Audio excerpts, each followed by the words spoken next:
Hey, what's going on, guys? Xbox All In channel, host Sega Forever here. Now a little bit late on the podcast. Normally do these on Friday nights, but again, I was busy. So I'm going to do it on Saturday morning. For some of you guys, it's probably the afternoon, at least for the people who watch this podcast. I'm not sure if anybody's going to be available to do the podcast with me because I am switching times.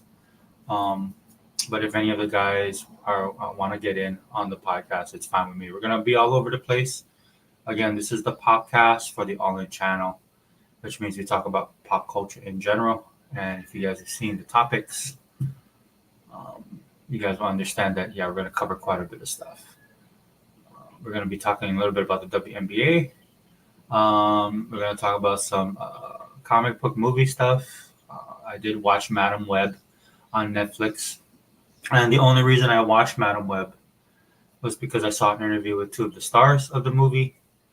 And as you guys know, the whole topic of superhero fatigue and a lot of these movies that are coming out that used to be powerhouses at the box office, they're no longer making money for various reasons.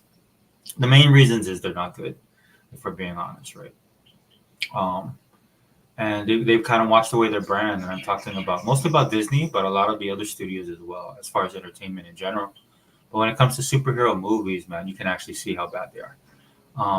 So Madam Web, that's why I watched it because, like I said, two of the stars were interviewed, and in their interview, they were asked about superhero fatigue or why people don't like the movies. What about the toxic fans? And they gave really great, down to earth answers. And when I watched the interviews, I thought to myself, you know what? Even though I heard the movie's bad from a lot of people that I trust, like I tell you guys on this channel, man, if you really want to know the truth about something, you guys have to check it out yourselves. That's the best thing you guys can do. So that's what I did, man. And luckily for me, it popped up on Netflix.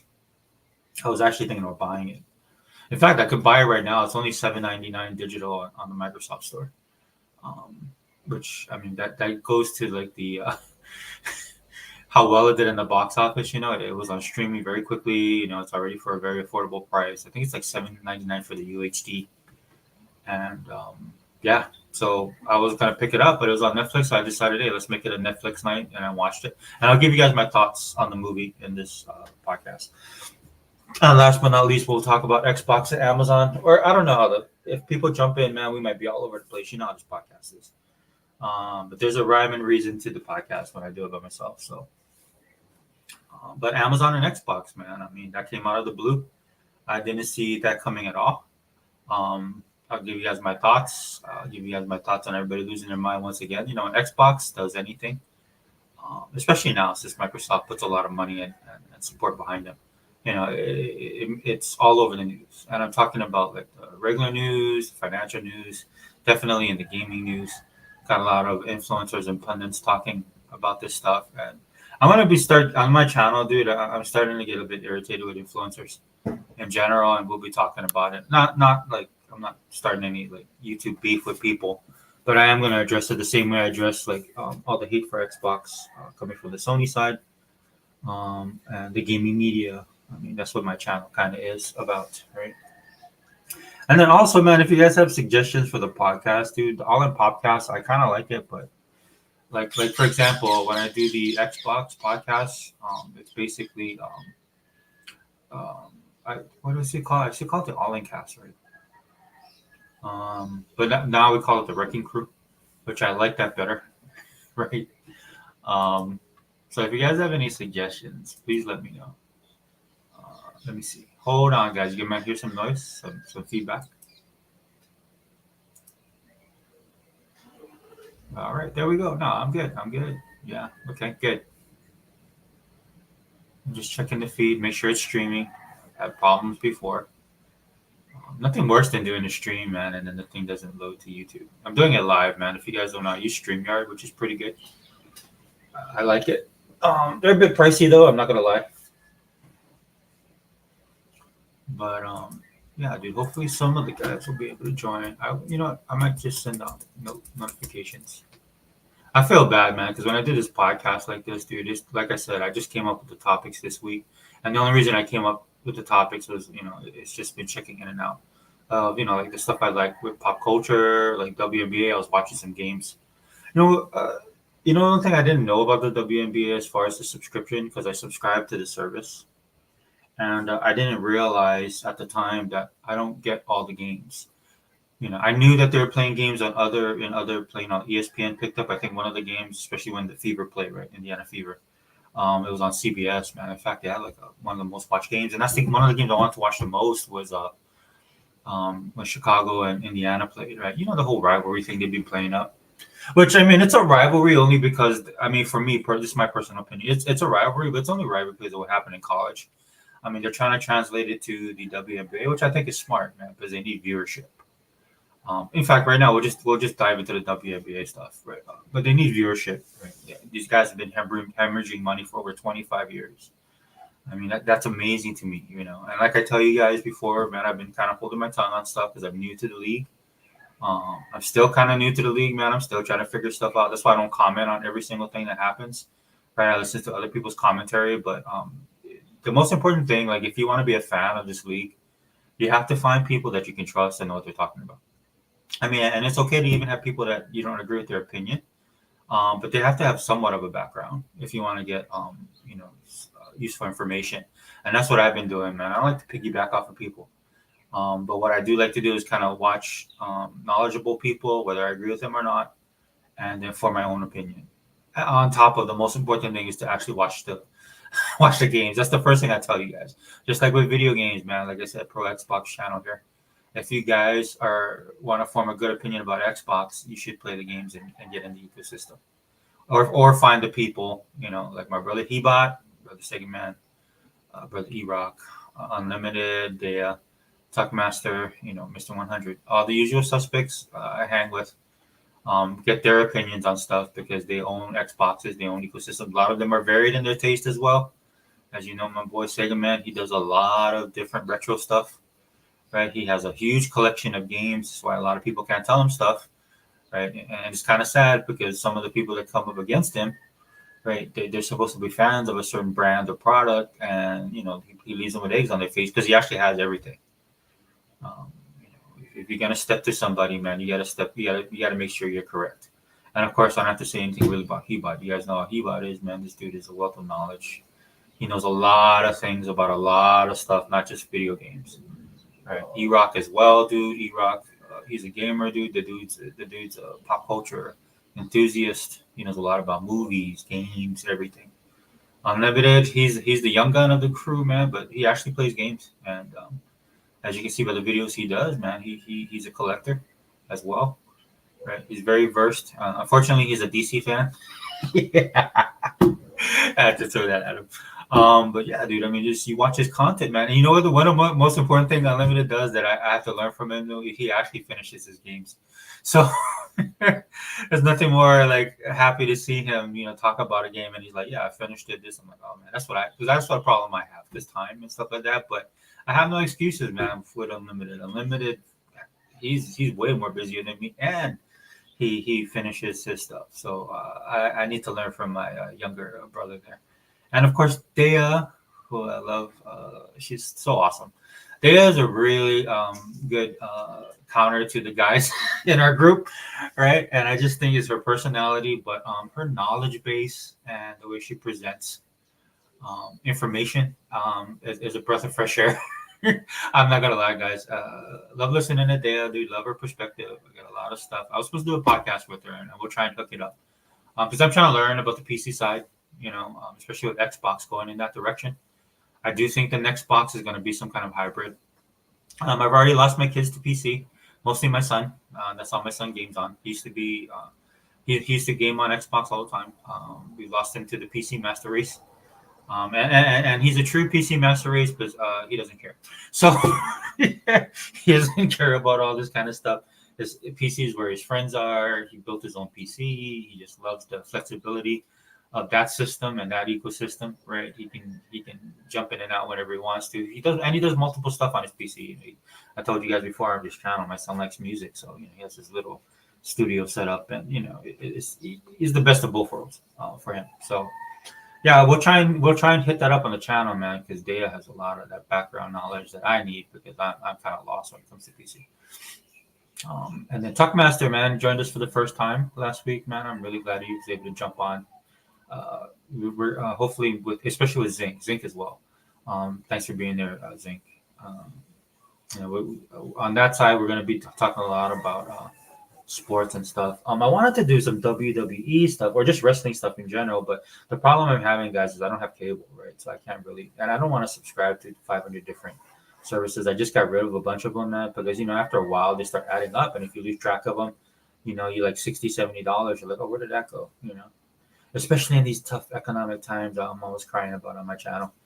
But and then E-Rock could jump in on that because I know he's a big wrestling fan. I believe Unlimited is as well. But anyway, there's variations to the channel that is happening. It was good to get Tuck and other Zink's perspective on basketball, as well as Realist rocks out with us as well. So if any of the guys want to jump in, then I'll be more than happy to send them the link. In fact, you know what I might do? I just might send it to them anyway, because let me see.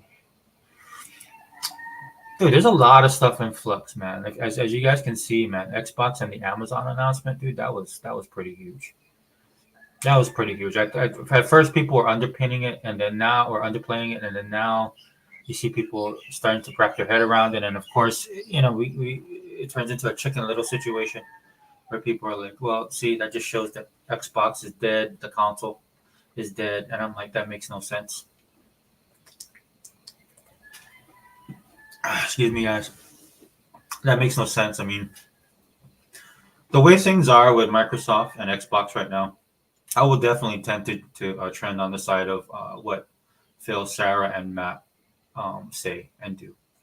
That's who. If you're an Xbox guy, that's who your focal point should be. And I'm not saying you have to agree with every single thing they do. As you guys know, I lost my cookies a couple months ago with the whole giving PlayStation game. But you guys should know. I mean, just be honest with you guys, man. You guys know I don't like Sony, and I can't stand PlayStation and their fan base, and I wish upon them death, not figuratively, but the console to go away and their community to die, because their community is absolutely the most atrocious fan base ever across any fandom, dude. You guys, this is a pop culture podcast, dude. I am heavily into pop culture, and I dip my toe in a lot of different genres when it comes to pop culture, across the board, man. Not just entertainment, but music, all the way around, right? So I see a lot of people who are fans, from the technical term, fanatic, when it comes to the things that they love, whether it be games, movies, bands, all that stuff, right? And I can say this 100%, man, with no hesitation, the worst fan base I've ever come across in my entire life, and I'm old. I've been on this earth for over 50 years, right? The worst fan base that I've ever come across in my entire life is the Sony ponies. Is the Sony fan base, right? So that's one of the reasons why I want them gone. I just can't stand these guys. They've outlived their usefulness when it comes to video games. Sony's products. Sony has been a company that is just a mimic, and mostly they mimic Microsoft, right? They let Microsoft take the lead, and then they come up behind. They did that with Sega as well, back in the day. Sega was the one always on the extremes, pushing the narrative, pushing the industry, pushing the tech, doing all that stuff, right? And Sony would be a hang-on, And back then it didn't bother me so much because Sony was not a video game company. They were an electronics company, like how a lot of people like to say, well, Microsoft's not a gaming company. They're a software company that created Windows, But things change over time, man. And somewhere along the line, Sony became that brand.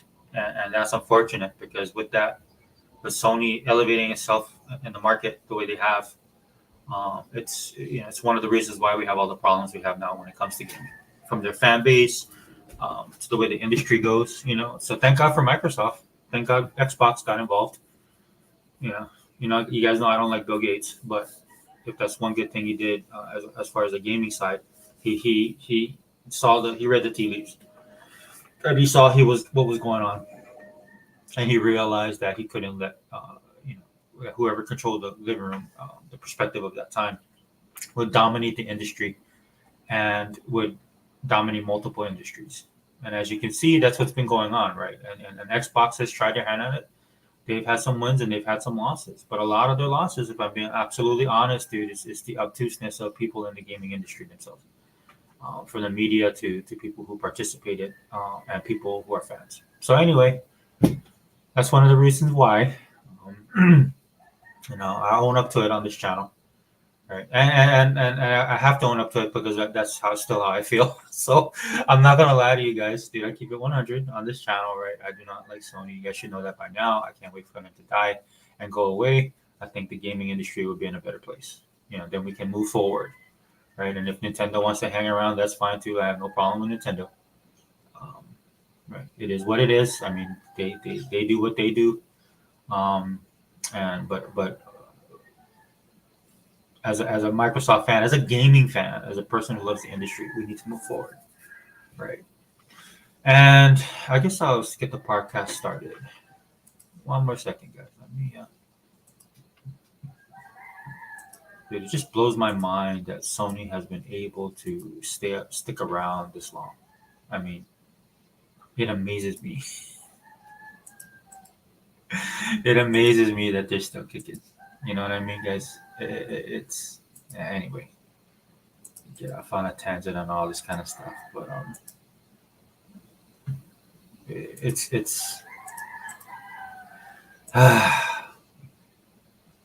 and some of that's why that's one of the things I do get a little bit upset about, right? Because I do want Sega or Microsoft to take that next step and just put us all out of our misery when it comes to these guys. Um, when it comes to all the stuff that we're dealing with. Sorry, guys, I'm sending out links to everybody,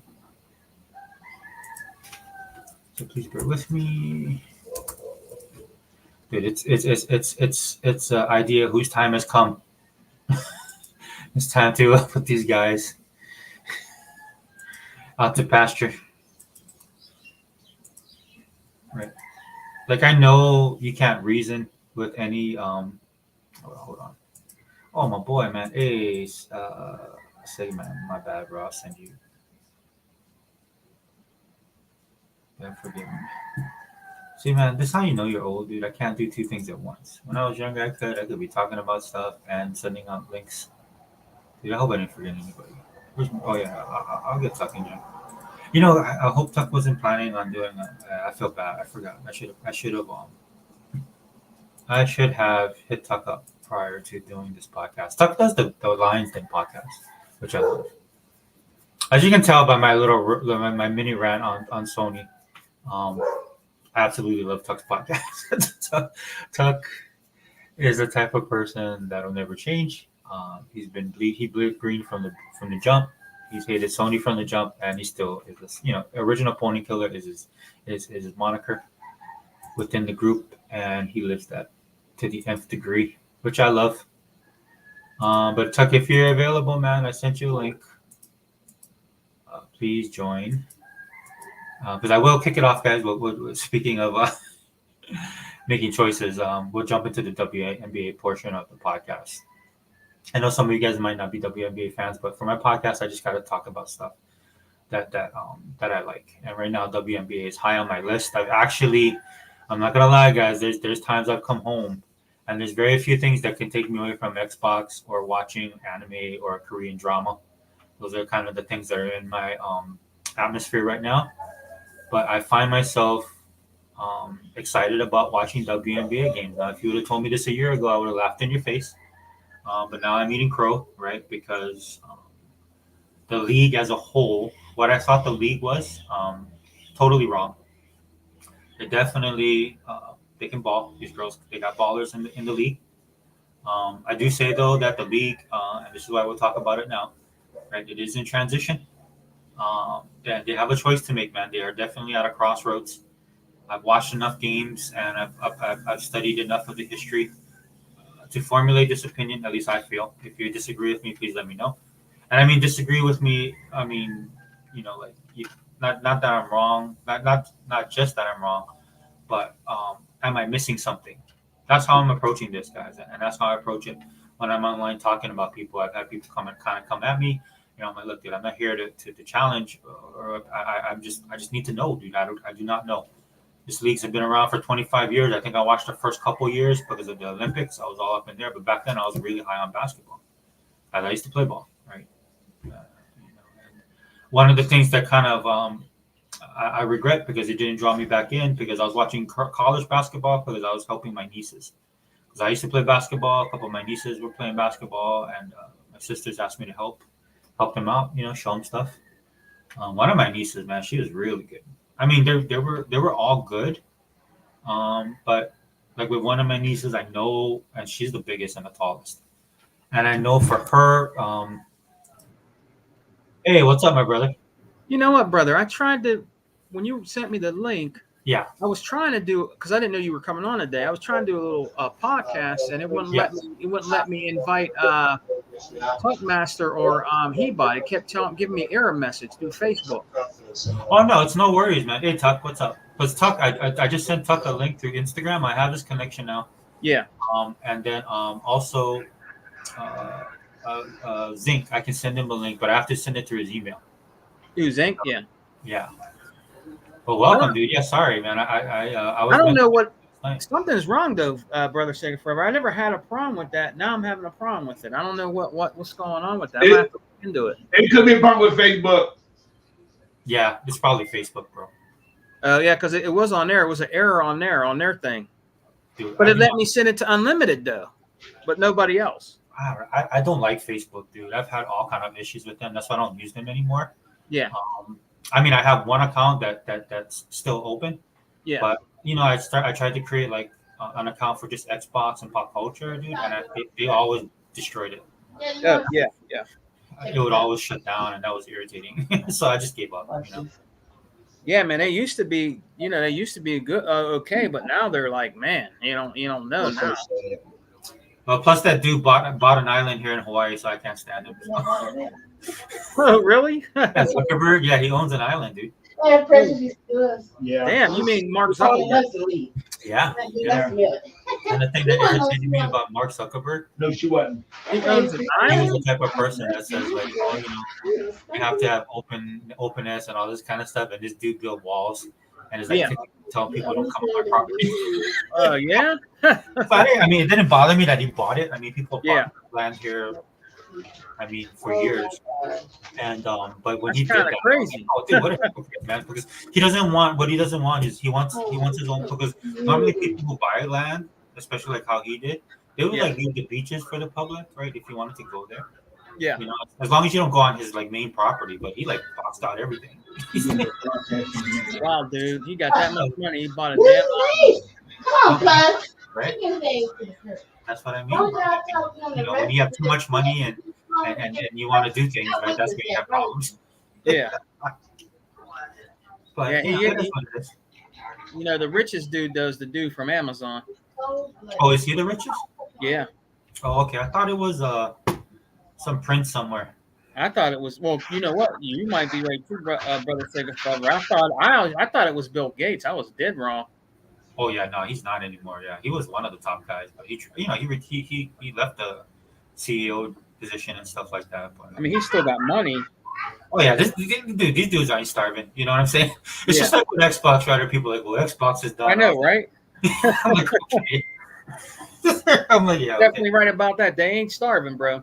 Yeah, like how people say, they have all these problems. I'm like, I'd happily take one of their problems. Yeah, me too. What is it? What did Hebot say? Hebot said, how much did he make? No, I was trying to say. I told him. I said, man, I'm gonna do a little podcast because I didn't know if you were coming on. I said, I'll send you one. He's like, all right, just send it. I'm in Target. Just send it to me, and I'll probably can come on. So I go to make the podcast, bro, and I couldn't get Tuck on. I'm like, damn, what the hell? And I tried Hebot, and it kept saying error message. I said, man, I can't get nobody on. Well, I sent him a link directly. I sent everybody a link. I'm not sure. He bought one? Yeah, I sent him one. Unlimited. Tuck. Yeah, Tuck, man. What's up, bro? Thanks for coming. Not much, man. Just take it easy, man. What's up, man? What you eating, man? Waffle? Chicken and waffles? Yeah, I'm eating Burger King burger right now. Oh, yeah? Oh, man, burger. I could go for one. Yeah. I didn't eat no dinner last night. I ate lunch, and that was it. I was so busy. And then I was tired when I get home. I fell asleep. I passed out, bro. I woke up this morning. For real? Like, oh, yeah, dude, I'm hungry, man. I'm drinking a protein shake. This ain't gonna cut it. Yeah, so I'm jealous of Tuck right now. Tuck, man, thanks for coming on the basketball podcast, dude. Huh? Thanks for coming on the podcast talking about basketball. Me, him, and other Zinc are talking. Oh, Unfortunately, the other day? yeah. Unfortunately, Yeah. Realist didn't jump in, man. Realist, dude. It's good to watch just to watch Realist and Zinc go back and forth, man. I mean, yeah. Oh yeah. Man. Tuck, maybe you can be the voice of reason. Because we start talking about WNBA or any kind of sports, but WNBA, and then Caitlin Clark comes up, and it's like, Hey man, I've been playing a really good game, man. It's really scary as hell. Where you're stranded on a boat and shit, and these fucking creatures come after you. What the fuck's that called? It's in Game Pass. Still Waters. Yeah, that's creepy as shit. That Stillwater is good, man. Yeah. That is creepy, boy. Man, that is like, so it looks like it looks like you're stuck on an oil rig, and you got to go against the Thing. Remember the movie The Thing? It looks like those creatures, man. Yeah. It's really I've heard good. a lot of great, Good. Yeah, a lot of good reviews. I mean, what makes it so good, man, it's different. It's kind of different. It's my cup of tea, though. You know I like stuff like that. Oh, yeah. That's good stuff, bro. It's good, man. You know, Xbox is like really taking off, man. They're about the business now with these games, man. This is they're all in, bro. Like Sega Forever, we're all in, man. I mean, they're all in, brother. They are. They're all in, man. Yeah, that's why I don't like the narrative about the when they shut down the studio, right? And even Phil had to come out and Matt talk about it. They don't talk about it directly. Yeah, right? But you can't tell me that these guys are just shutting down people to shut them down when you put a game like Still Waters Run Deep in Game Pass, and that's not the only game. There's a plethora of games like that in the service. So if you're a company that is worried about games being super successful as far as sales, yeah. I don't believe it, because that's not their, and they've been doing this for how many years now, Sega, man? Oh man, Microsoft has been doing it probably like, well, you have Game Pass, the inception of Game Pass, but like a couple years. It took them a couple years to get into their groove, but ever since like maybe 3-4 years after Game Pass launched, you know, they put it into overdrive. So this is a game, like when people talk about Hi-Fi Rush and how successful it was or wasn't, like I'm pretty sure any game like that, they want it to be successful. But I would look at what they're saying as other causes why they closed the studio. Because when you look at I'm just saying, if you look at what they actually do as opposed to what people say, it doesn't add up, right? Yeah. And if they were worried about this kind of stuff, then Game Pass would be full of what a lot of other companies do, right? Is they make clones of various other games. Yes. And Xbox does not do that. They still continue to push the envelope. They still continue to put a spotlight on developers and creators that don't have any other options. Yeah. So again, and we can talk about that in detail, but that to me killed. In fact, that's what I was talking a little bit before the podcast. Like, it was upsetting me because I see all these people losing their minds, right? Especially Amazon announcement. But to me, it's kind of like, and I'm gonna start calling out influencers, man, because they're pissing me off. And you can tell these guys don't play games. They're not in the ecosystem. They just don't know. And I'm at a point now with, I might not agree with stuff that like Phil does, but I am definitely going to toe the line when it comes to this stuff, because it's better to follow those guys than it is anybody else that doesn't know what's going on. Yeah, in my opinion. I agree. So, what's going on with you, Tuck? Just got through eating. That's how our podcasts are, right? Like I remember the other time Hebot was in a drive-through or something. He was talking to somebody getting food. Oh yeah. Like I'm drinking my shake right now. Try not to. And say, man, you might want to give Hebot a call and tell him that we're going to do it on Sega Forever. Huh? And so you might want to get he bought a call and tell him that we're gonna do it on Seconds Forever. No, Sega Forever got it covered already. Yeah, I sent him a link, Tuck. But if yeah, I'll No, text what it. I'm saying is this: he might be expecting a link from you, waiting for you, Sega Man, and gotta just tell him that Seconds Forever. All right, I'll Sega Forever will text him and I'll text him. Yeah, just text him. Yeah, I'll contact him. But no, man, hey, I'm gonna tell you right now, Seconds Forever. They tell about the stadium and everything. The reason why it died off. For number one, the marketing was all wrong when they tried to bring it out. And to me, when they bought Bethesda and ZeniMax, Mm-hmm. they killed that off real fast. It killed it off because you think about it, they did not have one single game to go by. Not one. And then when they try to make people, when they always try to tell people that they can get the game, but the game's not theirs. Come on. I mean, that's a missing situation right there. Oh yeah. And it's all right. And plus, people just, man,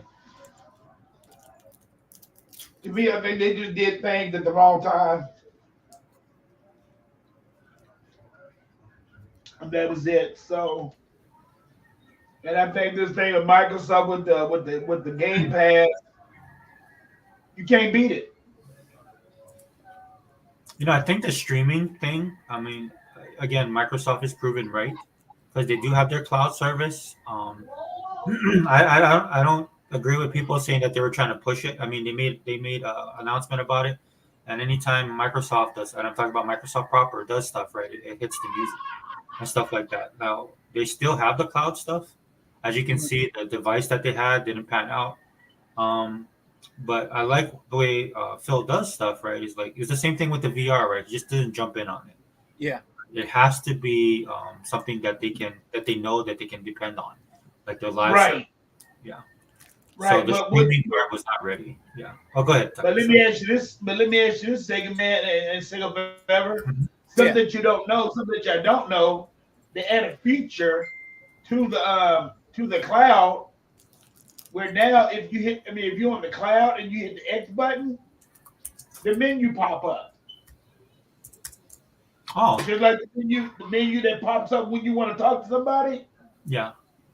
That menu pops up now. Oh. It's getting better.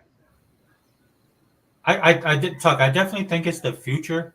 I like that Microsoft just doesn't like Xbox. I should say Xbox doesn't just run in head first like that, like they used to before. I miss that about them, right? Because they, I say this all the time. They remind me a lot of Sega when they used to go in and push the envelope. But yeah, I think they're being a little bit more smarter about it. Because the when I saw that they're teaming up with Amazon, that just tells me right away. I didn't have the reaction that other people and some of these influencers had. Like, the first thing they go to, the console's dead, the console's dead. Yep. I'm like, look, dude, I've had enough of you guys.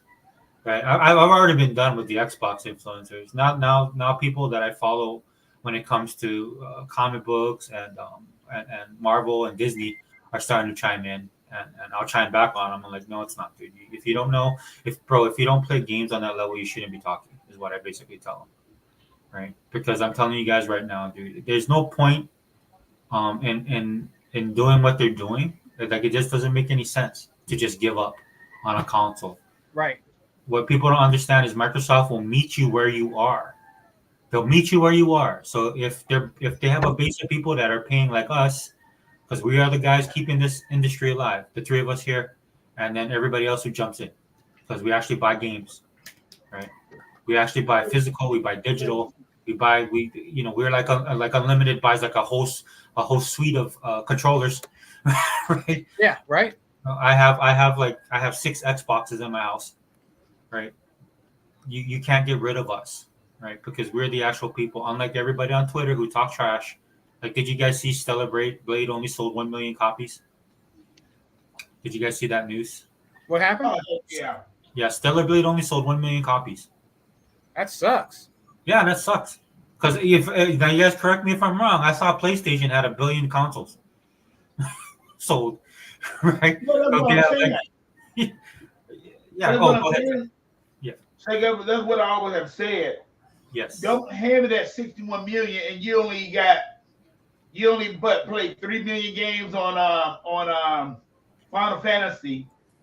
You only got 3 million on maybe like 2 million on Final Fantasy 7 Rebirth. I mean, y'all should be having at least 6 million games. I mean, people playing those games. Yeah. And and everybody said, well, yeah, huh? Exactly, Tuck. Minimum 6 million. I agree, 100%. Wow. I don't think they got 61 million. They might have maybe.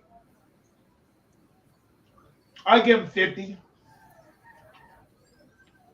I give them 50 million. You know what? Sega Forever. You know what, man? What's up, Tool Man? You know what, Sega Forever, man, and Tuck, and you know this, man. It's been going on for years. Every time the Xbox does a move, rather it be going with Amazon, doing stuff on Amazon. Again, they go back to the numbers of consoles that are out there. That does not matter, and we keep saying it over and over. It doesn't matter if they have 65 trillion million. It doesn't. It's the software that brings the games and keep making money. You know what I mean? They could say, "Oh, we have 100 million consoles out there, and Xbox only has 30 million." You can say that all you want. It doesn't matter. It's about the software. It's not about the damn hardware. And they can't get that through their hard ass fucking head. You know what I'm saying? Sega Forever, they can't. You know, it's like a car, right? A car is basically a vehicle, a tool that you use to get you places, but it's the destination that you're concerned about, right? Now, you want your car to be just like a console, man. You want your car to do specific things. You want your car to be functional, all that stuff, right? Right. Yeah. At the end of the day, man, is where does that car take me? Like to work so I can make money, right? To pick up my kids so my family, I can be with my family, all that kind of stuff, dude. Yeah. It's funny how people in gaming, in the gaming sphere, that think so backwards when it comes to this stuff. And I understand there's a console war component to it, but I mean, stupid is stupid does. Right, and every time these guys, they always look at it from a side, especially when they have when they look at Xbox, right? These guys just absolutely hate the brand, they hate Microsoft, and this is why they can't think reasonably when it comes to this stuff. Yeah, I mean, technically, Microsoft has added 200, 300 million possible customers to their ledger, right? But when you're backwards thinking, like all these ponies are, and they're just trying to defend their brand because they're brand gamers. This is the kind of logic that you have to deal with these losers. And it's sad because there's people in the industry that should know better, right? Because they went with that narrative. It's like, okay, this definitely says the console is dying. But already Sarabon says they're working on the next console. Now if we had a decent gaming news media, then we should be discussing, is it a hybrid? Like what type of console is it going to be? Like we should be future casting this stuff instead of saying that Microsoft, a $3 trillion company, is stepping out of the gaming market because they have financial issues. I'm like, you guys are ridiculous. Like what doesn't Zing say all the time? Didn't they just surpass Windows? Yeah, the Xbox brand that surpassed the Windows brand. I mean, I'm like, dude, come on, guys. I expect it from the. Oh, go ahead, Tuck. Sorry. I put like this. Microsoft got it going on, and to me, PlayStation just got a long way to go. You got a long way to go. And I mean, like I said, if they the market leaders, they should have done this prep years ago. But they never was going to do it. Nope. So right now, the PS5, the PS people, they're in limbo. They don't know what to do. And really, at this point in time, really don't give a care about what they do. As far as I'm concerned, is this: if they want to just keep on believing that Xbox is dead, they going into the third party business. I'm like, what do you think y'all going into too? Y'all going to third party too? And then this one guy said, well, no, they're not. I said, how the heck can you say they're not? How the heck can you say that PlayStation is not? I said, they get so much, they get all these service games, it's going PC first party. So what do you expect? I mean, I said, Hellblade, whatever it takes, it might be a pretty good game, but it ain't no Call of Duty. Yeah. Which some people think is going to take Call of Duty's place if Helldivers come to Xbox. I said that ain't gonna happen. That ain't gonna never happen. And I said to make it so bad, I said to make it so good for Xbox people that this Call of Duty when Call of Duty comes to Xbox, everything's gonna change. It's already changing now, and they can't deal with it. They can't. Like Jim Ryan said, if we lose Call of Duty, it will hurt our business. And that's just what it's going to hurt. Because if you don't think that them damn people is not going to go over there, switch over to a subscription service, knowing that they don't have to pay $70 no more to play Call of Duty, I said you're kidding yourself. You are kidding yourself. I mean, now you're going to have some PlayStation people will go out there and buy it for the PS5, which is fine and cool. Because the majority of that money is coming to who? It's coming to Microsoft. So, but people think, well, they're going to be making a little bit of money. I said, no, they was making a whole lot more money because they bought the download content from, so people like, like Xbox can have it exclusivity for 6 months. That is over with. And I'm glad to see it over with too, because it don't make no damn sense. I mean, you see what they're doing. You see what they're doing now. You see what they're doing with the Japanese game. They're gonna. I mean, that's going to be on all systems day one. But don't Sony someone down the line pull that little trick over their little eyes. Told them this that everything's gonna be okay. But watch, see, you know, and everybody else know that they're only gonna sell maybe like 1 million copies of that game. And here we go again. Oh, we should have never did it.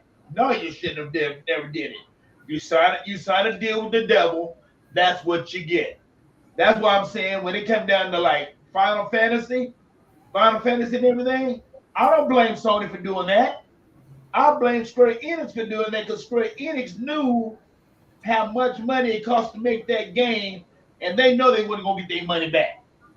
They knew this. But no, they want to go in here and play devil advocate with the devil, and the devil came back to burn them. So now what they're going to do now, they're going to put all their games on multiple platforms when they should have did it from the get-go. Man, Screen, as far as I'm concerned, man, please. I mean, this is why. Oh, go ahead. Well, this is why I say that. I mean, I get accused of being like a weeaboo for Japan. Because I do defend Japan on certain things, but this is why Japan no longer runs the gaming industry, and they don't, and they shouldn't be running the gaming industry, right? Because these guys cannot think outside the box. It's one of the biggest things with a lot of other cultures and countries, right? They can't think outside the box. It's usually on the West side, especially in the U.S. The U.S. is the one that pushes the envelope. The U.S. is the one to take the risks, right? And then everybody cleans up shop after. Right. That's how it goes. This is why, Sony is not and has never and hasn't been for the longest time the leader in the gaming industry, because everything they've done, right, has been from a business perspective. As we say all the time on our podcast, they always mimic what Microsoft does. They're doing exactly it, right. And look, this is not hate generated, and I'm talking about all of us from the outside looking into Japan, because Japan honestly doesn't care, man. Shout out to Fireboss, who opened my eyes a little bit more on this, especially when he came up to the hierarchy of the businesses in Japan, which is a problem. I did not look at it from that perspective. He's the one that blew that open for me. So shout out to you, Fireboss. I sent you a link if you're listening. And that's a problem. And you don't want, and that's the thing, right? You don't want these guys in charge of this gaming industry, especially right now when everything's in flux, right? Where would gaming be? Because look, everything's expensive now, right? Where would gaming be right now if we didn't have Game Pass? I mean, where would gaming be right now if we didn't have Xbox, right? Because they're the only ones giving us options, man. It's ironic, Tuck, to your point about Call of Duty. The irony of that is, people don't want to pay the $70 and they'll probably switch over to Game Pass. The irony of all of that being is that Sony was the one that pushed the industry. They're the ones that dipped us into the $7 price range, and it's come back to bite them in the ass. And this is why Japan shouldn't be leading the gaming industry. I know some of you guys will not like that, but it is what it is, guys. Yeah. Yeah, you're right. Yeah, you're right.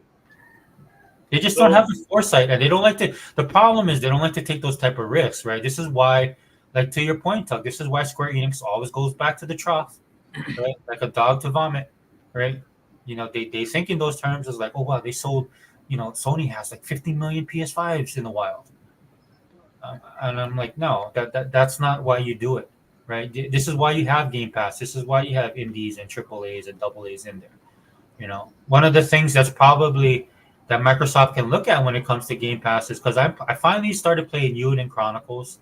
It's an awesome game, but it's one of those games like Warhammer Dark Tide, like COD going in there, dude. That game and that game alone can just suck up all your time, right? Well, go ahead, Tom. We'll take it forever. There's only one thing that I will say about that with Square Enix. Now, since they got that new young president in there, that new young CEO in there. He said we can't do business like this no more. He told all them old heads we can't do business like that no more. Because if we do business like that anymore, we're not gonna survive. So he is the one that turned around and said, no, we're not doing it no more. Because that old guy who was in there that make them deals with Sony, those deals was made like years and years and years ago. But for what he's saying, he said we ain't doing it no more. And he said that we ain't doing it no more. That's the reason why now they got to get a relationship with Xbox, because they got Final Fantasy Online on the Xbox and it's doing good on Xbox. So, I'm glad to see for the first doggone time that they got that old head out of there, because they gotta survive. If you don't do it, you keep with the same old practices that Sony been doing with these Japanese companies for years. These companies are dead in the water. They are. So I'm glad to see the new young guy turn around and told Square Enix people and everything, we can't do that no more. We got to go multiple consoles, because if we don't, we're not making no money, and we might as well get ready to close the doors too. So I'm glad to see them get a new guy. I am. I'm glad to see them get that new guy, because that new guy, he ain't messing around. So, he's doing what he has to do, and I don't blame him. I don't blame him at all. So, at least he's forward thinking. That's what you really need. You need somebody that's forward thinking, right? And so one of the things I saw with a lot of the Japanese developers, and this is why I don't care if they bring look. I'll sign the petition because our brother Hibar asked me to, for the Street Fighter. I signed it, yeah. But this is why I don't care. Yeah, but this is why I don't care, because that's how a lot of the Japanese. That's how the companies think, right? And I'm like, dude, if you want to think that way, go ahead. But I mean, at least the Square Enix guy is looking at it to me from a perspective is like, look, it's better to sell to everybody, right? If you want to make money, that's what you do, right? Now, there's other factors for some of these companies, like maybe they're too small of a team, right? Maybe the communication with Xbox, and when I mean communication with Xbox and their teams, I mean like real communication, like it's a big thing when you can't speak the same language, right? But Microsoft is trying to meet these people on every end. There's some stuff that Microsoft can do. I mean, if they're serious about it, that they need to do, to reach out. But I'm not going to fault Microsoft for anything because they bent over backwards for these guys, and these guys have showed them, given them the cold shoulder. So I'm the same way, man, with a chick, bro. I'm just like, hey, dude, if you're not into it, then fine, I'll just step and I'll go find somebody else, right? That's the way I look at it. You know, it's just like, look, dude, you know, they're not going to stick around forever, and Microsoft did the right thing by building up their own ecosystem, their own studios, by having their own services, and by buying up everybody, right? They're doing it all, and then to sit back and watch these people sit there on the Xbox side and worry about the future of Xbox and Microsoft, it just blows my mind. Right. After everything that's been said and done, all the things that Phil has done for this company, for this ungrateful bastard of a fan base that supposedly bleed green, but obviously does not. Um, it blows my mind. But hey, let me read this real quick. It's from Google. He had a really good post. Google put Sony Group has laid off 250 people from the recordable media business manufacturing hub. Amid a decline in demand for traditional storage formats, Sony will also gradually cease production of optical disc storage media products, including Blu-ray discs, according to sources. Well, you know, Google, it sounds like Microsoft was right. Right? Man, Gogo Pole out there with the business. What's up, Gogo Pole? Man. Yeah, I think Google. I know that Hebot's talked about this ad nauseum, on you know, but nobody wants to listen to Hebot when he talks about this stuff because you know they all get up in their feelings. But yeah, I did not know that this was actually taking shape, as it is right now, as it's happening.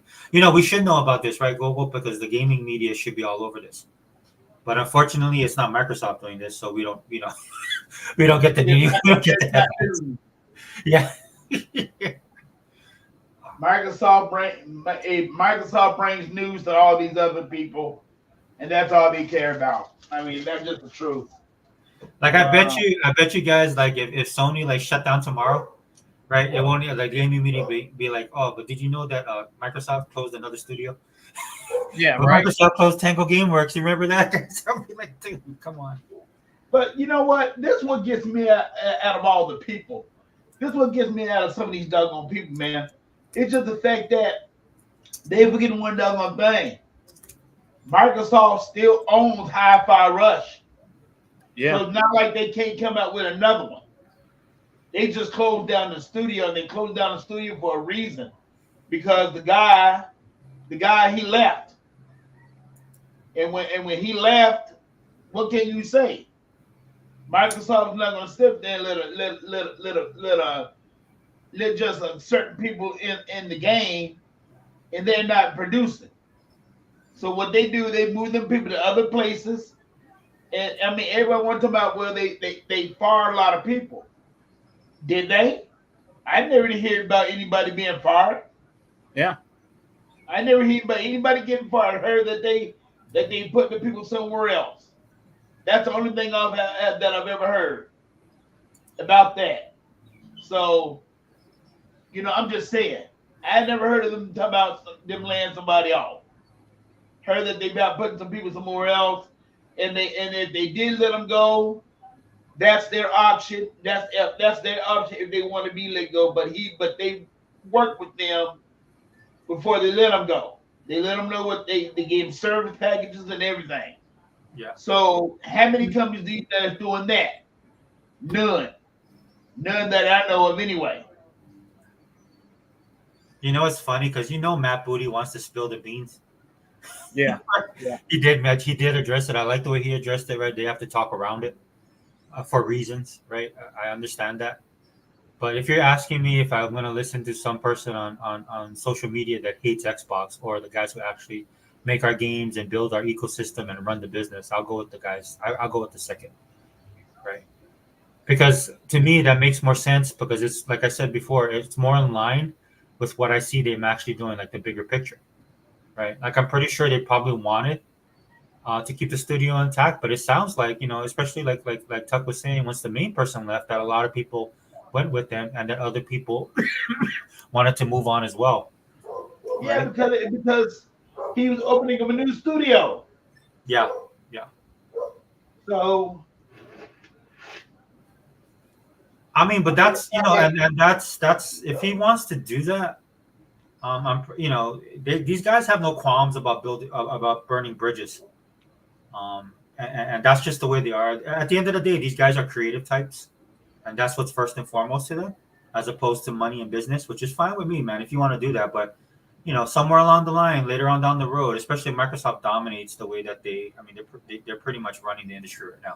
But if they dominate on that level, dude, and then you have to come back, dude, with your head bowed, and grovel before them, dude. I mean, good luck, right? Because Phil has shown that I don't care what you do, they bite the hand that feeds you, man, and they've been allowed to do that. Some of it's on Microsoft, dude. That's why I do get upset with Microsoft, because I'm like, no, dude, you guys need to be a bit firm, a little bit more firm, right? But on the flip side, dude, they've been successful. So but that's a personal thing for me, right? But I mean, at the end of the day, though, I do like that Microsoft is like, look, we had an opportunity. We worked with you before, and no, that's okay. We're gonna do, and then they go find somebody else, and that's what they're doing. They're building bridges other places. Yeah, that's I don't complain about that. You see what's going on or in the blind forest. I mean, they doing something. They did their own little thing and all that stuff, and Microsoft helped them build that game up. Cuphead, those people were working out of their house. Microsoft helped them out too, but you haven't heard nothing from them in a while either. Yeah. So, I don't have any problem with what Microsoft is doing. When they try to help you out and you burn them, no, you're not coming back. There's no coming back. I mean, I can respect that on a business side, right? Because maybe they wanted to sell more.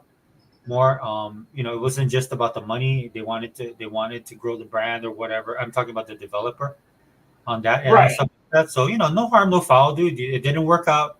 They stepped away, right? But I believe they made comments, right?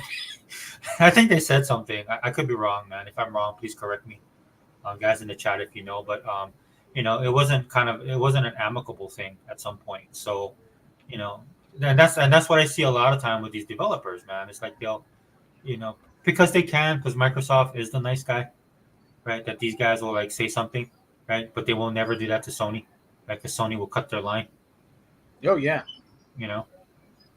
Let me read what Toolman said real fast. I agree there is a lot of whiny so-called Xbox players and fans. Weak-ass bitches that run at the first sign of potential bad trouble. Go on and stay on. Yeah, Toolman. I'm with you, man. I'm tired of it, right?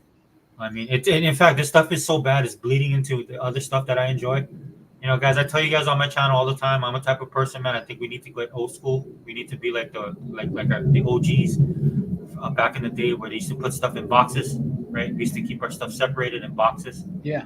I think we all need to get back to that, especially men. Men need to start doing that. So that's what I do too, man, dude. That's the way I roll with it, right? But then there's bleed over, right? Because it's such, because right now a lot of people want clicks, they want views. So there's people I'm sorry about this airplane, man. I don't know why it's flying over my house. They want click, they want views, so they jump on what's the latest thing, right? And you lose credibility when you do that, right? Because as an Xbox guy and as a gamer, man, and some of these guys are trying to comment on this news, they don't know what they're talking about, right? And so that's where I'm dealing with it now too, man. That's why I'm going to start, talking about influencers, especially on the gaming side, right? These dudes, they're just as bad as pony bots. They're just as bad as ponies, right? And they're just as bad as the gaming media, right? So yeah, 100% Toolman. Great comment. Yeah, we're gonna hold. That's why I don't think this channel will ever die, unfortunately, because there's always gonna be somebody that needs to. We speak truth to power here, and that's the way it's gonna be. So, I mean, man, I don't know, man. These people out here, they trip whenever Microsoft does something good, but when Sony does something, it's the art of all art foul. It's like, okay, Sony did it, okay, it's fine. But I don't get it. I just don't get it. I mean, Sony, people think that Sony's all that. I'm like, how the heck can you say that Sony's all that? I mean, let me ask you this. Now, don't forget, they're going to come out with a PS4, PS5 Pro. Developers already telling them already, you're moving too fast. Why the heck you want to do a PS5 Pro right now, and developers want to squeeze more out of these boxes that they got now? So I'll just tell people, go ahead and buy the PS5 y'all want to, because they don't have any good games coming out with it at launch. And if they waiting for Grand Theft Auto, they waiting for Grand Theft Auto to save the day. And I'm telling you, Grand Theft Auto is not coming out. I'm gonna play this. I don't think they're coming out early 2025. I think they're gonna come out around Christmas time of 2025. I really do. I think they're gonna move that date because they can move the date because it's Grand Theft Auto for number one, and Christmas time be a perfect time to bring the game out. I mean, they can bring out the game anytime they want to, but I'm telling you, man, I'm telling you, the only thing I do know what Sony is gonna do. They're gonna try to buy the marketing rights for GTA, the new GTA, and it's gonna cost them. It's gonna cost them big time. It's gonna cost them money because they really don't need to have no content. They need to just sell the content to everybody. Because you know how much they cost when they make that game. And the question is, do you think Sony will try to buy the marketing rights for that game for 6 months? And if they do that, how much is it going to cost them? How much is it going to really cost them? It's going to cost them a lot of money if they're going to do that. Microsoft don't need to do it. Matter of fact, Take-Two don't need Sony's money. That game right there, when it comes out all by itself, it's gonna make money. Regardless of what some people think, that game's gonna make money. They don't need Sony, and Microsoft is not gonna do. If Microsoft do anything, I don't know what they're gonna do. They might make a console. A Grand Theft Auto console. I mean a GTA console, but I don't think they're gonna do any kind of download content exclusive with them.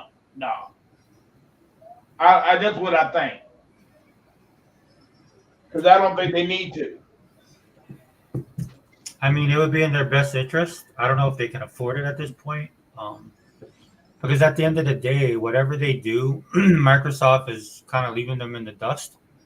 As you guys can see, Phil Spencer did mention, like he thanked the 100 million COD players, and I'm pretty sure that's everybody that all over the world that play COD every month. Oh heck yeah!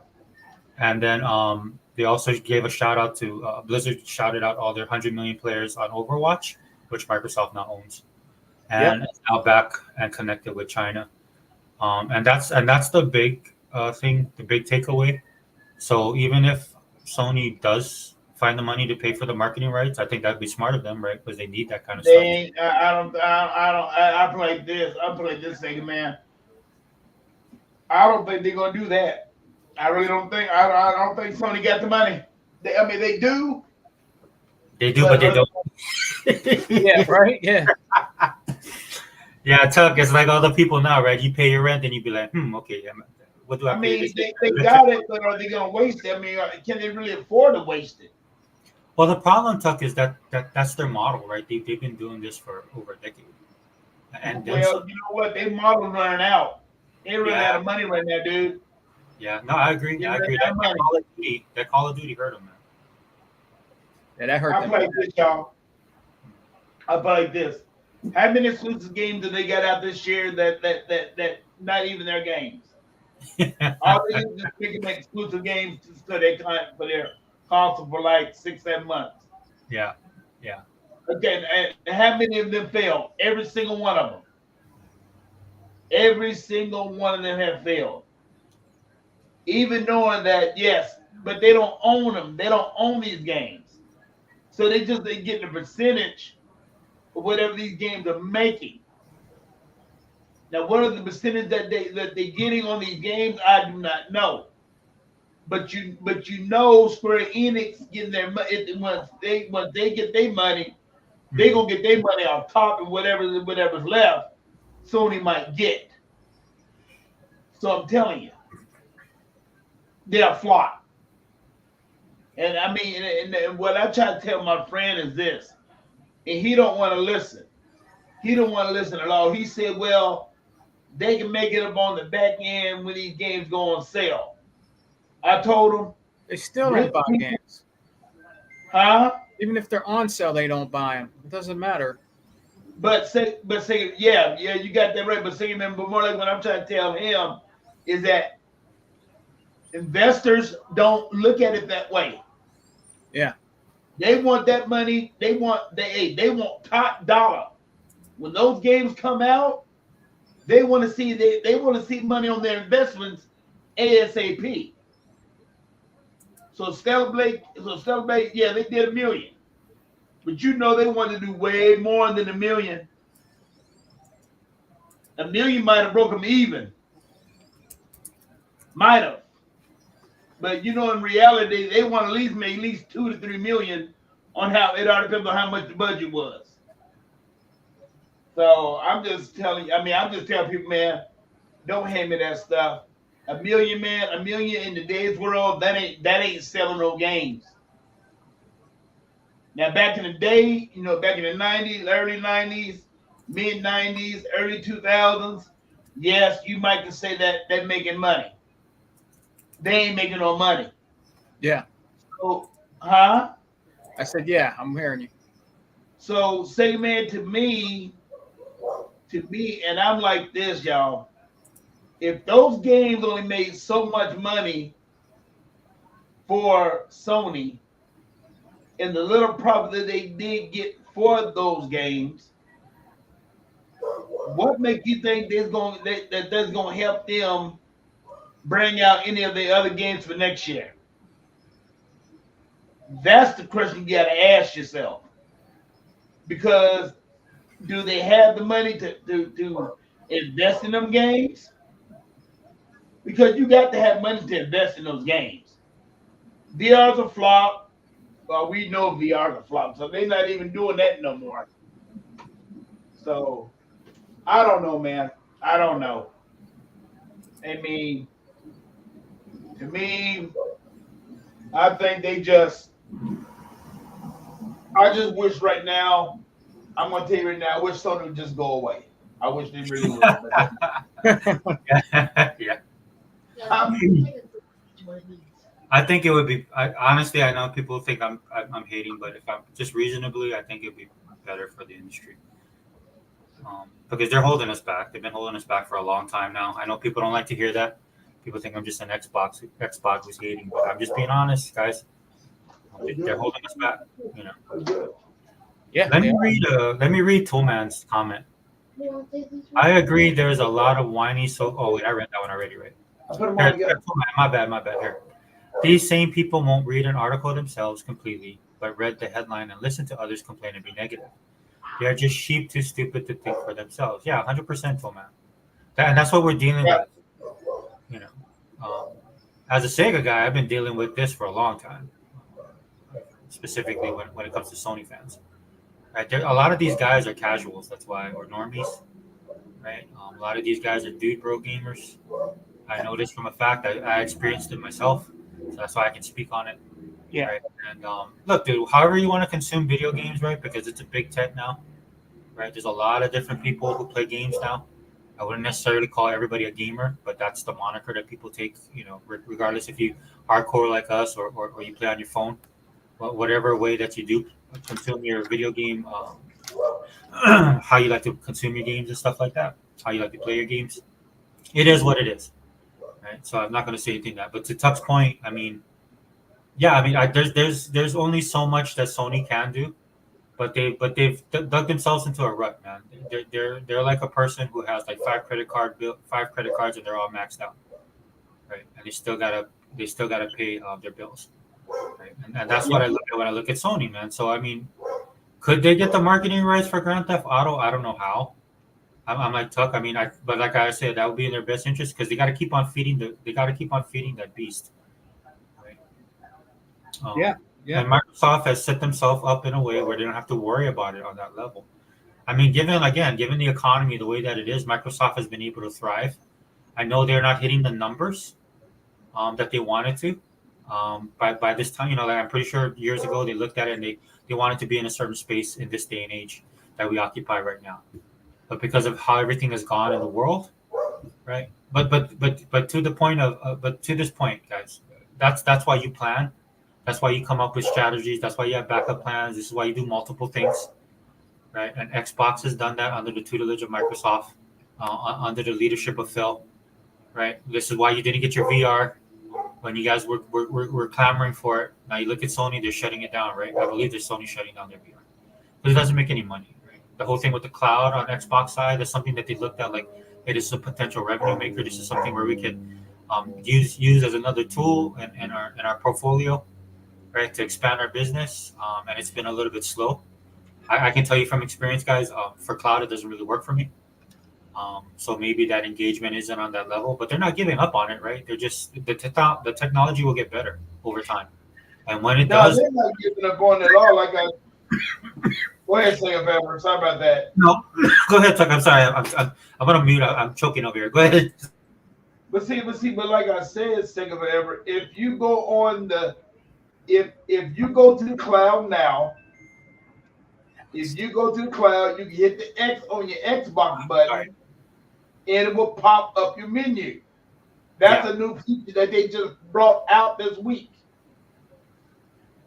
That's a new feature. So instead of you just have to just be on the cloud and just play on the cloud, they brought that feature where you hit the X button and your menu button will pop up and you can talk to your friends while you're on the cloud.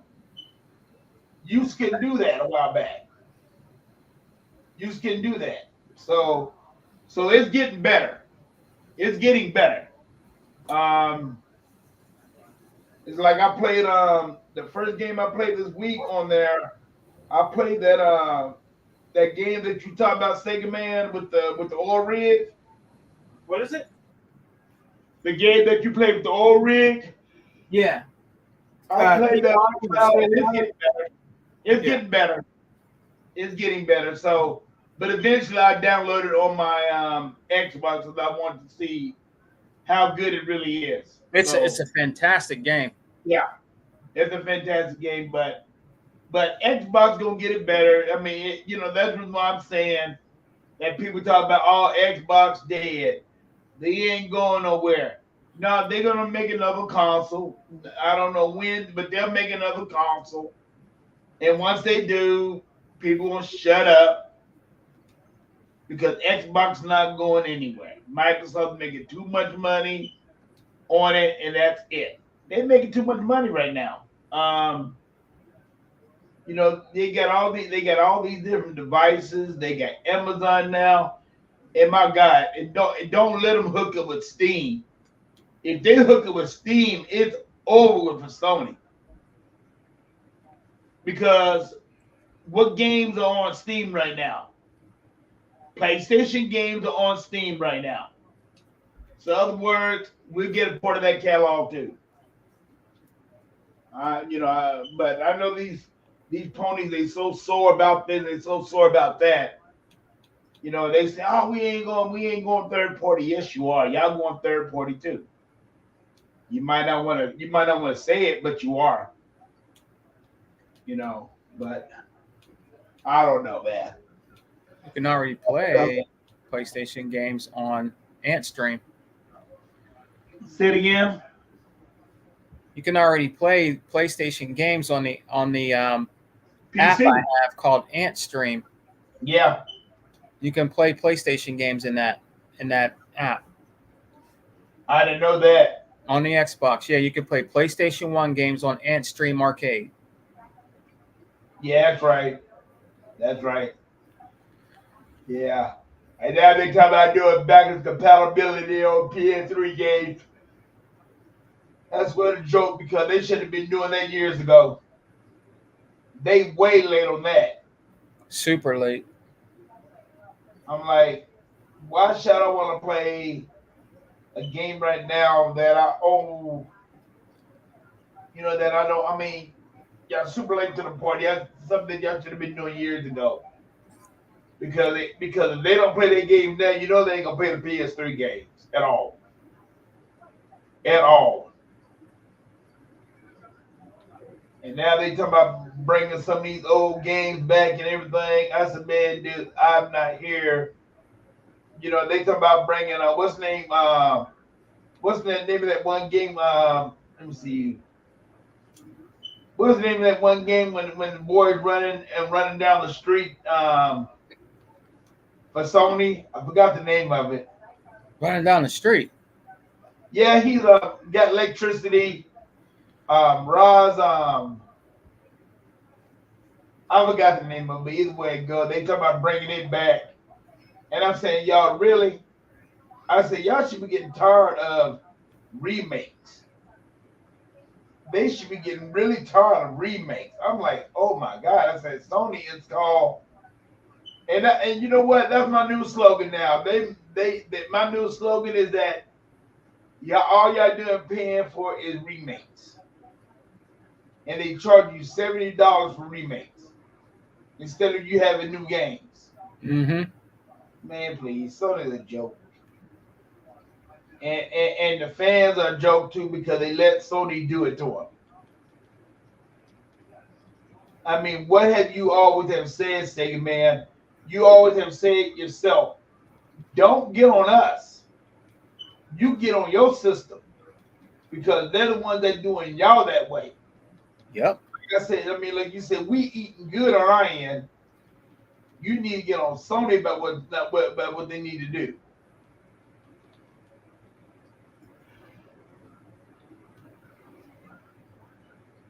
And right now, Sony's in limbo right now. They really are. Yeah, they're in trouble. They're on life support. Oh, sorry guys, I'm back. Shit, I mean, in a couple more months, you better pull the plug on them. Especially if they come out with a PS5, that's gonna be the death of them. That'd be the death of them because how many you think they're gonna sell? I don't know. You can never say with Sony, man, because they always change the numbers all the time. I'll put like this thing forever. If the damn console is over $600, it's dead on arrival too. It's dead. It's dead. I mean, people barely playing that. People barely playing their PS5s. So what make you think they're gonna play a PS6? They're not. They're gonna do the same doggone thing. They're gonna be laying them in somebody's box or somewhere.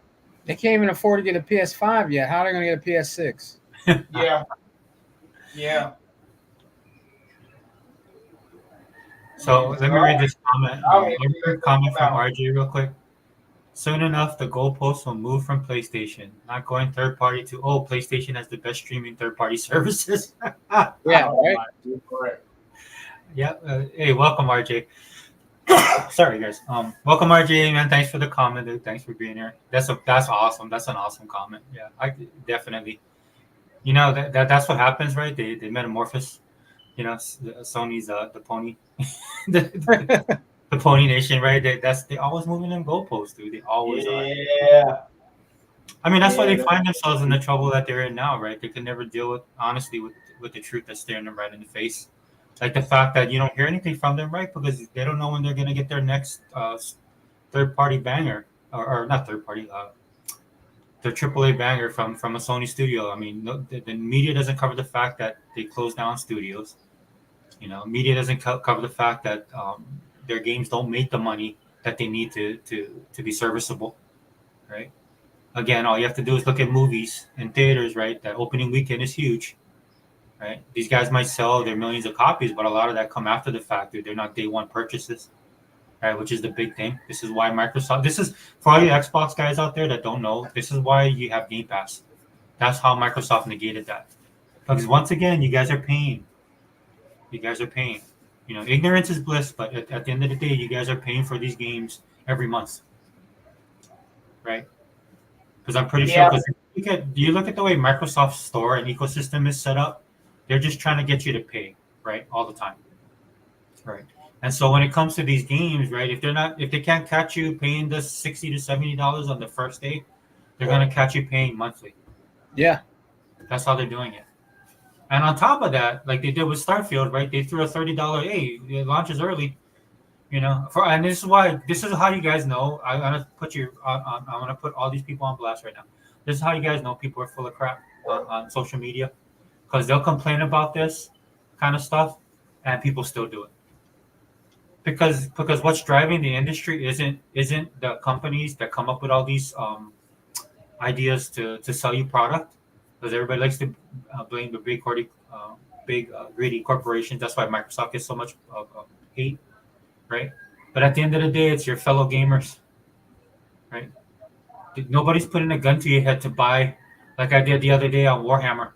Right? I'm playing Warhammer, the skin came out. I'm like, oh my gosh, dude. But if I'm looking at it honestly, in these harsh economic times, right? I'm looking at it honestly. I paid $20 for something, for a skin. I paid for that, $20 for a skin. For some of you, that might be you might be aghast right now, thinking, "Man, that's stupid. Why did you do that?" Well, I also pay $50 for a Spider-Man Funko Pop. So, that's where I'm at, and I'm a collector. This is what I do. This is how I game. This is how I this is my ecosystem that you're stepping into. Yeah, but you also have to deal with people that play COD, people that play Fortnite, people that play Overwatch. My daughter just dropped $50 on stuff for Overwatch, and she's not the only one. You know who's getting that money? Yes, Blizzard, but also Microsoft, because they own them. Right? Yeah. You guys have to keep that in mind when guys like us talk about money and how Microsoft makes their money. They're gonna put their hands in everything. Right? Look, if you're not gonna buy my game for $70, that's fine. Here's some DLC. Oh, why don't you come on our live service? And as Tuck was talking about, hey, we have cloud now. We're gonna get into mobile. Right? That's what they're doing. But yeah, RJ, thanks for that comment. Welcome, brother. Toolman55 says, I think the Xbox handheld is the hardware still waiting to be announced this holiday season. Like Sarah Bond spoke earlier. What do you guys think? Any comments, guys? Yeah, I think that's going to be announced here pretty soon. But I wouldn't say that that's the. They're working on the newer console, though. They're definitely working on the next Xbox. But yeah, it would be nice to see a handheld come out for Xbox, man. That'd be really, really cool. And I think a lot of people would probably invest in that too. You know what I mean? I'm just wanting to see what the price point of that will be. Interesting.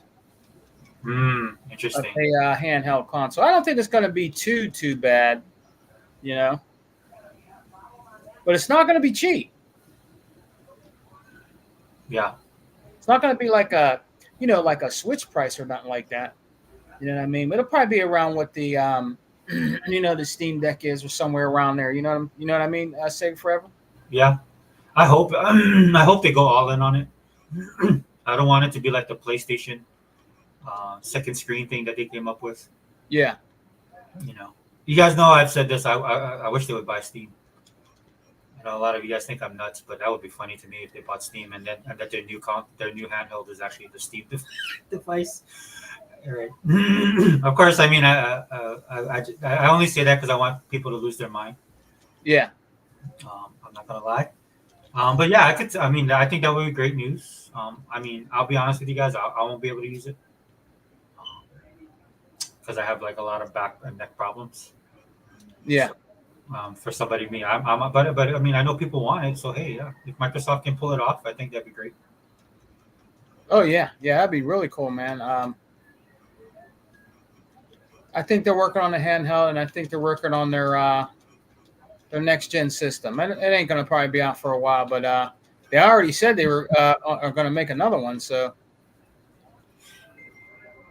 it just blows my mind that people can't wrap their mind around the fact that Microsoft is supporting Xbox now and that these things are possible. Right. It blows my mind. I read people's commentary. I'm like, dude, you're talking about a $3 trillion company at this point, and they've shown that they're supporting Xbox. Oh yeah. I understand it comes from a position of hate for a lot of these guys. So reason and logic is out the window at that point. It's all emotional. Um, but Toman says if it was a good handheld, they could see a big surge in Japan that is pro Switch users on the go gaming. Yeah, yeah, that's a big thing in certain countries, especially Japan overseas. I think, like I said earlier in the podcast, I think Xbox is at this point, and Microsoft supporting them is at this point where they're like, we'll meet you guys wherever you want to be. Wherever you are, that's where we're going to be. And that's why they're making all these deals and they're doing all this stuff, right? So wherever Microsoft is, that's where their consumers are. That's where they're going to go. So I think, like, I don't think they've given up on mobile. I don't think they've given up on PC. I don't think they've given up on console. They can't because they're like a multi-tiered gaming business, right? Their consumer base is across every spectrum. Unlike a lot of these developers, right, that make these games and stuff like that, they're not, they sell to one console or one ecosystem and stuff like that. Well, Microsoft isn't doing that. I'm sorry, Sega Man, go ahead. No, I was capitalizing on what you were saying. They just and there's even a rumor going around that there might not even be a PlayStation 6. Yeah, I've been seeing that. You've heard about that Sega forever. I mean, they might make this Pro, and it's like Brother Tuck was touching on earlier. The PlayStation 5 Pro. I mean, honestly, what do you need it for right now? You know what I mean? Yeah. Who's in there with us now? Hey, what's up, Fireboss? It's Fireboss. What's good, man? What's up, How's everybody doing today? What's up, boss? Hey, what's going on, second man? What's going on, brother? Shoot, not a whole lot. Just trying to keep cool here. Right? Deep here in the South, tobacco country. Tobacco country. Yeah, so you tired of carrying the water for Japan there, Fireboss? Oh, what's that? No, I'm just joking, man. I'm just joking. You said you're carrying the water for Japan. Oh, man, dude, I'm tired. Dude, I'm tired carrying water for like a lot of shit. So, because I mean, it's it's the old saying where it's like, you can like lead a horse to water, but you can't force him to drink. That's kind of where it's at. It's like, you can't sit there and complain about this and you don't want to take a step to that. And, it's like, it's because you're beholden to what your executives want, because your executives are sycophants to investors. Mm-hmm. You're like, I want my third mansion. Why can't I get my third mansion?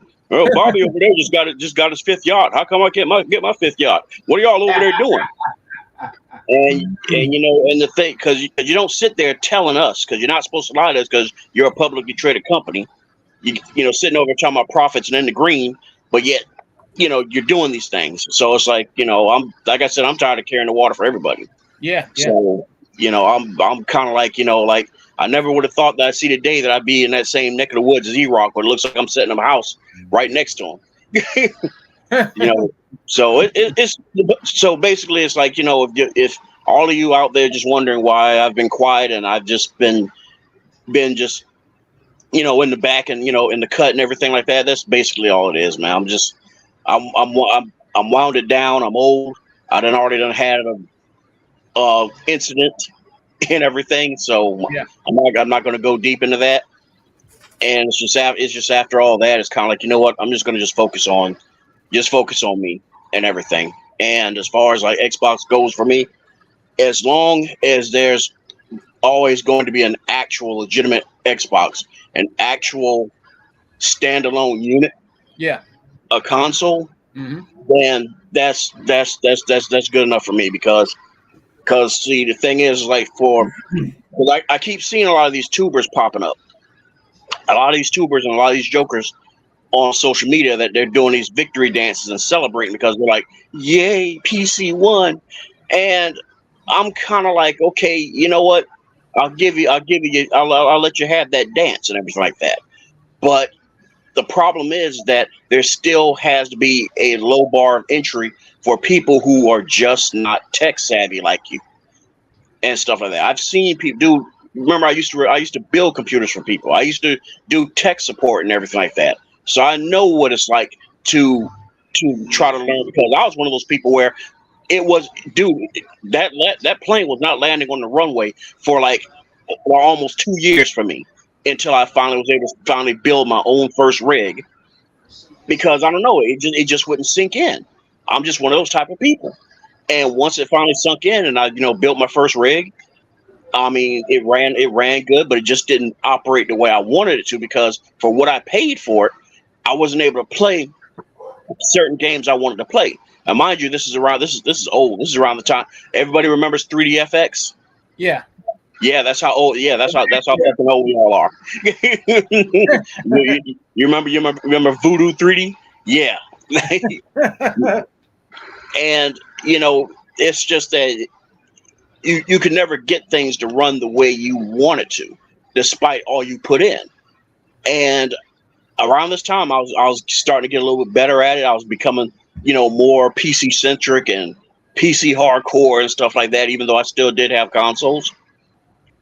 But at the end of the day, it was like, man, I'm spending more time chasing down drivers, like doing all these settings and in the motherboard BIOS and everything. And Yeah.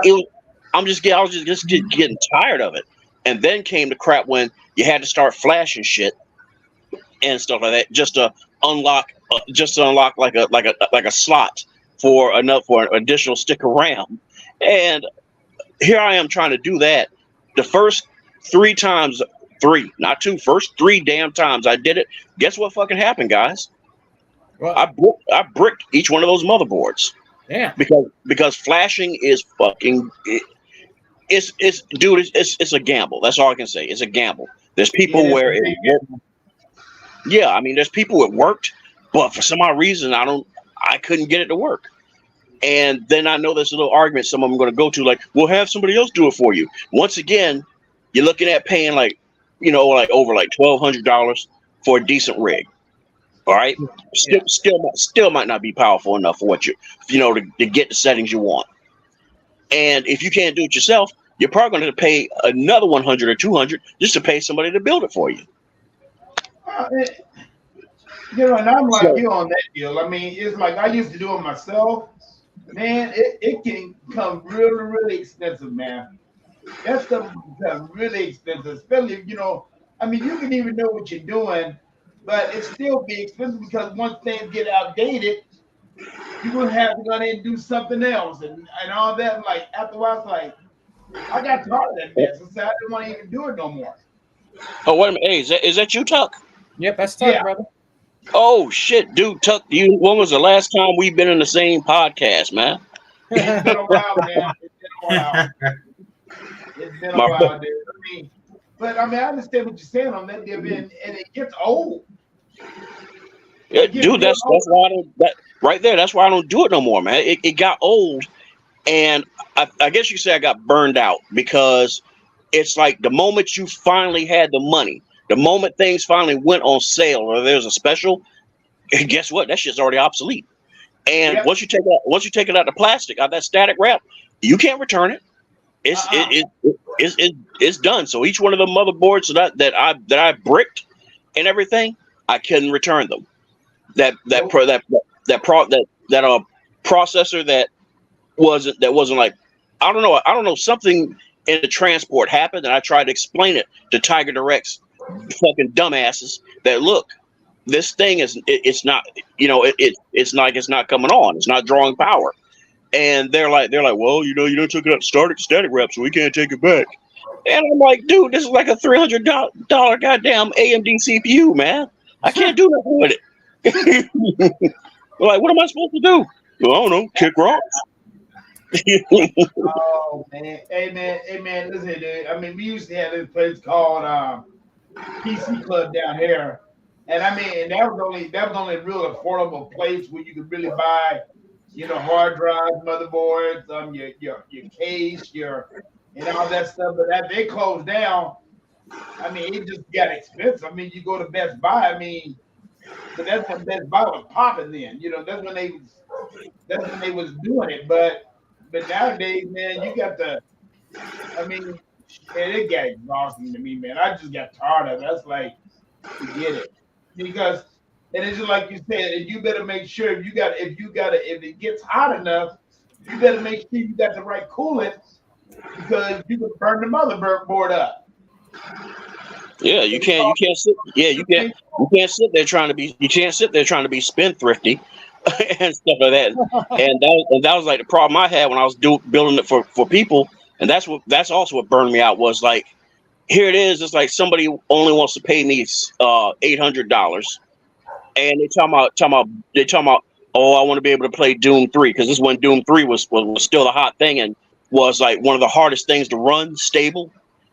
And I'm like, dude, you are not going to be able to run no rig that's $800 to play no damn Doom because my biggest thing that I was doing was I was mainly building computers to run emulators and also as what they call HTPCs, home theater PCs. Yeah. So people could play their Blu-rays and play like any movie files and stuff like that, and it would be like output like 1080p and stuff like that, and that was like the whole thing. And if they're like into like the old games like the SNES and Sega Genesis, Sega CD, and all stuff like that, I had all those emulators, and they were all stable, they all ran and stuff like that. And I had this one, I think, what was it?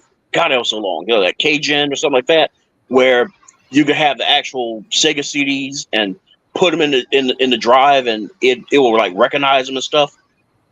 And you didn't even have to have that. You could just like get the ROM files or bin files as they were, and that's what I had to work with. And it's just you couldn't get it through some people's heads where it's like, look, it's like you're not going to be able to run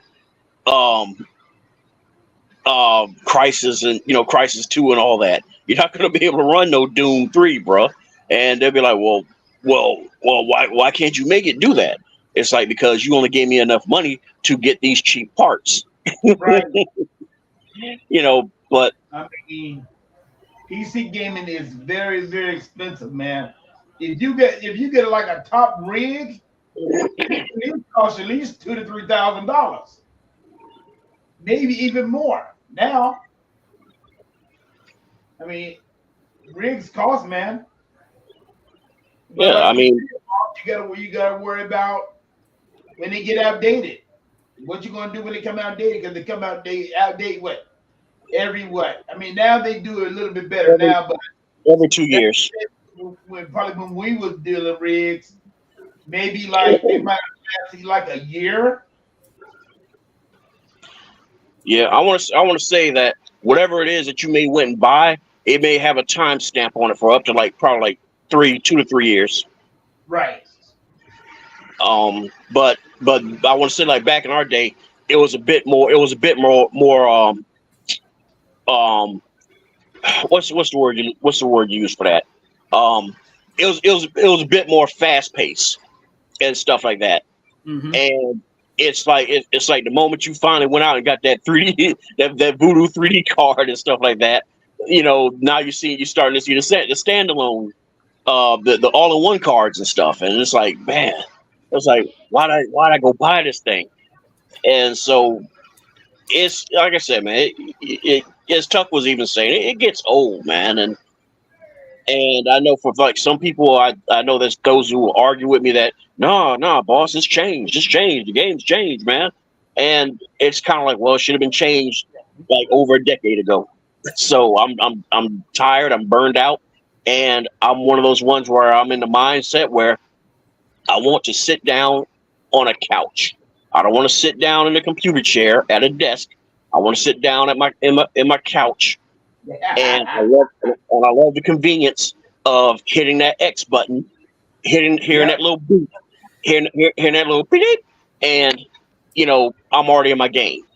I don't have to sit there and like fiddle around with anything. Like, okay, all right, so there's some sort of there's some sort of an error now because some other game did an update or something like that, and now the game I want to play, I can't play it because of some other program doing an update or something like that. And now I got to try to chase down, I got to chase down this bin file that's missing or something like that, and got to go to like risky ass sites like y'all remember Two Cows, TUCOWS. Have to go to like shady sites like that, and whatever it is you download is 9 times out of 10 probably a worm or something like a backdoor virus. Yep. And it will shut down your system. About it. Yeah, so like I said, I mean, for those listening that can make it work, then dude, I applaud you if that's your thing, because that's all I've ever been about since we all started this this podcast thing. This is what I've been about. What works for you, man. That's celebrate what works for you, but don't come crossing into my lane, bobbing and weaving all in front of me and stuff like that. Like you need to come this, you need to do this, you need to. It's like, dude, I'm happy in my lane. All right, you don't see me coming over into yours, so get the hell out of mine. I like console. And we want console. Boss, but let me ask you this: Is it that much of a difference? Is the graphics that much of a difference for you to go out there and buy a $3,000 rig, knowing that you're gonna have to update it eventually? No, it's pretty not much. Perfect. Pretty much, nothing lasts forever. No, and it's, especially with computers. No, yeah. I mean, there are some people like that though. That's the thing. And the only reason I say that is that's why Microsoft takes this stuff seriously, right? Because they know that there are people that's going to be willing to do that. And then a discussion can be. I wish Dea was here because Dea could speak on this a little bit more. I know she talks about it, but she comes from that side. She was a PC. She's predominantly PC, but she bought an Xbox, so she dips in both.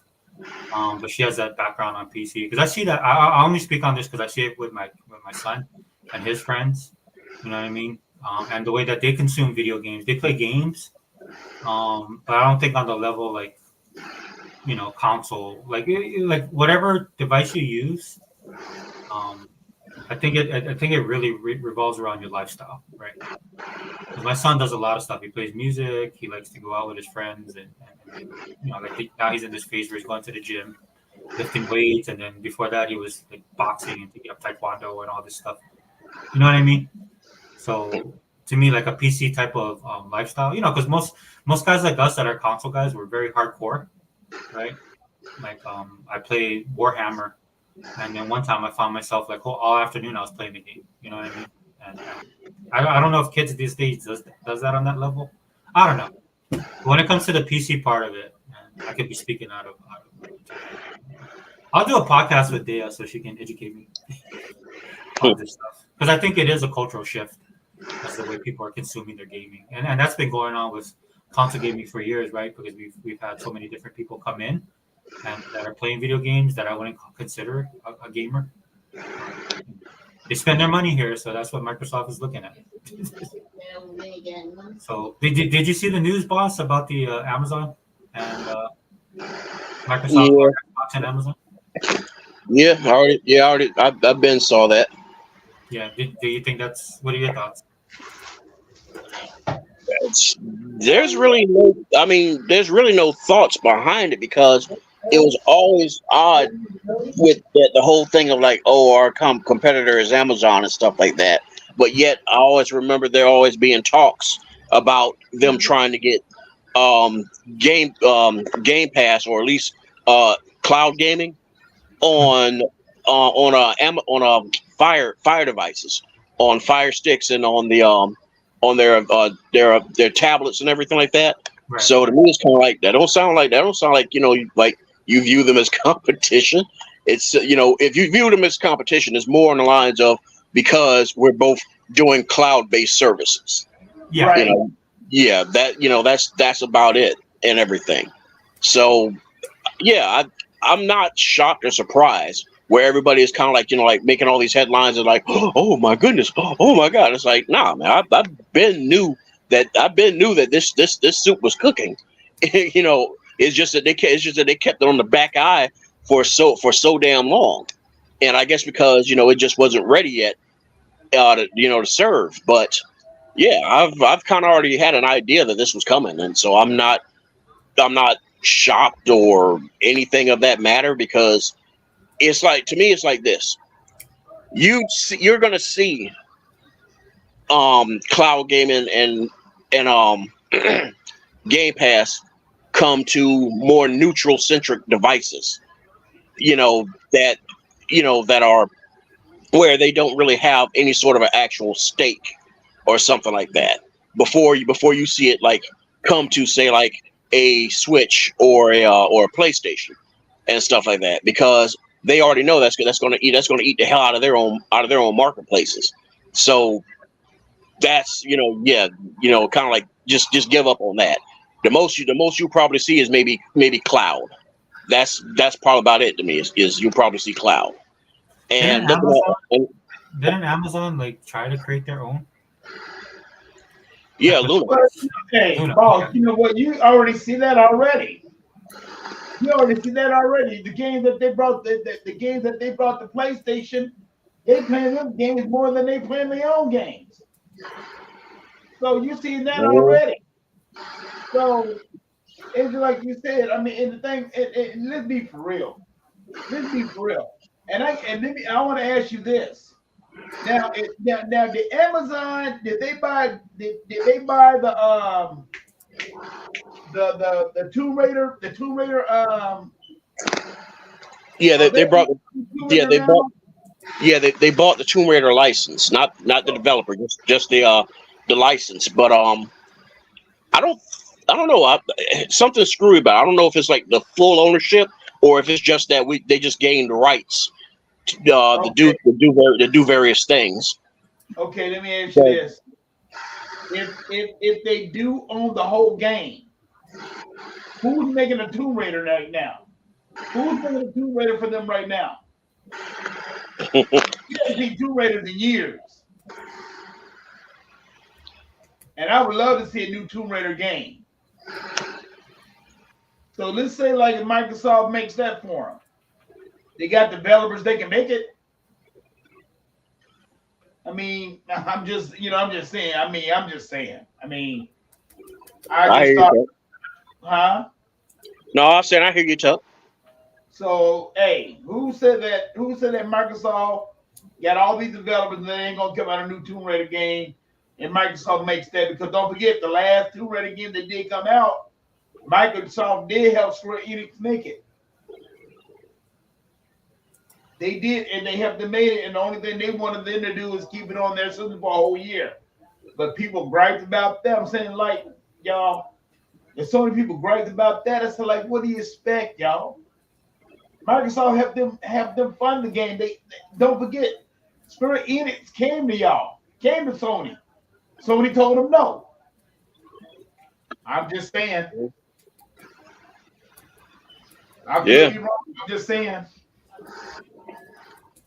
Yeah, so I mean, yeah, so back to Sega Forever's backhanded comment about carrying water from Japan and stuff like that. It's like, dude, it's like, I don't know what else to say, because as long as those old heads are still in charge, they're gonna keep doing old head things and keep doing ass backward shit, and that's why their youth is when, at least when I was over there, they're like, man, y'all choking the fuck out of our country, dude. Y'all need to cut this shit out, and that's just how it is. They want to be hardcore traditionalists and all that stuff, and all right, then it's like, I don't know what else to say except, like, look,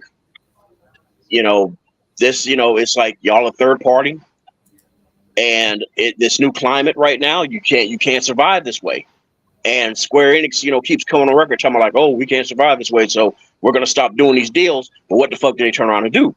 They still doing the deals. Well, and I play this.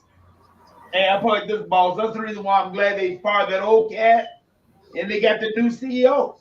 He told them, we can't do it like this no more. If we do it like this no more, we might not even exist. Look, let me say this. Let me say this real quick. All right. But there's a cultural component, right?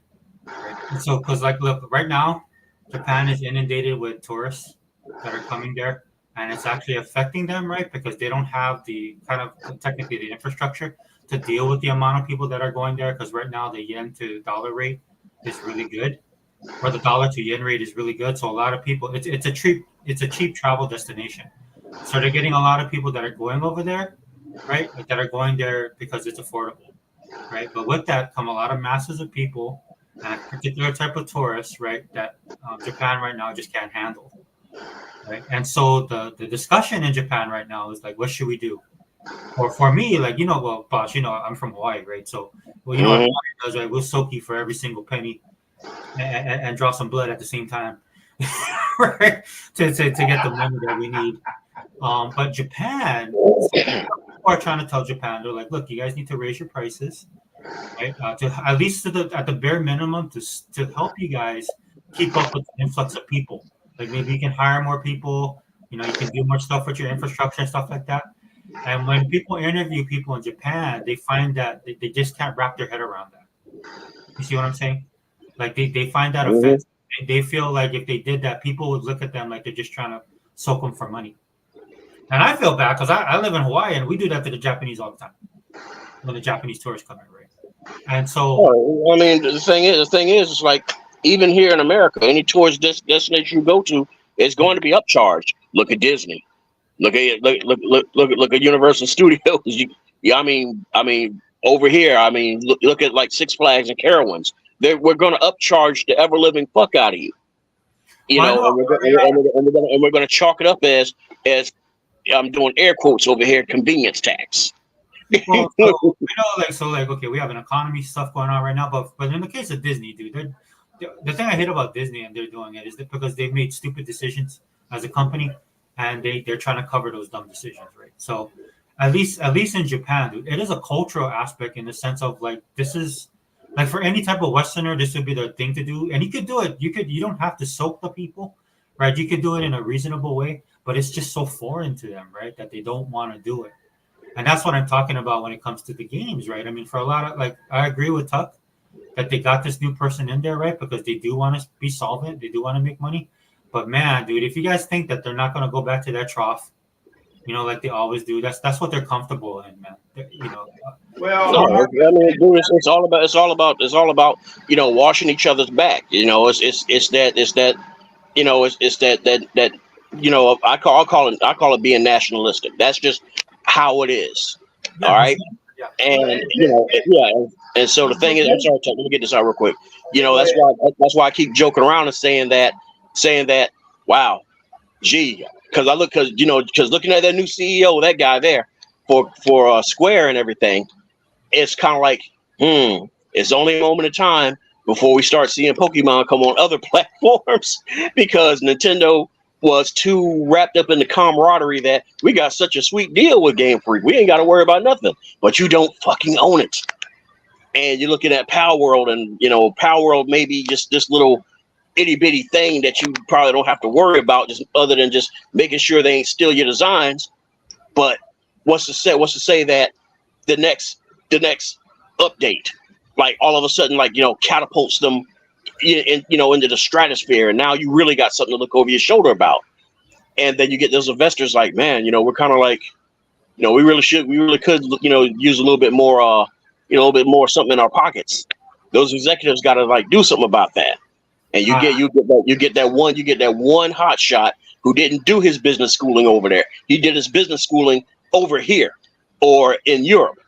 And I always keep saying it every time we're on these podcasts. It's like, I got big, beautiful, bright ideas. That's how it always starts. Because after all, getting Pokemon Go on mobile, getting Nintendo games on mobile, I'm sure that's how it started. I got big, bright, beautiful ideas. And so that's why I'm kind of like, I'm surprised they ain't locked down Creature Inc. yet, because y'all had the money to do it.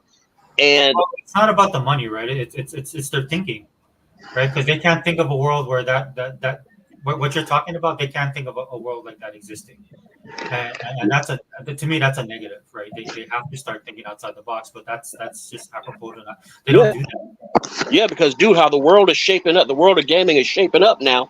it's kind of like, man, you really can't sit there and say that anything is guaranteed to you for tomorrow. You can't, if you don't own it, you can't even say it. Matter of fact, even if you do own it, you can't even say that it's guaranteed to you to tomorrow. You just can't. So it's kind of like, but that's what it is. And I'm sorry to cut you off, Tuck, but yeah. But you're right. Dude, So Japan, I think Japan will take that to the grave, bro. I'm just being honest. I mean, I've seen them make some changes, dude. I mean, they even changed their white paper, which blew my mind. I didn't think they would do that. There's times where they do surprise you, right?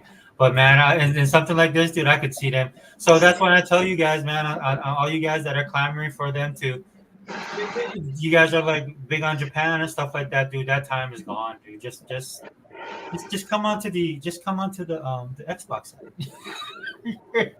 Just experience the euphoria that is Game Pass and all the variety you have. Because 100% Fireball. I feel what you're saying, dude. I agree with you. But I mean, I think they'd rather die. They would commit Harry Room before they do anything that you say. The only way, dude, see, to me, it's like this. The only way that any of them are going to finally bring themselves up to snuff is that, which I know they hate. I know that nationalistic pride won't they'll die before they let it happen. But if they want their company to survive, they're gonna have to let some Westerners take over. Because remember how Sega did poor Bernie Stoller and all them, and Pete Moore and all that stuff like that. You're like, shoot, you're like, they were the ones literally trying to keep the whole thing afloat. No, but that's what I mean. That's what I mean, right? That they've tried this. In fact, there's Japanese developers that tried this in the mid to late 90s, right? And they were ostracized, right? And they went back to their old ways. That's what I'm saying, dude. It's like, look, dude, it's like being with a drunk, right? You know, that a drunk's gonna drink, and that's just the way it is. That's what I mean when I think I can't see they'll take this thing to the grave.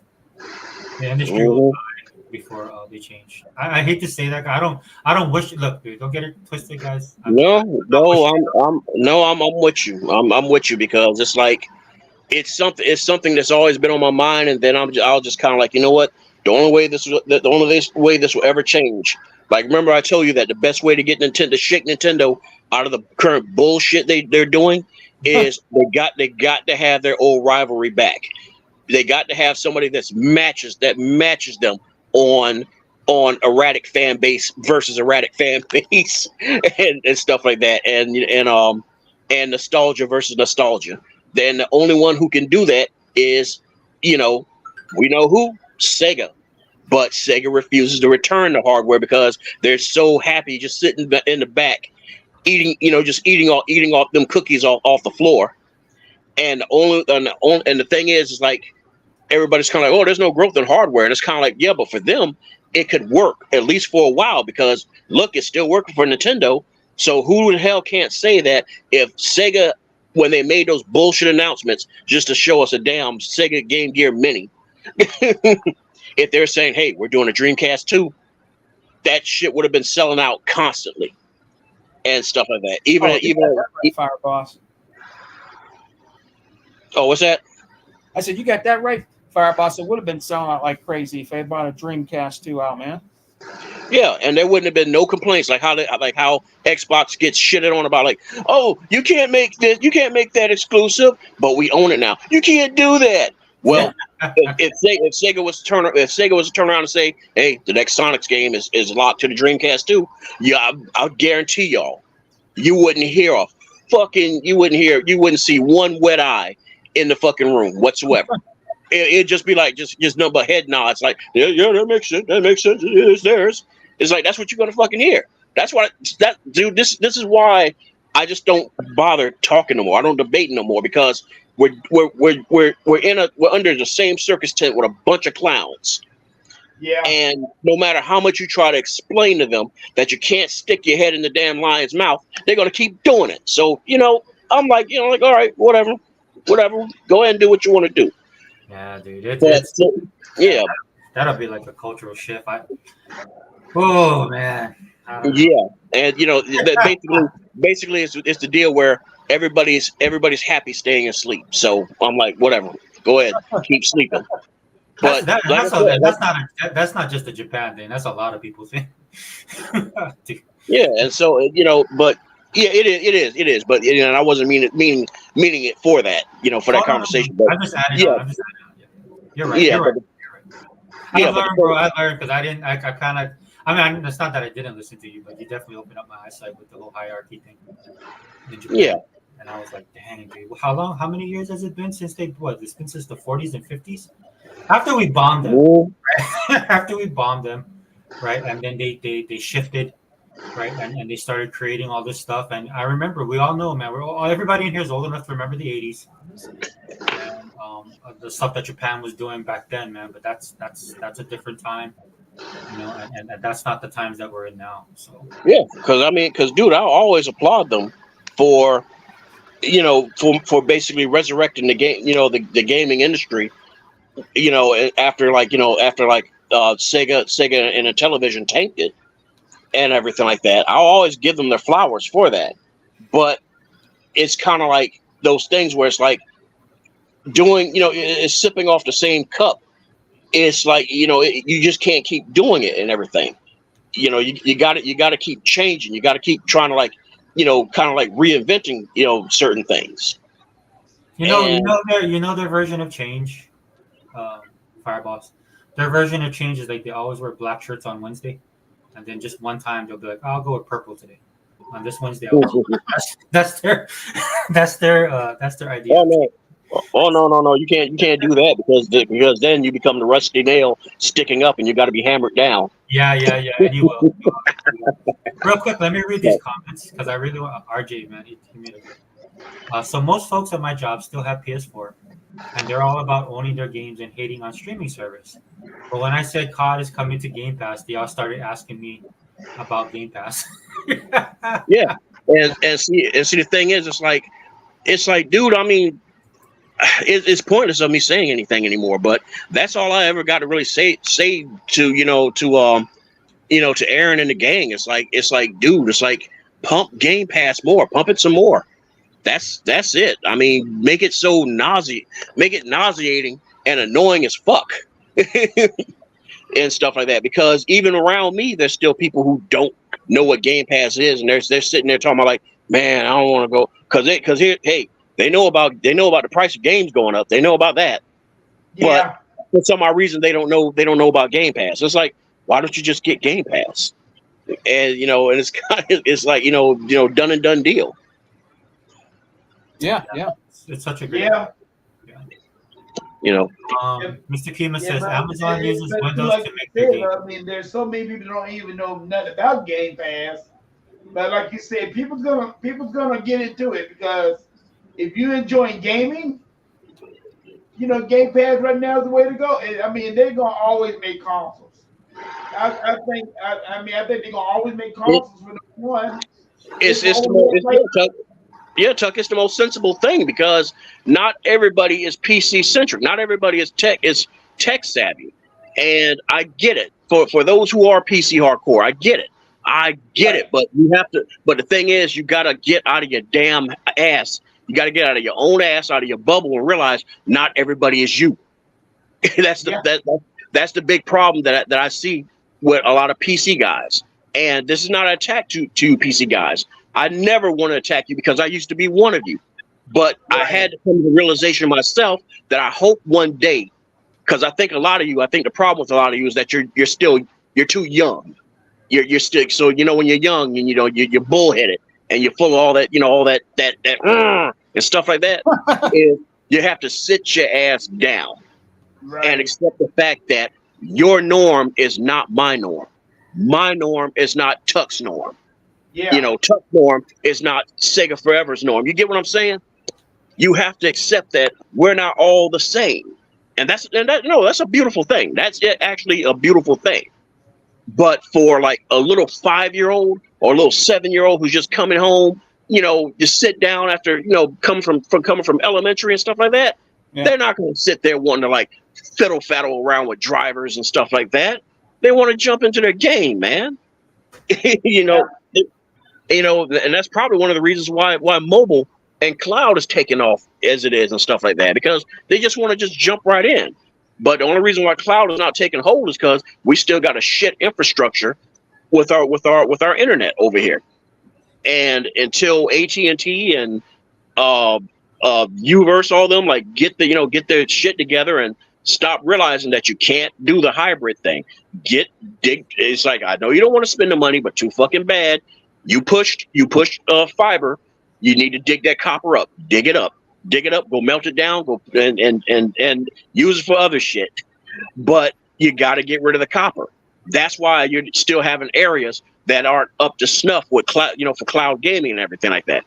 Because see here, it's like, I mean, cloud could be a little bit better for me. I don't use it because it could be a lot better. And granted that I am on fiber now and stuff like that, it is 100% fiber. It's just that, I guess you say my experience with cloud just wasn't, initially that good to where I felt the need for it. So who you with now? I'm with this group called True Vista. I think they originated from Florida, I believe. See, I'm with AT&T, and AT&T got fiber. Well, I don't. The thing with AT&T is like it kind of depends on your area because AT&T is fiber. They are pushing fiber, but you got to kind of watch it because it's because basically it's kind of like what comes to the node and what goes out from the node, because what goes to the node may be fiber and they're telling you, oh, it's fiber, but what's coming out of your house may be copper because they refuse to dig up those old copper lines and stuff like that because they know they'll have to dig up your streets, dig up your sidewalks, go into your backyards, and they're not ready to have that conversation of the cost of that and stuff like that. So what a lot of people usually, if they're not careful and don't realize it, they usually have what's called hybrid, where it's fiber to the into the area, but it's copper going out to the households and stuff like that. It's fiber in my area because years ago, when fiber was real high, we had that's what we had. Then AT&T, they went to Dish Network. They kind of figured that Dish can be, it's cheaper to have DirecTV. They have fiber optics, but now they switched back to fiber optics because the price then went down on it. So when we already got in my area, we already got it set up for the fiber optics already because that's what they did years ago. And in the neighborhood that I'm in now.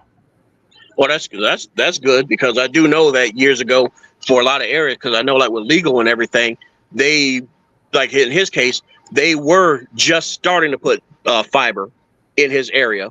So there's places where it's like, yeah, they're like laying it down, but they're being like real. It's kind of like when a Google service came about and everything like that. It's like they're being like overly selective of where they they lay these lines down at. Right. But the thing is, it's coming. But for the time being of waiting for it, to finally show up for a lot of people. But the use of cloud is not there yet and stuff like that. So people gonna need to have a console and stuff like that. So it makes sense to try to have a console around for like. See, the thing is like I'm trying to like in my head. See, I'm kind of like working on, as I'm talking to you guys, I'm distracted working on something. But I'm trying to think in my head. But I guess the thing is, I really can't guesstimate how much longer we'll be seeing consoles for, because I don't think it's going to be a forever thing. We have to accept that it's not going to be a forever thing. But I believe, I want to say like probably going to see consoles around for probably the next 12 years. So that's probably like two more iterations. Right. But as far as the PlayStation goes, I'm not trying to piggyback off of everyone else on this, but yeah, it's kind of like the way things is looking. Unless Sony cuts off a lot of other stuff, a lot of other branches and everything like that. Yeah, I'm not. If they do this Pro, I'm not seeing a PlayStation 6. Yep. See, I just said that earlier, Fireboss. I said that to Sega forever. Yeah. And see the thing, because I know that's been something that's been pushed by like the Iron Lords gang and stuff like that, like King David. Yeah. But but at the same time, it's kind of like you kind of you're kind of like going off of what a lot of us already was aware of. Right. I think the big thing is when we'll see what the hybrid is, because I think it is a hybrid. What Sarah was talking about, we'll see what that's all about. I think that's going to be a good indicator, at least for Xbox, and that's all. I'm be honest with you guys, that's all I really care about. I keep thinking about the new Xbox coming. Yeah. What if what they're trying to do is basically something that's basically like a more couch friendly version of the old MSX computer, where basically the thing was literally it was a computer, but people did more console gaming on it than they did an actual legitimate productive computer task. Well, I mean, Microsoft being the way that they are, they're not. They don't hold themselves back. Like if they can pull stuff from the past, they will. I think a good indicator was the death of that cloud device that hit the news, and of course, when it hits the news, it's all negative, right? But people don't have the foresight to think, well, this could be why they killed it. It's because they're going to have their hybrid console that's going to focus more on the cloud. It's going to focus more on PC. You hear Dea talk about it all the time. One of the things she complains about is Microsoft's PC store, right? And that's something that Microsoft themselves has said, or at least Phil has talked about them getting better at, right? And I think when this new console launches, that's what we'll see. I could be wrong, but that's the way my mind thinks. That's the way I look at this stuff, right? I don't go to the negative, right? Because to me, the negative stuff, if it has some weight, sure, it would. But again, you have a bunch of stuff that Microsoft does, especially in the Xbox brand and with the Xbox team, that would indicate that they're going in different directions. That's why I don't worry about it too much, because like I said, I don't worry about consoles not existing, because they have a group of people that buy and give money to them that are on the console side, because we're old school. Now, eventually, I think once we pass away, and what I mean not leave the world, but as we become the older generation that moves on, and then the younger generation steps in, it's Katie bar the door. But that's why I look at what Microsoft's doing. They're looking at all of that, because they're good for being ahead of the game. Sometimes Microsoft is too ahead of the game, like Sega back in the day, right? But they found this rhythm and they found this cadence that I really like that they're doing. So I mean, that's the way I'm looking at it. It's more on the positive front, and it's just not positive for positive sake, guys. I am looking at it honestly, logically. And when I look at everything, all the arrows, it points in the direction of Microsoft just staying ahead of the game and meeting you guys wherever you are as consumers. Because people are fickle now, dude. The consumer base when it comes to gaming is fickle, right? And to RJ, let me read this by RJ. At the same time, it's sad because most casuals still don't know about Game Pass. The weird thing is I don't think Activision allowed to mention Game Pass into their own games advertised, which could be part of the Sony 10-year agreement. So twofold, RJ. I think because they are casual, I think Game Pass is a very like guys like us that enjoy it the most. We're hardcore gamers. And there's other people that find that like it as well. But to your point, and there are these things that you're talking about, like with Activision and the Sony agreement, right? But the one thing I love that Microsoft is doing is they're making note of all this kind of stuff. They have a good team in place. Phil, of course, as the lead. But with Matt, the more and more time goes on, the more I like Matt Booty. You guys know I've always loved Sarah Bond, and I think the team that they have moving forward will address all these things. So whether you like playing on PC, console, mobile, cloud, not physical, I don't know, guys. Like Sega Man, maybe you can think about that. I don't know. I saw that conversation and everything, and it's I don't know. Hey, dude, I hate to see it go too. I don't know what else to do or say. It's kind of like sorry to derail real quick, but it's like, in my case, because you guys know that I'm an artist. Yeah. And right now, like in my timeline and stuff like that, there's like all this stuff going on about like AI art. And matter of fact, I'm gonna throw this at y'all. Y'all probably even knew about this. Every year, the Pokemon Company does a art contest, and the top 4 entries, the top 4 winners is they get a cash prize, and their art winds up becoming cards. Well, guess what? Those top 4 entries was taken by an AI artist who disguised himself as 4 different people. Huh. Wow. So the Pokemon, so that art contest has been compromised.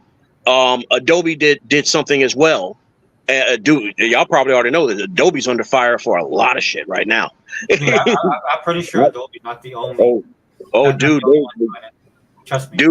They are a building that I want to see burned down because they've done the art game so dirty for so long.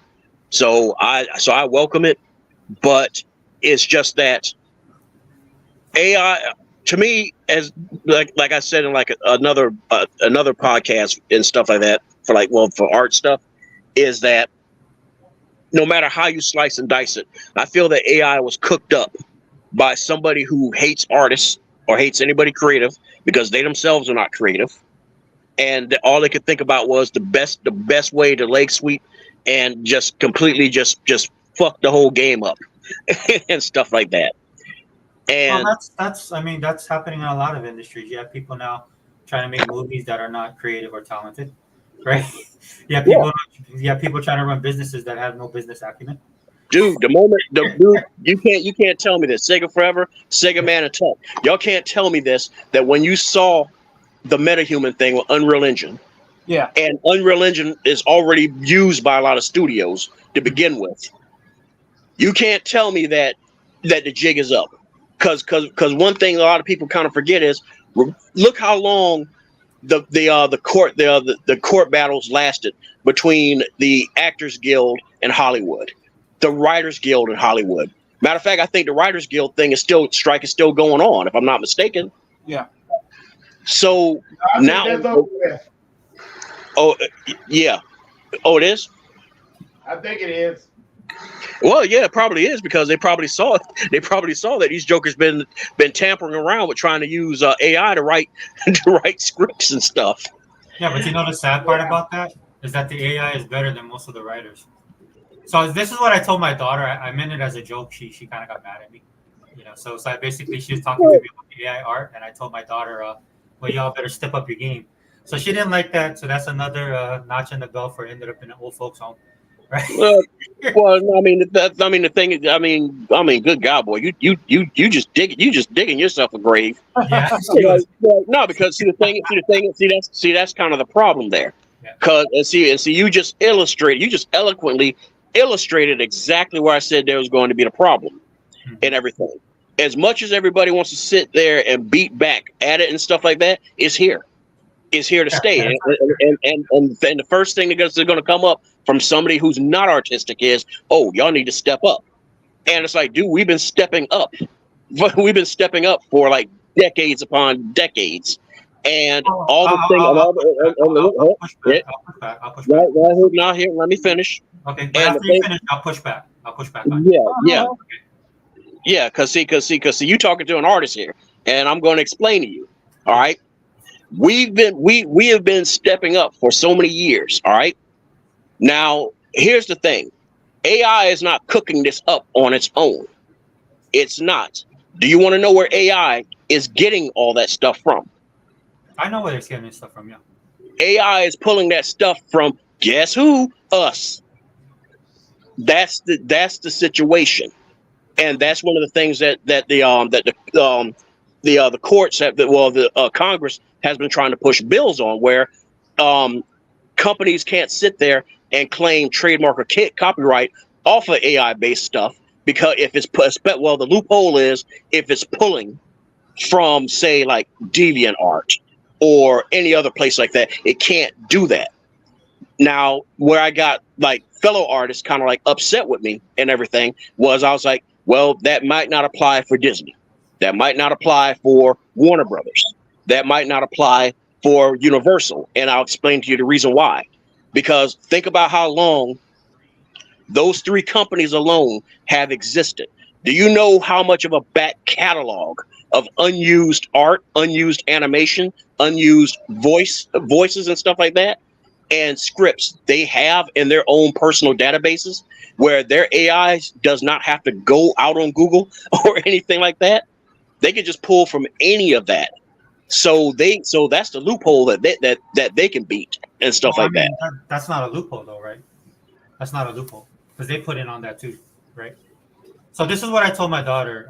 Because she's a very talented and creative person, and she has a lot of skill, dude. And I'm very honest with my daughter. I spent a lifetime as a person that can't do art, right? As a person that doesn't have that skill set, appreciating it for years. And I'm talking the majority of my life, right? And the thing I told my daughter is like, AI is here to stay, right? But you have to look at it, right? Maybe get out of your emotions a little bit. That's why I told her, because she's very upset about it. Because it's a tool. I look at it as a tool. And then what are you going to do with AI, right? Because she's doing that right now, right? She's taking digital art. She loves doing freehand. She likes working with charcoal, oil-based, all that kind of stuff. She's a traditional artist in that sense. But the industry as it is right now, if you want to get a job, you want to make money, you have to go digital. She won't be doing that for long. I can vouch for that. The by hand thing, because what's going to happen is that, see, I too used to sip off that same cup. Remember I said about you can't sip off the same cup forever. I too used to sip off that cup where I, refuse to like touch digital, and you'll never see me like loading up Adobe and stuff like that. Well, guess what turnaround had to happen? My comic that I had to put out and stuff like that, I just do it. It's too tasking. So digital art speeds up a lot of things in the production pipeline. You, as much as you don't want to do it, you'll be finding yourself using that lasso tool a lot of times. Select, copy, and paste. You'll be finding yourself doing it a lot of times and everything. And I mean, heck, you look at even a lot of Japanese comics, a lot of manga, they've been doing it for a while too. Yeah. Like people look at them backgrounds and you see like a whole big city background or something like that, and you be like, oh man, that artist, he drew that stuff in. They're like, no, he did not draw that thing hand by hand. What they do is they'll have people that usually go out and take pictures, and what they'll do is they'll scan the pictures in and they'll actually load them, and they'll load them in as like black and white, and maybe even sometimes grayscale. But that's how you usually wind up with those realistic looking like city backdrops and stuff like that in like panels. So the thing is where I was getting at, where it's like, no, dude, you are right. And that's the thing that I'm butting heads with others about. It's like, no, AI is here. My only thing is just that those who don't understand, because it's not a thing of being in emotions. That is not it. It's more or less that even saying stuff like that is also a backhanded slap as well, and stuff like that. Well, I mean, so I'll say this, right? Yeah, I mean, yeah. Let me answer this. Yeah, that's why I'm telling her, right? Because she is in her emotions, and that's not going to help her. That's why I'm telling her that, because to her, it's upsetting to her, right? But at the end of the day, that's not going to matter, right? It's just like I look at her and says, okay, where do you want to be, and how are you going to be, and what are you going to do about it, right? So, like for example, again with the freehand stuff, so she's found other outlets, her and her friends, right? So what do? They do cons, right? They do craft fairs. They do smaller venues and stuff like that. It allows them to operate in the space that they like to do art in the way they like to do, right? So they still have that connection to it because that's what they love. At the end of the day, that's what they love to do, right? And they're making money off of it. They're doing this. So for me, it's kind of like you have to be fluid, And that's the one thing that gets me about AI. I agree, right? Because I see some of the stuff that these guys are doing, right? And it's wrong. But like I said before too, right? There's a lot of people that operate in these spaces that do not need to be in these spaces. I'm just being 100% honest. As a person who's consumed this for my entire life, and I look at seen some of the great writers and artists of our time, and then I have these guys coming up to me trying to sell me a story or trying to sell me a movie, want my money for stuff, and I'm looking at their stuff and I'm like, no, dude, you're not good. Right? And then they have the balls to tell me, oh well, just because you don't understand. I'm like, no, dude, your stuff's not good. No, people, no, artists, creators like that. No, those are ones that are just basically, I got, what's the term I'm looking for? They're basically more or less, like stuck up in their own asses. And Well, I I think what it is, bro, is reality. I'll use myself as an example. I played basketball, led the state of Florida in rebounding, right? 18 rebounds per game, right? Had a little bit named myself, articles written about me. I was kind of like in my area, in the division I was in, and at colleges looking at me. And you know what happened? I went to watch LSU play Florida. And then I saw this player by the name of Shaquille O'Neal. You might have heard of him, right? And my whole world fell apart when I watched it, right? Because I had aspirations of being an NBA basketball player, right? That's what I wanted to do. I mean, I had the size, I had the tools, right? But then you see somebody like Shaquille O'Neal and reality hit, right? So at best, I could say maybe 1A, right? Maybe go next level, play for a junior college. But making it to the NBA, no. Dude, there's no way you can compare with some of these guys in the NBA because they're just born. They're born to play. I'm not trying to crap on you. I'm just trying to get perspective, dude. It's just like that opened my eyes to a lot of stuff. And there's a lot of people in this world nowadays. No, because the thing is, it's like, I mean, we could go back and forth all day, but Yeah. Because the thing is, I get what you're saying, but at the same time, I'm kind of like, so in other words, you let yourself get punked because you too. Yeah, because you too. Yeah. So I played next level. You too could have said, I need to step up. And dude, and the thing about it is like, who's to say that if you did come in and you did your best? Because think about a lot of the picks, because I'm not in sports like y'all are, but I've seen a lot of picks where a lot of y'all were like, how the fuck did he get, how the hell did he get picked? So you yourself could have been that one quote unquote mediocre pick. And for all you know, and even if that happened, yeah, I'm just saying, I'm just throwing it out there. That's all. I'm just saying, what if that did happen and you managed to improve yourself over time? Or just being just that one cog, that one tiny cog amongst all them big gears in that team, you had a good smooth operation going. You get what I'm saying? That's all I'm saying. And everything. Because it's a next level thing, right? It's like Bill Burr made a great joke about black players versus white players. He did this comedy routine, and he talked about like everybody on the basketball court would love to do what LeBron does or Kobe does or Shaq does, right? But at that point, that's not a everybody wants to do it, dude. That's not a thing that you don't want to do. It becomes an ability. It becomes an ability thing, right? Well, so at the end of the day, I mean, look, I played in the Navy, that next level with a bunch of guys that were really good. Met Jason Kidd. I played with Jason Kidd. That dude was amazing. He was nice enough to come down to the shipyard and play with us because he lived in Oakland. Right, and that dude was amazing, man. I played against him. I was like, bro, this dude. And then when I watched Jason Kidd play on the NBA, there's people better than him. But that's what I'm saying. Right. Yeah, but the bottom line is this. I guess what I'm trying to like dial this down to, and everything, is that even the most well-intended things. I'm not saying that you're wrong or right. I'm just saying kind of like take it for what it is. Even the most well-intended, those well-intended actions, can I guess you could say can also be just as equally as damaging and stuff like that. So, so like I said, agreeing with you that yes, AI is here. There's nothing we can do about it. There isn't because the thing about it is like, the corporations wanted it, all right. They wanted it more so than we did. What's going on, realist? But the fact of the matter is that every day when I come into my Xbox timeline, what do I usually see? I see a lot of Xboxers going into Xboxians. Oh shit, He-Bot. There goes He-Bot. Beast man, it's He-Bot. Get him.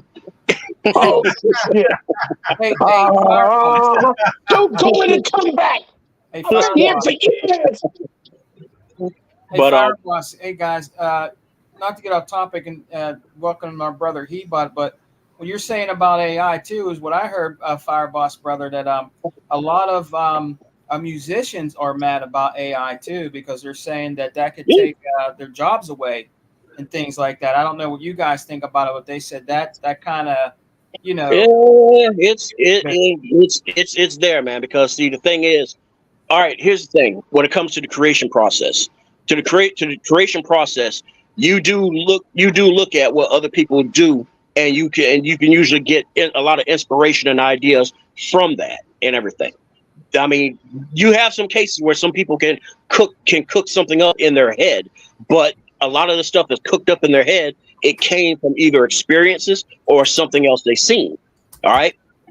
The thing is, what AI does is AI is going out there and grabbing bits and pieces of what it's seen that's already out there and been done, and it's pulling it all together and making its own little mismatch. Now, the scary thing about it all is the fact that, yeah, when it first started, we was laughing at, looking at these half melted faces, um, 7 toes on 1 foot, mismatched colored eyes and stuff like that. We were all laughing at that.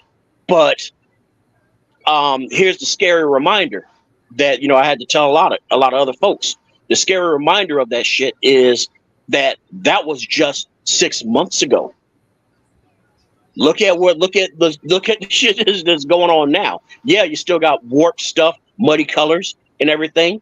And once again, as I said, don't forget that Joker who basically tricked an entire group of panelists, of art judges for the Pokemon company Pokemon art contest. That's the wake up call already and everything. And what I was Well, getting at is the AI, if I may, boss, if you allow me to not interject, but to add to what you say. yeah, The good thing about AI, the way that Microsoft is trying to implement it, right, is they say they don't want to use it for the future to take away jobs. On the contrary, they want to use it to help people. Like, for example, like he was saying, how when you have independent studios, right, that maybe don't have publishers and don't have a lot of money, and they want to do a game with a higher quality, they could use that AI to help them create the game much faster for less. So it could be less cost efficient or cost effective, right? Or be more cost effective and less cost efficient by using the AI and still being able to create something that may look like, let's say, like a triple A or a double A, but with a fraction of the cost. Or if there's a developer that, let's say, has a small team, maybe 30 people, and they want to do a triple A style game or kind of game, instead of hiring people because they can't afford it, right? They can actually use the AI to help them by giving it the command, doing what it has to do, and it cuts like half the time to create and optimize and polish the game without having to hire people if you don't have the manpower or the money to hire them. That's how they want to use it. I'm pretty sure they're going to probably try to use it for other technologies and other companies in the world for other things. But I don't, as long as they use it where they are aware, listen, we can't just take people's jobs away. That's not how it works, because creativity from the mind can never be replicated by an AI. Yeah, it could create something that somebody thought of, but the real creativity comes from the mind, right? And from experiences of life, the people. And that's something you don't want, because then it'll replace all those people's jobs. People will lose jobs. And unfortunately, the people that are talking about it in that sense of, well, we could replace people and we don't have to worry about it, is really in the movie industry. Like they want to fucking get permission from like actors so that they can fucking, let's say Morgan Freeman passed away today, God forbid, still do a movie with Morgan Freeman 20 years down using AI, replicating him. You see what I'm saying? the thing is, they don't even really have to do that, because it's like I was saying before you popped in. I don't know if you caught it or anything like that. No, I didn't catch her. Yeah, so I'm just saying based on what I'm hearing you say. Yeah, the moment we saw MetaHuman shown on Unreal Engine 5, And remember, Unreal Engine is used in a lot of movies and stuff like that. The moment I saw MetaHuman, I already knew what the fuck was up. You can Right. literally make an actor. And I remember, and see, the thing is, it's funny because all of a sudden it's just popped in my head that, that's that old age. This just Right, jumped right. in my head just now. Yeah. I remember reading a story. I can't remember if it was People's Magazine or I know it was a magazine because, and that's how old I am. Magazines and stuff like that. Because I remember I was in a gas station and I was talking to one of the attendants and stuff because we were like friends and all that. And I was reading in a magazine and they were saying that like 20 years from now, Hollywood's just going to, the next big blockbuster is not even going to star an actual living actor that you know of that owns a house in the hills or anything. Is going to be somebody completely computer generated. Mm-hmm. And I mean the idea of, let's say, using it for sentiment value, for like, to like recreate somebody that passed away, as far as maybe for a small amount of screen time. I think the idea of it and the sentiment of it is actually kind, but it's unethical. You get what I mean? Because at the same time, it's kind of fucking weird when you're gonna have an AI of somebody that could be passed away maybe 20 years ago, and he has almost, it almost looks realistic or feels real on screen, and he's not even there. Especially if you don't have the permission of the family, of the actor itself. I just think it's unethical. If you do it for something like short term, like a little scene, like they did in Star Wars with Grand Moff Tarkin or with Princess Leia, so that you would know that you were watching Rogue One which is basically the prequel to the first Star Wars, as we know it, right? Then that's different. I don't think it'll be that offensive. I don't think that'll be that discriminatory or that unethical. But if they use it for to try to, like you said, try to do like a whole blockbuster, nah, hell nah. That's a no-no right there. I don't think that'll fly right. You know what I mean?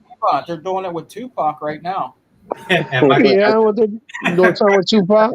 The AI, yeah, they're making new music. It sounds just like them, dude. Just like them. Oh yeah. The AI is smart because what the AI does, it replicates exactly what the person would do, how they sound like, how they would move, their gestures, their animations, their anything that they would do, it just mimics it perfectly. You know what I'm saying? Yeah. Hey, Sega man.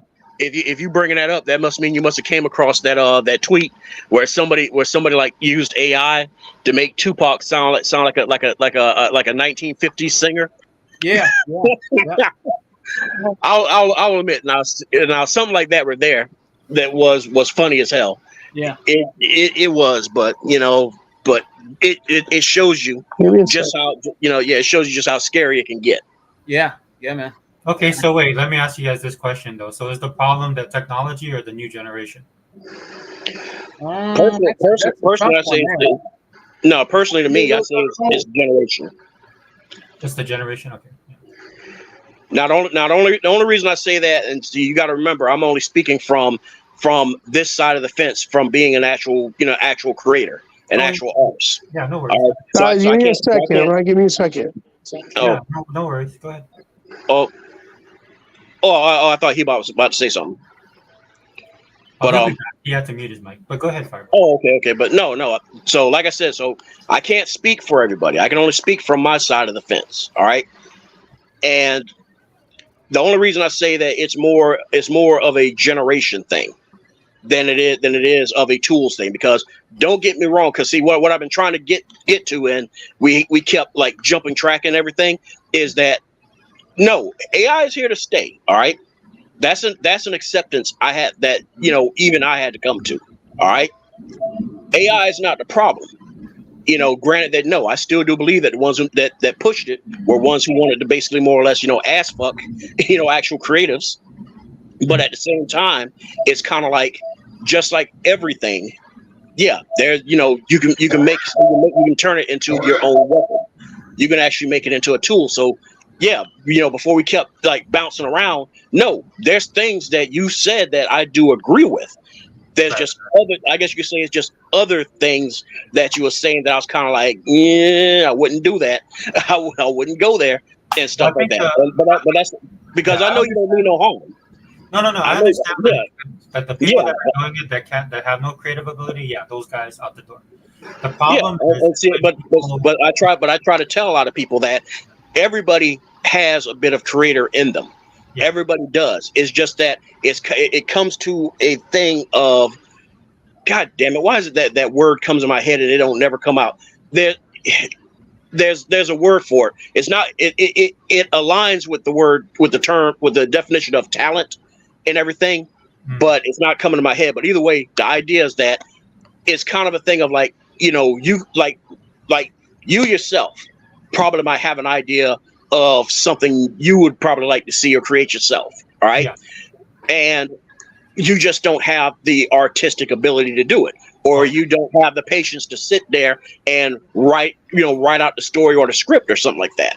You know, we all have it in us. It's all within us, that creative spark and everything. It just comes down to having the ability to make it tangible, to whereas any of the human senses can detect it and stuff like that. That's where the issue comes in. And I've seen a lot of people have meltdowns and just completely just break down and have their own little villain arc because they lack that ability and stuff like that. And a lot of them for good reason, because there are jerks in the artistic circle that like to rub that shit in your face and stuff like that. And so I don't blame a lot of them feeling a certain way and all stuff like that. But back to what I was saying is that it can be used as a tool and everything and stuff like that. The biggest problem that we're looking at is those who abuse just any tool. They abuse that tool and start using it for more than what it was meant to be, which was a tool. All right. That's basically where I'm getting at with the whole generation thing and stuff like that. And because to me, it's like this. The biggest threat to somebody like me who does commissions and stuff like that, and that's what I depend on to be able to like keep my lights on, keep food in my fridge, and keep gas in my tank, is that what if all of a sudden at first it starts off with one of my clients where they're like, well, you charge $100 for this, and I can probably go with this AI guy who does it for like $30 and stuff like that, and he does it faster. The reason why I was saying this whole little you need to step up your game thing is kind of like a backhanded thing, is because is basically this ain't no Mark Henry shit. All right, you can't sit there and tell me to do a full colored rendered picture with 5 characters. And when I say rendered, that means all colors, all shadow, and all lighting. Lighting. You can't sit there telling me to do that within 48 hours and stuff like that, and have me versus a machine that could do it in like less that time. That because dude, that's I'm not saying it's an impossible thing. I'm just saying that's improbable. That's inhuman. Well, that's the reason why, hey, boss, that's the reason why if you got a machine that can help you out, hey, I'm for that. No, the thing is, even with when you say a machine, like using like a computer, like digital art, even with all the tools in front of me and everything like that, I can't move that fast. And a lot of people see the problem. The problem is a lot of people think that it's the you draw pictures. They think of that little 5-year-old that's in their daycare sitting at a table with a crayon. Like, look, I made Spider-Man. Well, they know it don't. Everybody knows it don't work like that. I mean, that's. Chuck, you'd be surprised. You'd be surprised. I've had clients, I had family that think the moment they gave me someone's portrait, I should have already had that thing done within the day, within the next 4 hours. It should have been done. So do you think those are all factors, right, boss? That you got to take into consideration as a creative, right? Yeah, that's what I'm getting at. Whereas like the thing is like, because once again we bounced around. Whereas like you're looking at situations like that where people are kind of like scratching their head, like, well, I mean, I could go here and he's cheaper and he does this, and it's like, well, yeah, of course he's cheaper because he's not really doing the actual physical part of it. He's not doing the real mental part of it. That happens outside of AI, as we know, right? Yeah. So like my daughter will take commissions, right? And even though they like her art better, right, because there's a style that she has, they'll go to somebody else because they just want the character and the product, but the other person was $30 cheaper. So that's happening already, right? Yeah, it's And the thing is like I'm trying to see. The thing is, it's kind of like what you're saying is like it kind of depends on that person to go to as well, because a lot of times you get new artists that come in and they shake the whole world apart. Yep. Well, that's because they don't really comprehend their value the same way that say you do. Like, because you have artists that look at each other and be like, dude, you should be $20 more than what you are, and stuff like that. And there's some they're because I've had that happen with people who look at me and be like, dude, you should be charging more than for what you do. And I'm like, no, I don't, because I want to be priced where I'm more competitive and I can move, because I know there's people that's better than me and stuff like that. And and it's like it's like I know people will rather probably go to them. So I have to, prop myself as this option. All right. Now the thing is that you don't get so balls down deep in the dirt to where you completely literally screw up the whole chain and everything and stuff like that. That's it's a marketing thing. I mean, shit, if Realist popped in, he probably could help me out, because my brain is like halfway on this I'm working on and talking to you guys and everything. But it's it's a thing with economics and stuff like that, is where it's like, like you may go to a store and see like a can of Coke like for like $1 or something like that, and it's like, but if you go to like another store and that same can is like is like 50 cents or something like that, then that's basically disruptive. And it's like, yeah, it's a damn good deal, but at the same time, it's kind of like, whereas every other store is kind of like, we can't do 50 cents and stuff like that because we're a bigger chain, or we're a smaller. Well, no, not bigger. We're a smaller chain and stuff like that. So we can't do what the bigger chain can do.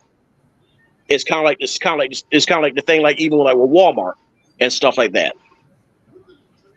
So it's like going back to it and everything. It's like yeah, you can get an AI script bro who come in and say they can do this like cheaper than me and faster than me and everything like that. That's basically where the problem is that I cannot beat that. And yeah, I can sit there and make myself cheaper to try to match them, but here's the problem: I can't move that fast. And then on top of that, I can't make myself any cheaper, because that means I have to take in more orders. And I take in more orders, then I don't have time for basically anything. And the human spirit gets burned out very easily. So yeah, so I guess you could say that, oh, in that case then, boss, then learn to do AI. Yeah, I could do that. And there's nothing stopping me from it. But to me, it's kind of like, it's just, dude, if I can't like do my own art, that bothers me. And I know to like Sega forever, that's just you and your feelings and everything. It's just, dude, seriously, this is something I've done, like all my life. Otherwise, I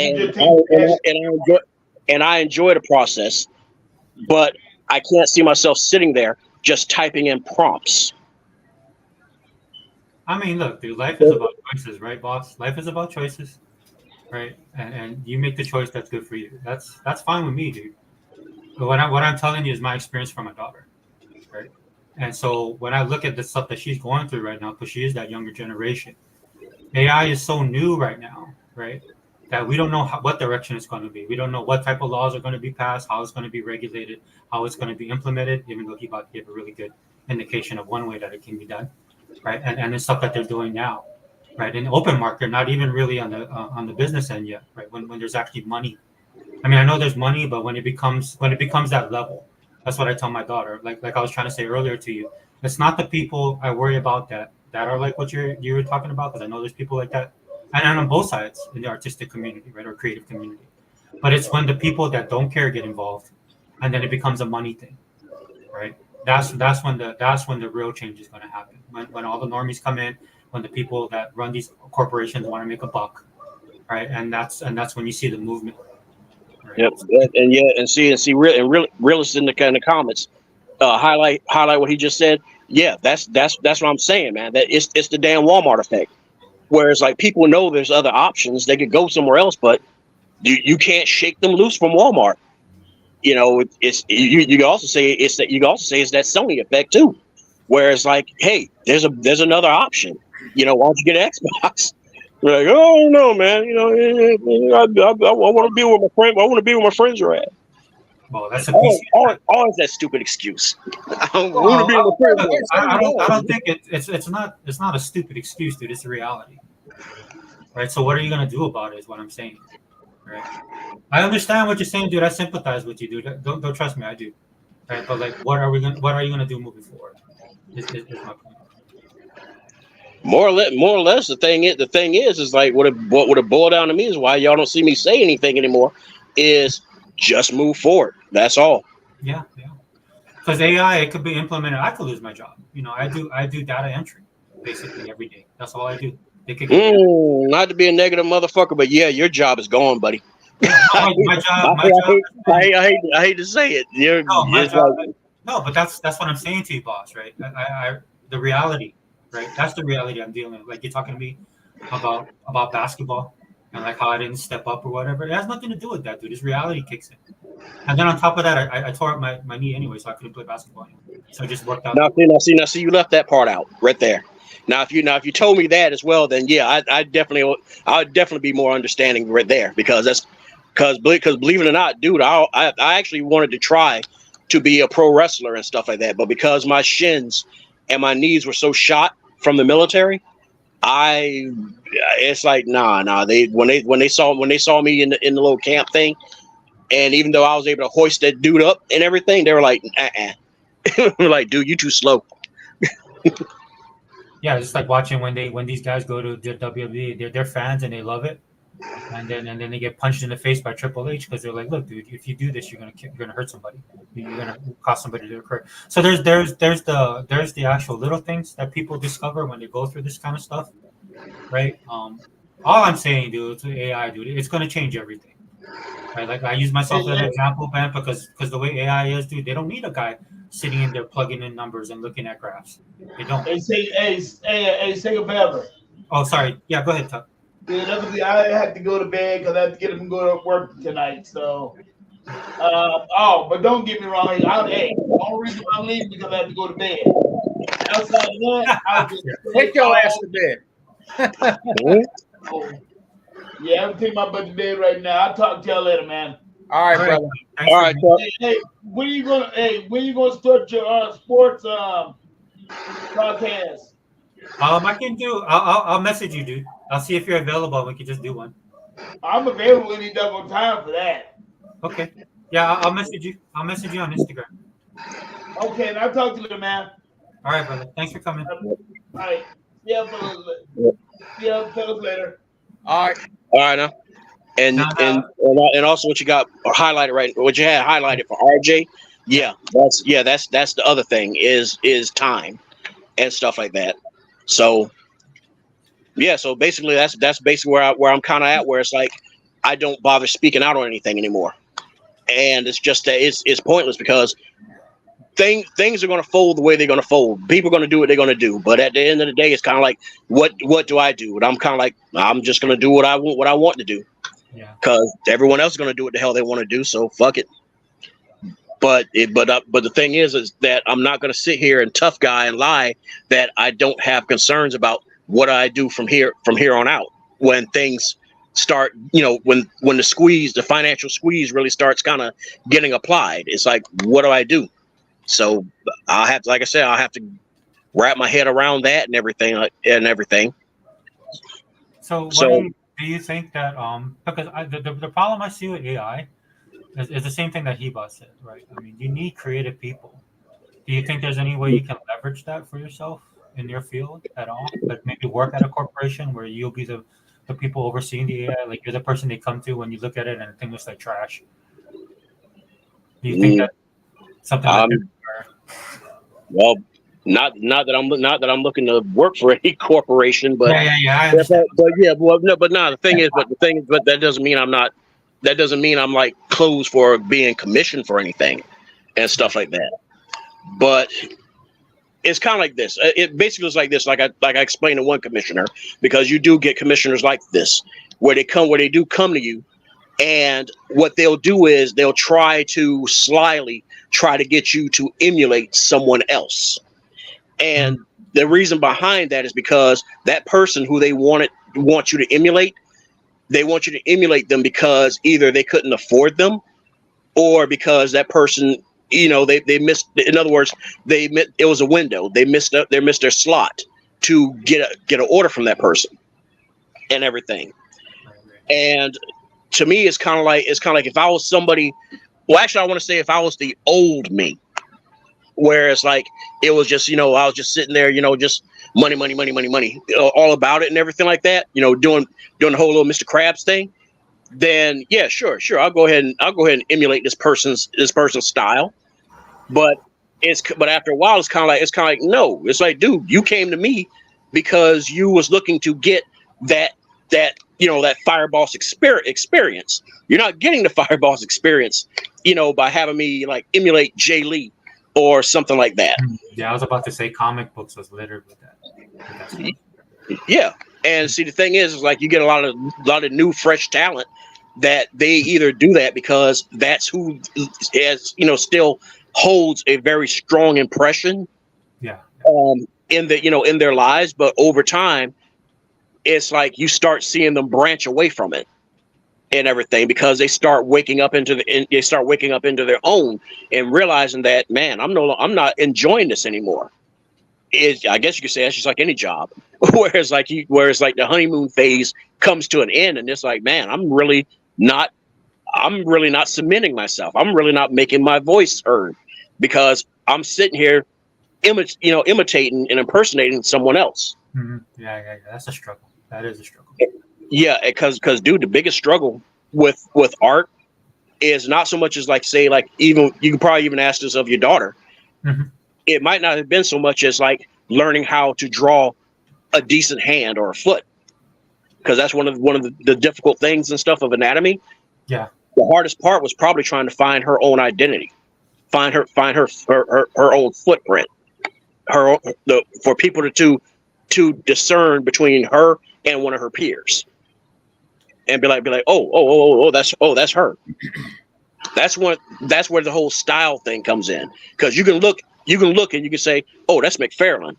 Oh shoot, that's Jim Lee. I can name bomb all day. You could look at those and say that that's Masamune Shirow. You could do that because these guys have their own style. And see, the thing is, we all kind of like I want to say see things just like this conversation we're having. We all see things, feel things, taste things, hear things differently than the other. All right. Because there'll be somebody who will listen to the same Tupac song as I do, and they'll be like, man, I don't know what Tupac was on. This shit sucks. And I'll be like, what the fuck are you talking about? This shit was fire. And we'll have an argument back and forth about that. So don't you think that's like to me that's the those are the differences that'll keep AI at bay to some aspect, right? Because people have different takes. That's the thing. The thing about it is that's what I'm hoping for. In other words, I'm hoping for humans to continue being humans, because because the thing about it is, it's like because here's the thing. Even though McDonald's, I know I'm going to use a very nasty analogy here. Even though McDonald's is the most well-known, popular brand, and is the one that has the biggest market share and everything like that, not everybody wants to keep eating McDonald's. Every once in a while, everybody wants to have a Hardee's. Every once in a while, everybody wants to have a Five Guys. Every once in a while, everybody wants to have a Chick-fil-A. Nasty ass shit. Oh, dude. Oh, yeah. I started fights off of that. I was like, shit. Chick-fil-A's nasty as fuck. Yeah, I can see you dying on that hill. No, I'm sorry. I'm sorry. I don't get the whole rage on Chick-fil-A. I don't get it. It's the shit's fucking flavorless. Burger King's good. It's like fucking Popeyes for white people. I'm sorry.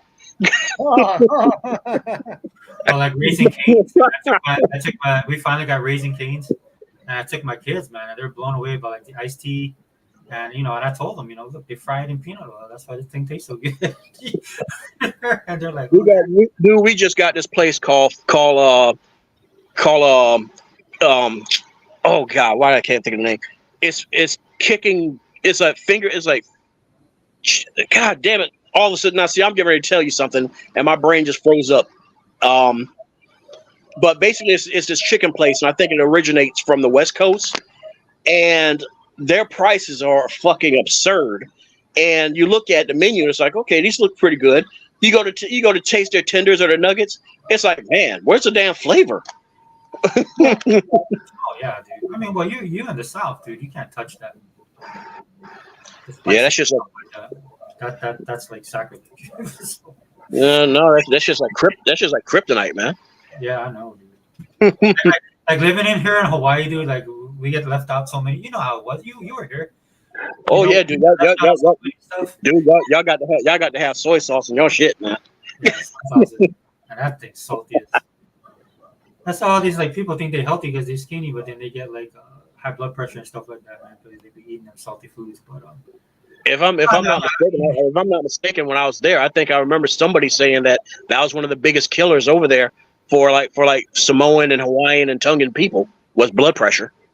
Yeah, well, and diabetes. Diabetes is the two biggest. Because I mean, everybody here eats rice. Like we eat rice like it's a staple. So. I like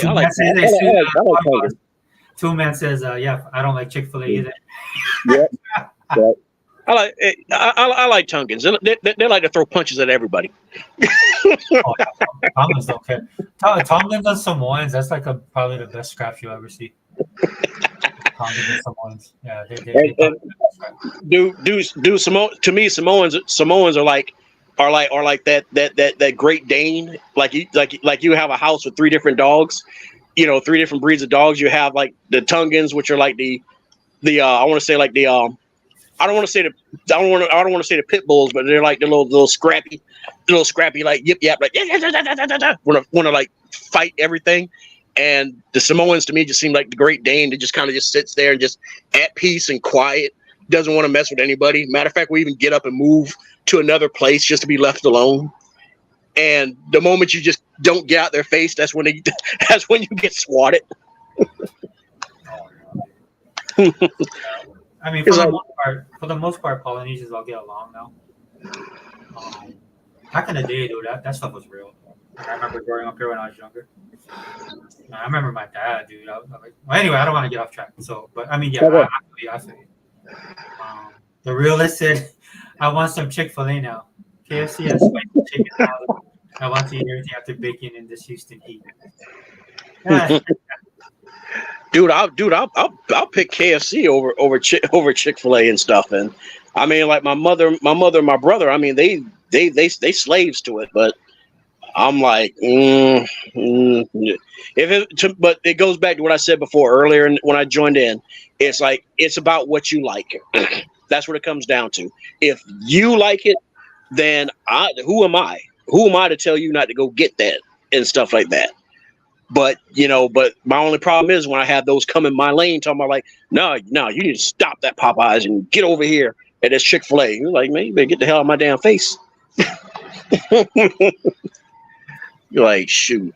But yeah, and it comes down to the AI thing too. So it's like, if people can find a way to make it work for them, then go ahead. And I'm not so closed off myself to where I can't figure out something for myself, because I do know that as I plan to like try to move back into comics, I'm going to have to, because one thing that I will have to say about art is that you do have to find certain little cheats to make things easier for yourself. That's why I was saying that where your daughter was wanting to stay, keep doing backgrounds by hand, over time that's going to get a little hard to do.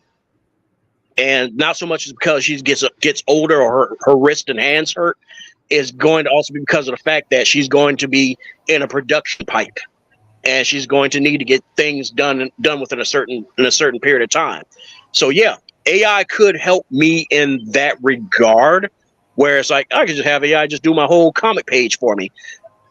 But there's a problem with that. There's a distinct way that you want something to look. AI can't replicate that 100%. Go ahead and look up AI comics and you'll see what I mean. Dude, Matter of fact, go to Webtoons. Go to Webtoons and I forgot what it's called. There's a tab for brand new projects, and you will see exactly what I mean, because it's chock full of a lot of people trying to use AI to do comics. And whereas I said that yeah, AI is getting scarily good, scarily fast, it's still not there as to what like Hebot even said and everything, where it's like there's a certain thing about an actual person versus a computer in this situation right here, where it's like, yeah, one picture, one single picture, one single commission order I can lose to somebody rathering AI.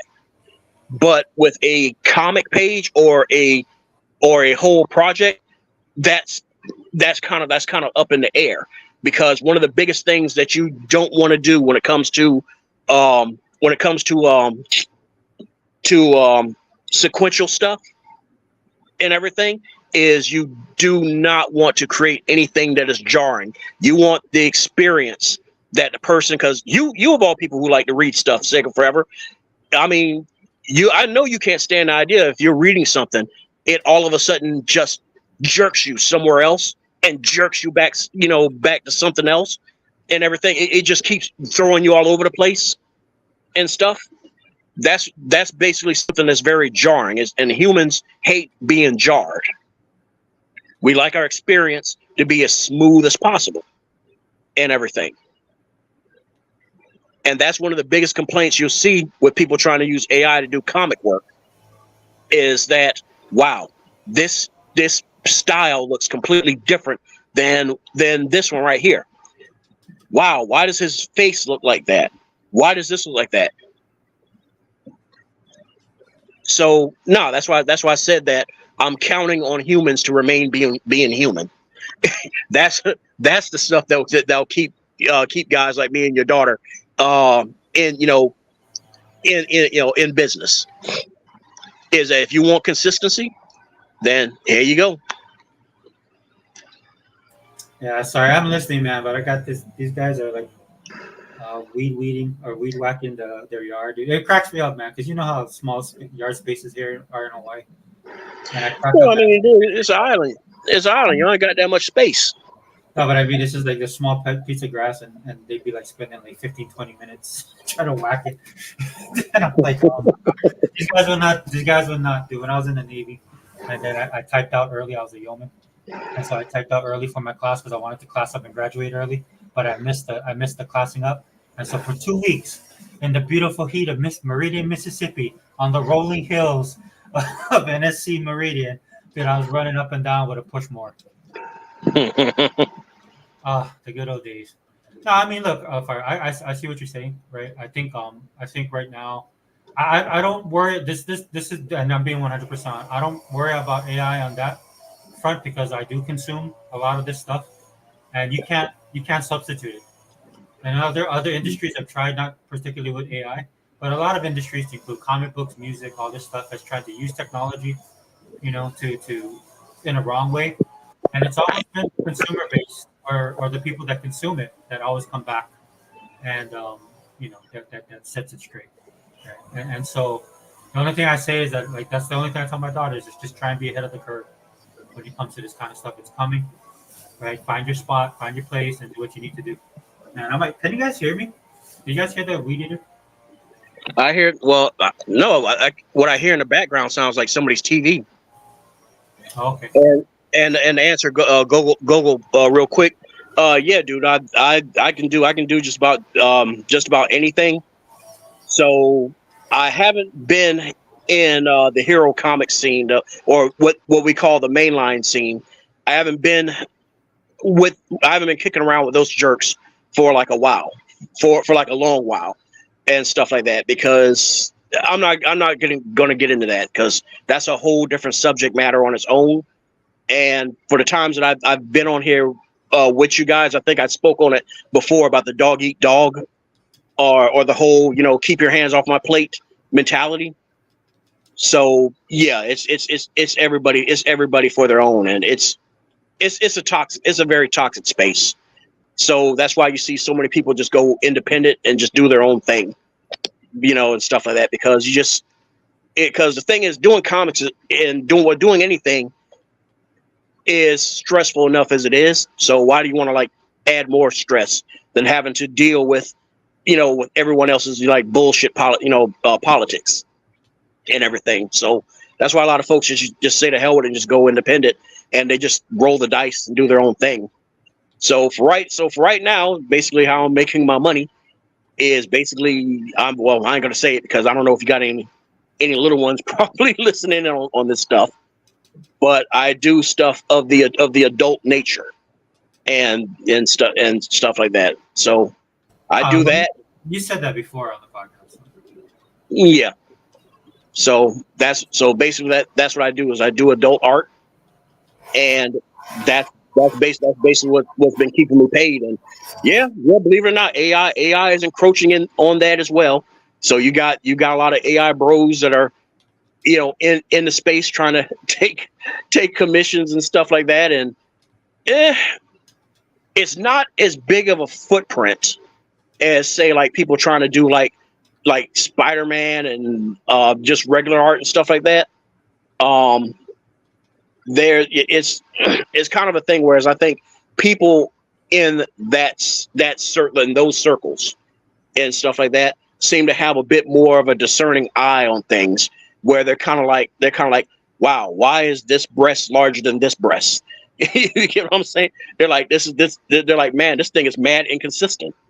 So it's kind of a thing of a pick and choose type of thing. So that's why I'm saying that, the whole crutch of my business depends on humans remaining being humans. Where they're sitting there and being like, why is this leg longer than this leg? Why in the world does this dude have 10 fingers on one hand? So yeah, as long as people are like turned off by that stuff, yeah, dude, I'll stay in business.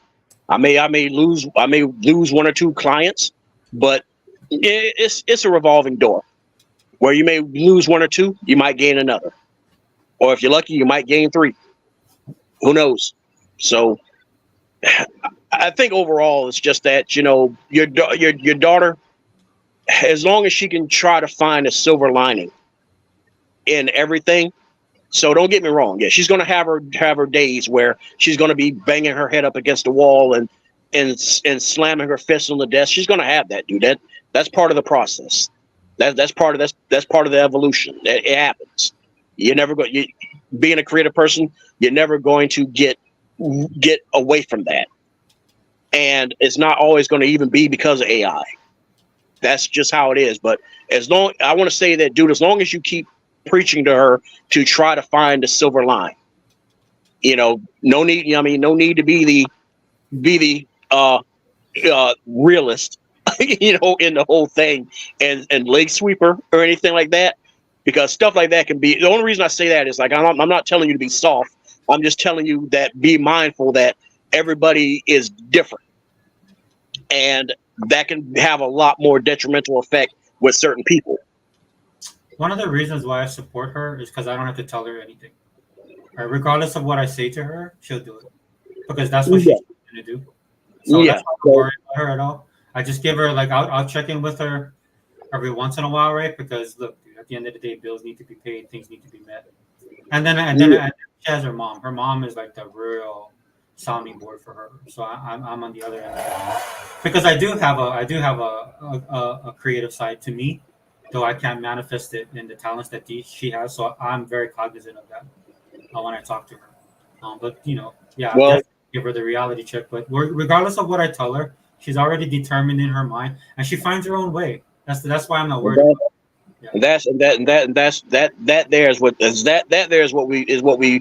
Is basically what I go with when I deal with other people, like other artists, because here's the thing. People, either be it mainstream or be it the adult circle, will tell you about me that I'm an oddity. And that's not me tooting my horn. I'm an oddity in the fact that I don't look at you as competition. I don't see you as competition. I don't see you as a big bad threat looming over my horizon. I'm more on the lines of like, nah, man, climb on up here, man. Let's both look over this horizon. And I know that's probably the wrong type of mindset to have and stuff like that, because competitive is supposed to be competitive. I guess you could say when it comes to the art game, I guess I'm kind of like a Phil. I'm kind of like a Phil Spencer on it and stuff like that. But the thing is, it's like, it's like there's room for everybody and stuff like that. And it's just that, you don't want to see people leave, just like the same as I don't want to see, a platform leave. Because going through like the through the 80s and to the 90s, we see more than enough platforms die out. The moment of their inception. I mean, hell, dude, even the 2000s. Ouya and GameStick, mind you.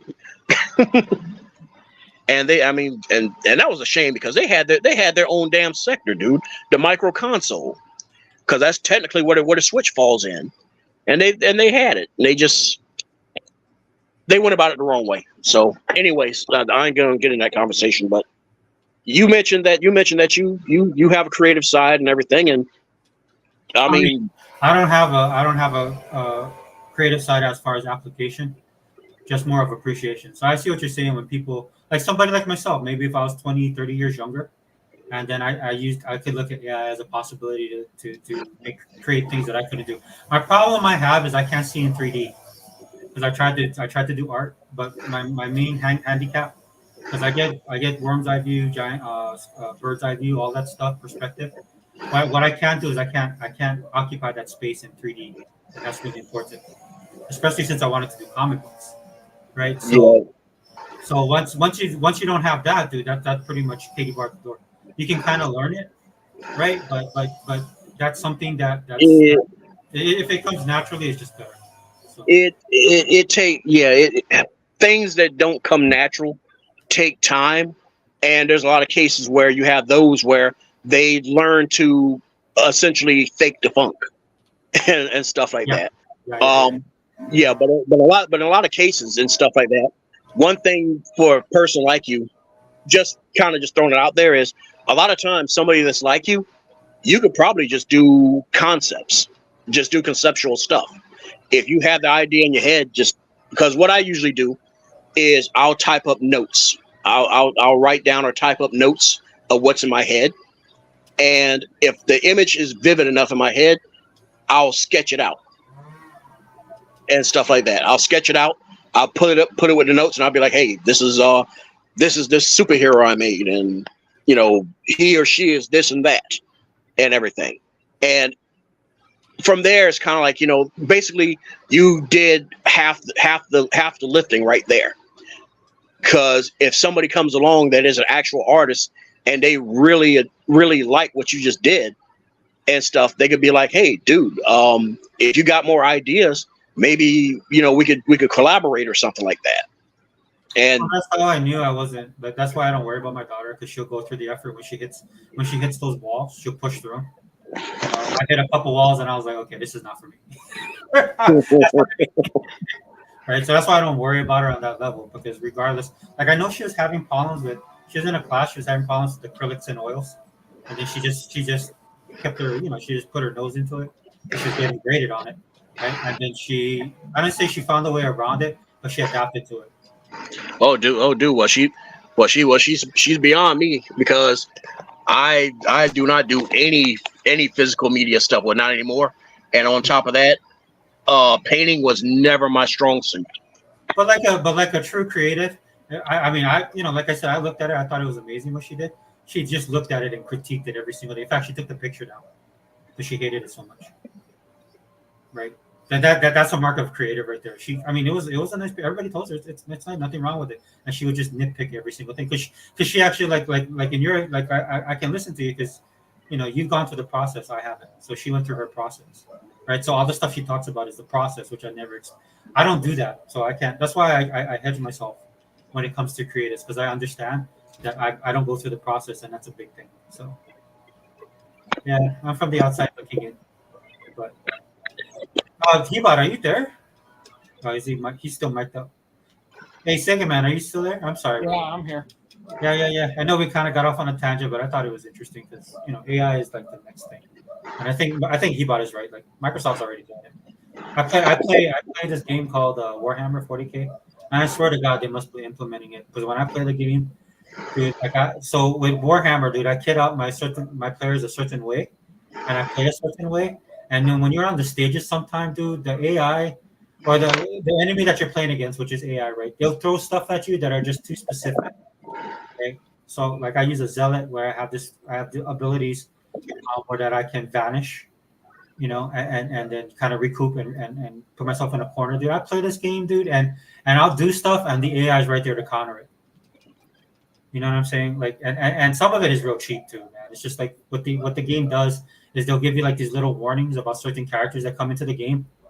And then the other night I was playing it, and so it would be the kind of thing like if there's this exploder character, he'll make this certain noise, and so you can kind of get your bearings to see where it's coming from. Dude, the game was doing stuff like give you the noise, and then there was right on you, like doing stuff like that. So I was, dude, this game.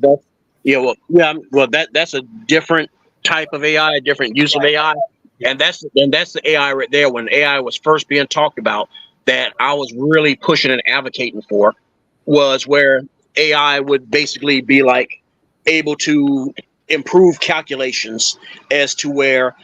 Because remember when they was talking about like wanting to use ray tracing for audio, AI could like basically determine where the audio should be coming from say like an enemy's footsteps, and that could be like applied to like a gameplay mechanic.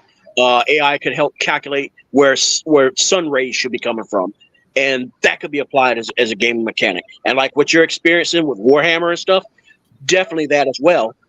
Because like a lot of people who were like even me, who was really pushing for wanting Phil to bring back oh God, what's his name, the Ninja Gaiden guy, Itagaki or whatever, what's his name? Itagaki's son. Itagaki and stuff like that. It's like we could see him really pushing the hardware of the X and S, as well as making use of AI to make beating just a regular mob character like next to fucking impossible, because I can see him doing that, because that's the type of prick he is. With all due respect to him and everything, he's one of my favorite developers. But that's where I was advocating for AI.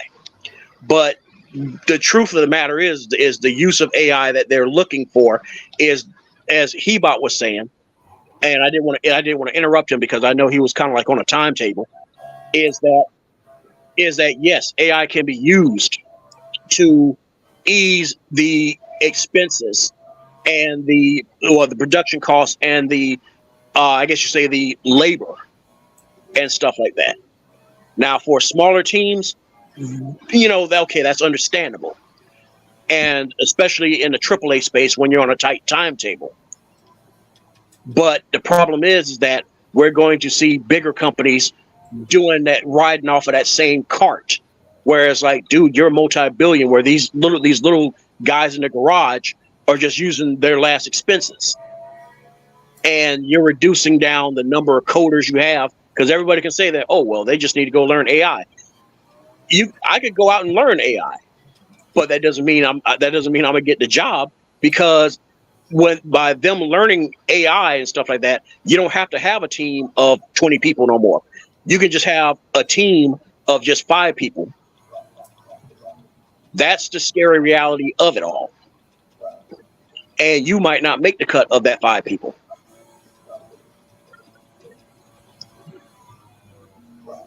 That's basically one of the things I've been trying to get at and stuff like that. And what's up, Zink? So Hank, what up? yeah, and so basically, it's kind of like that's where I want to say where Disney wants to go, where Warner Brothers wants to go, and stuff like that. They're sick of this dealing with actual human beings that are cold, that get cold and get hot, hungry, have to have like maternal leave and all this stuff. They're tired of that. They hate that. They want to have something that doesn't feel any of that stuff, and they can just point their finger and say, "I want this," and that's what they get. And they get it within less time.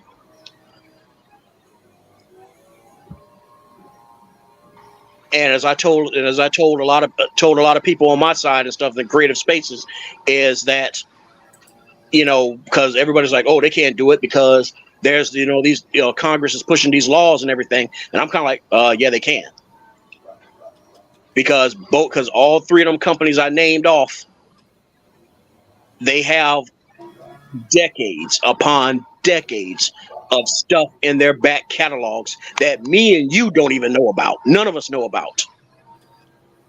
Everything from concept art, everything from unused animation frames, everything from concepts, character sketches, color palettes, audio, sound, voices. They have it all. And as long as they got it in a standalone database on their own properties, on their own studio grounds, them laws Congress about to push don't mean shit. Oh, the problem with the politicians getting involved is they're not tech savvy anyway.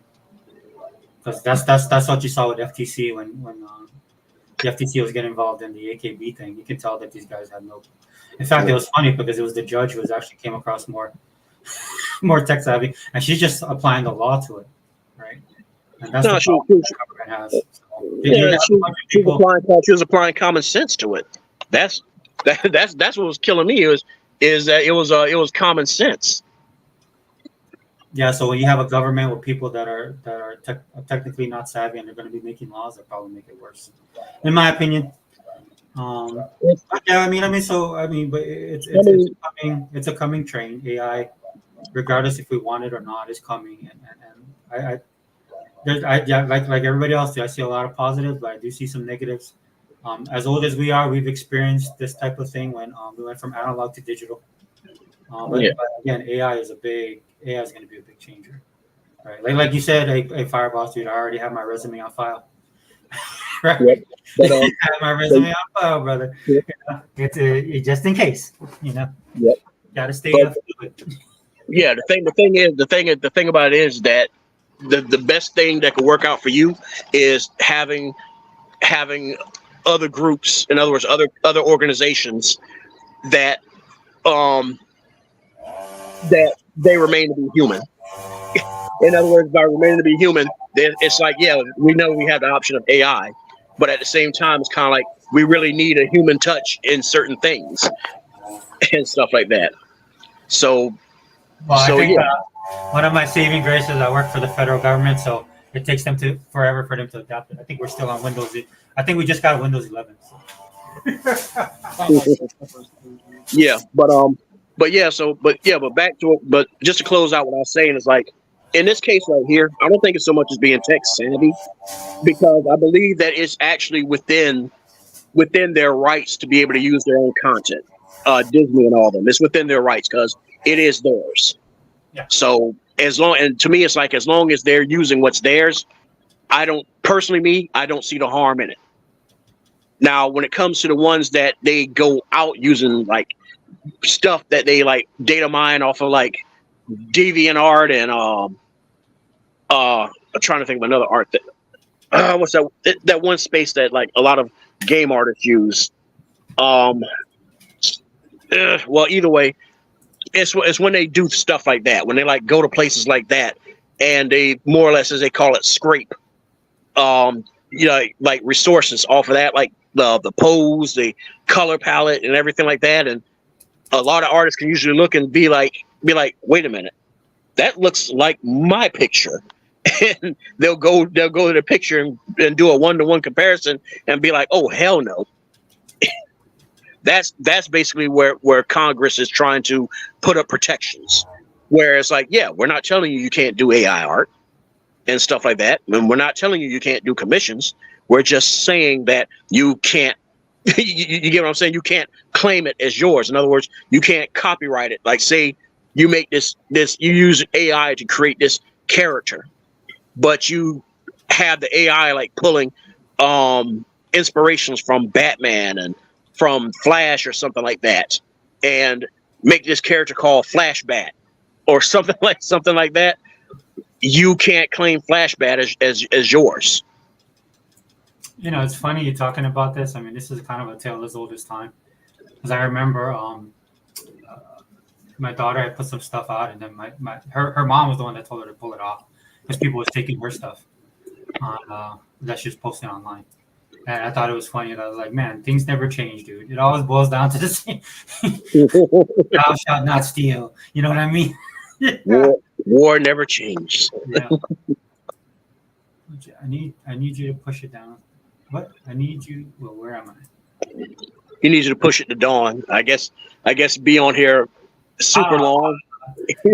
Yeah. I mean, and then we've been on for a while, so I'll go wrap it up pretty soon. But yeah, dude. I mean, yeah. I mean, it'll be interesting to see how everything. I mean, I'll be living it in my house. We're dude. We may be old, but we're still within the age bracket where we're gonna live through it, and we're gonna have to see within the next. I want to say, I don't think we're gonna really see where this is all going for at least about another 5 years. Yeah, and it's not going to really cement itself into where it's just as natural as, like turning on your TV and looking at a station that wasn't there 5 years ago. Remember when Fox came on the scene and stuff like that? Yeah, nobody was used to it. And then over time, now look at us. Now we're used to seeing Fox. That's going to take another 5 years for AI to really cement itself like that, right, to where it's so natural of a thing and stuff like that. So that's why I'm kind of like, I just shrug my shoulders, and yeah, there's things I don't want to see. It's like the whole thing of like, more Xbox games going to other places. I don't want to fucking see that. But guess what? I'm gonna shrug my shoulders, and guess what? It's what happened. It's what's going to be, and the thing that I have to accept, and just like with the AI thing, is I have to kind of accept that. Do I do for me? That's all. Like okay, well, you can get it on your PlayStation. Like, well, I don't have a PlayStation. I'd rather an Xbox, so I'll get on my Xbox. That's what it has to be. And whereas like, well, you can do it with AI. I don't want to sit there playing with prompts all day, because it's not so much of the thing as just typing it in. I want to say it's almost like coding in itself. So you have situations where you can type something in and it'll completely warp the entire picture, because the AI generator is kind of like mistaking the way you typed it, or you misspelled it or something like that. So you got to go back and do it all back over again. So no, there's still a process there and everything. But I think what it is that I think if what a lot of AI artists did, instead of like letting the generator do all the scraping, I think what they did was they used like AI generation for, say, like doing a random background or something like that. Like say like a force. And then just kind of like doing stuff like say like, okay, well, I drew the legs, I drew the pose, and I'm gonna have it scrape the pose. And from by scraping my pose, all it has to do is just like grab a face and colors and go off. I think things like that right there would kind of make people chill out a little bit more. Instead of just sitting there typing something in and letting it do everything. But the sad point of the matter is that's where I said where people abuse tools. Mhm. That's where we're going to wind up falling to anyway. In a perfect world, what I just suggested, yeah. But in reality, no. So, this is a horse we can beat on all day. So all in all, dude, I just don't. I try not to like really think about it. That doesn't mean I pretend it doesn't exist. It just means that I try not to let it like ruin my day. Like the moment I wake up, I don't sit here having anxieties about like, oh man, I might not get another order because everybody's going to AI. Like, no, I don't do that because, like I said before, it's like you have to have faith in humans being human. Whereas like, yeah, you're gonna have those that want to just do things the easy way, the quick and easy way, and go with AI. But you're also gonna have those that don't agree with that because that's human. Don't agree on the same thing at all, and they'll be like, nah, dude, I actually like the way you do stuff. I mean, Whereas, yeah. We won't really know. Yeah, I mean, it'll progress and we can cover it. No problem. Yeah, you can have 7 people out of 10 that want to go to Burger King, but the rest of them be like, nah, man, I think I want to go to Five Guys, and I'm among them. Like, can't fucking stand McDonald's, not anymore. Not anymore, dude. I can't afford McDonald's. It's yeah, dude. I think by knowing they're the market leader, that's what made them get so out of hand with their prices. But no, dude, it's the food, man. The food, to me, the food used to be good. And yeah, that's right, folks. McDonald's used to actually have some damn good food to me, especially the fries. Dude, the fries don't taste good to me no more. Oh yeah, well they've changed the oil and right. They don't want to. I don't think they use the popcorn salt anymore. The stuff that made it great, Yeah, so yeah. Whenever my little brother be like, let's go to McDonald's. I'm like, They're like, if you want to go, I'll take it. You're like, you want anything? Hell no. I think we lost Sega Man. Oh, sorry, Sega Man. And I missed that he dropped. Peabot, are you there? Well, I guess we can pivot now. Yeah, because the AI thing will be. Trust me, we'll be talking about it ad nauseum once people start picking up on it. Unfortunately for you, Fireboss, I mean, it affects you directly, and that's why I know you see it firsthand, right? Yeah, and the thing about it is, once again, I'll reiterate, is we can sit there and just have all these anxieties about it, or just, I want to say like go about our own businesses and stuff like that, because there's for every Disney flick that may be AI created that may come along, or for all we know, probably already in the pipeline. There's creative folks out there that are just flat out independent and doing stuff their way that they are comfortable with and that they're happy with and stuff like that. Now, whether or not those things wind up being blockbusters, I mean, who knows? That we'll have to see. But the thing is, like, it's just good to have the options. So I think a lot of these guys have burnt their bridges. We can kind of pivot if you want to talk about. I mean, we'll talk about superhero fatigue now. Yeah, sorry guys. I know we spent time on the AI, but it's something really we'll be talking about on this channel ad nauseum. because it is going to affect everybody, especially if you play video games. Mr. Kima says, "Get your face features copyright against AI." Whoa, that's Kima. Yeah, Because that's you about won't know what you guys are doing. that's equivalent. That's equivalent of trying to copyright a style, and unfortunately, in the art game, you can't do that. You can't copyright. In other words, it's kind of like what says like with Todd McFarlane. I throw his name out there because when you want to talk about an art style, that is like one of the most in your face examples you can give. Is when you look at a late '80s Spider-Man comic or a Spawn comic, or well, I want to say the first 10 issues, you know right off the bat that's Todd McFarlane, right? Well, yeah. And, When he was on Spider-Man, dude, he changed the game with the way he did splash pages and stuff like that. Yeah. yeah, but he broke the panel, dude. He broke the comic book panel.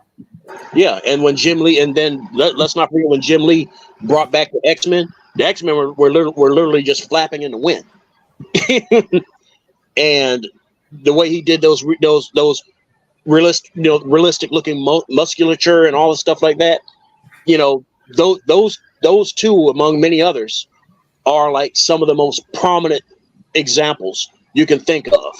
But the problem, unfortunately, Mr. Kima, is that you can't copyright or trademark a style. Unfortunately, you can't. The only thing that you can depend on in a case like that is that if the person gets enough blowback from the community, that they decide to kind of like just be like, okay, I better stop this. But it's not such a bad thing because imitation is flattery.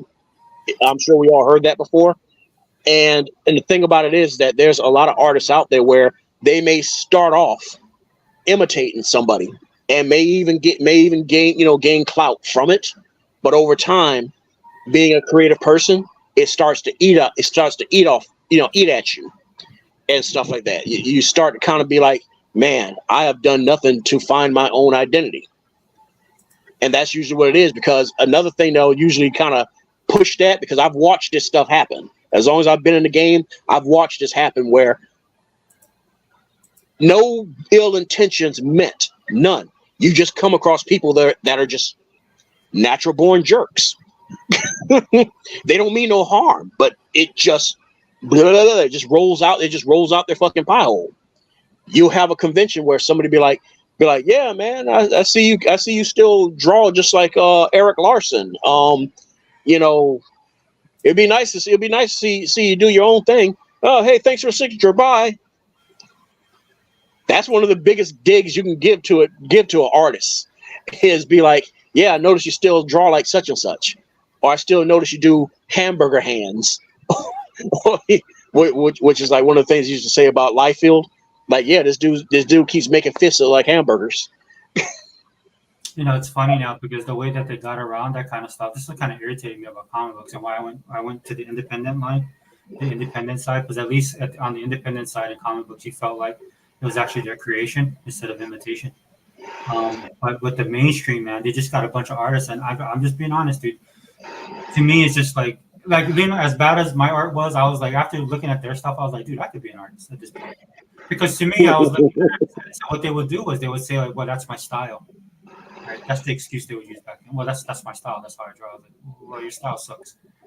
Yeah, that was that Liefeld era mentality.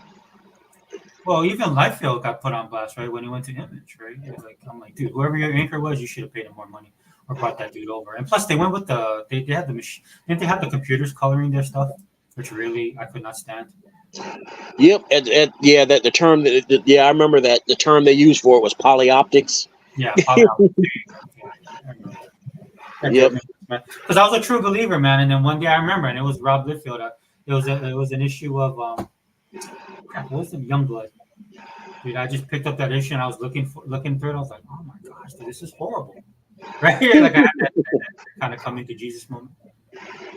Yeah. Oh, dude, man, it just really rocked my world. Because I was all on board with them, dude. Because I understand, and then I realized two things that day. Number one was Marvel pushing them hard? Yes, but also realized that they needed that as well, right? Because these guys could not hit deadlines. Their work was coming in shoddy. This stuff, because all you have to do is compare it to the stuff they was doing at Marvel. Which, Marvel kind of kept them on the leash, but I felt bad for them, right? Because Marvel was being real greedy back then, right? They was doing the freaking crossovers all the time, the multi covers. They started going into the foil stuff before they went bankrupt, all that crap. And people was coming in there that weren't really comic book guys, and I was like, if I buy this comic book now, in 20 years, it'll be worth $2 million. I'm like, no, that's not how it works, dude. We had all of that going on, So it's multifaceted during that time. There are many reasons. Yeah, I think to be honest with you, Marvel, it was a mix of all that. You even had comic book guys who just weren't a good fit for where they were anyway. Like for example, Joe Quesada, the one who took over before, I guess they like before Disney bought him out, and I think he's still in charge. It's like good artist and everything, and he's dug his chops in comic books for a long time. Oh yeah, he's old school. Yeah, but at the same time, to me, it's like, dude, you suck running this company. Yeah, sometimes you can't cross over. You're better at what you do. Trust me, dude. I work with a bunch of IT people, man, and I'm like one of the guys. I'm like, dude, because he's not a supervisor material, right? He knows the job, he knows what his people do, and he does that kind of stuff. But there's this whole other admin side that they have to handle, and that dude has no social skills whatsoever. So I'm like, oh my gosh, dude. Oh, dude, I know that firsthand, because it's like basically it's kind of like having a person who may have all these degrees, but they suck as a teacher, as an instructor. And like me, it's like at least to myself, I feel that I'm pretty good at anatomy and at perspectives, foreshortening and coloring and everything. Well, I could be better at color, but I most likely probably suck as a teacher, because there's at least a handful of people where I've sat down and tried to explain things to them, and I tried to go as in detail as I could to break stuff down. And it's the runway that keeps missing. It keeps missing. It's the airplane that keeps missing the runway. And I had to come to an acceptance that, wow, I suck at trying to instruct people. So I definitely can't be an art teacher. And that's not me being negative on myself. It's just that I don't know. It's something that's in certain people and everything. Because I've seen people where they are not a master of that craft whatsoever, but by God, they can teach other people to make them masters. Yeah, like people who do commentary on sports, or somebody that coaches. He's a great coach. He was an okay basketball player. And that's. And then look, dude, and I don't bemoan anybody. If you have a passion for it, definitely go for it, dude. But the problem I have with this time, the time frame that we occupy right now, is that people demand respect. You know what I'm saying? And I'm like, that's the one thing I told my daughter when it came to art. Man, I'm like, look, your dad has read and looked at some of the best art I feel in my lifetime. As of generations, right? So I will be honest with you.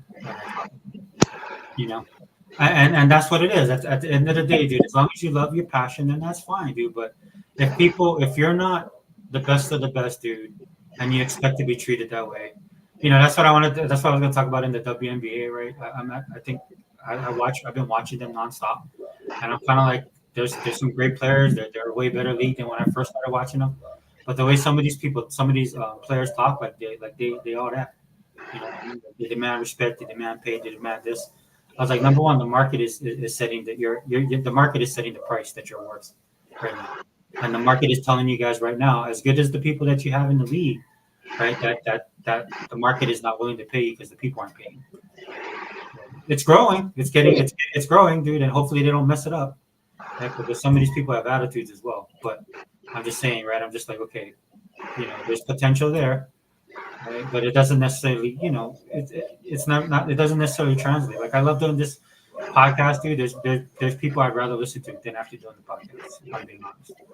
Right? But the reason I do it, right, is because there's something that bugs me, and I want to talk about it, and that's why we have everybody come on, and then we have this conversation. You know what I'm saying? So that's why I do it, dude. It's not to be a big YouTube star, to make money, to be an influencer, right? It's just because I got stuff I want to say and I get it off my chest. So that's why we do this. But, Yeah.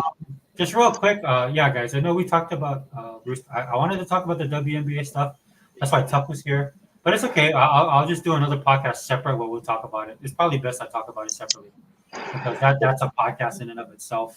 Yeah, and unfortunately, I wouldn't be of any use to that because like I said, yeah, I know, odd thing, dude, but you're black. You're not into sports. You'd be surprised. There's many of us. Yeah. I think we've gone beyond that. I get the same thing with surfing, bro, man. And I was married, and then I had this big surfboard, and then we moved into the house. I carried it into the garage. All the neighbors came out and goes, "Oh man, is that your big gun, dude? Where you surf, Makaha, all this kind of stuff?" I was like, "I don't surf." And they go, "What? You look at me, right? Yeah, big dude too." And I'm like, "You don't surf?" I'm like, "Nah, dude." It's like, "Who is it?" And here comes my little Japanese ex-wife, though. But she comes walking out, "Hi," and that was her. Everybody's like, "Oh." I get the stereotype, dude, because I don't like the water. I can swim. I can go in the water. I just look, dude. When you step in the water, you're food. That's all I'm going to tell you guys.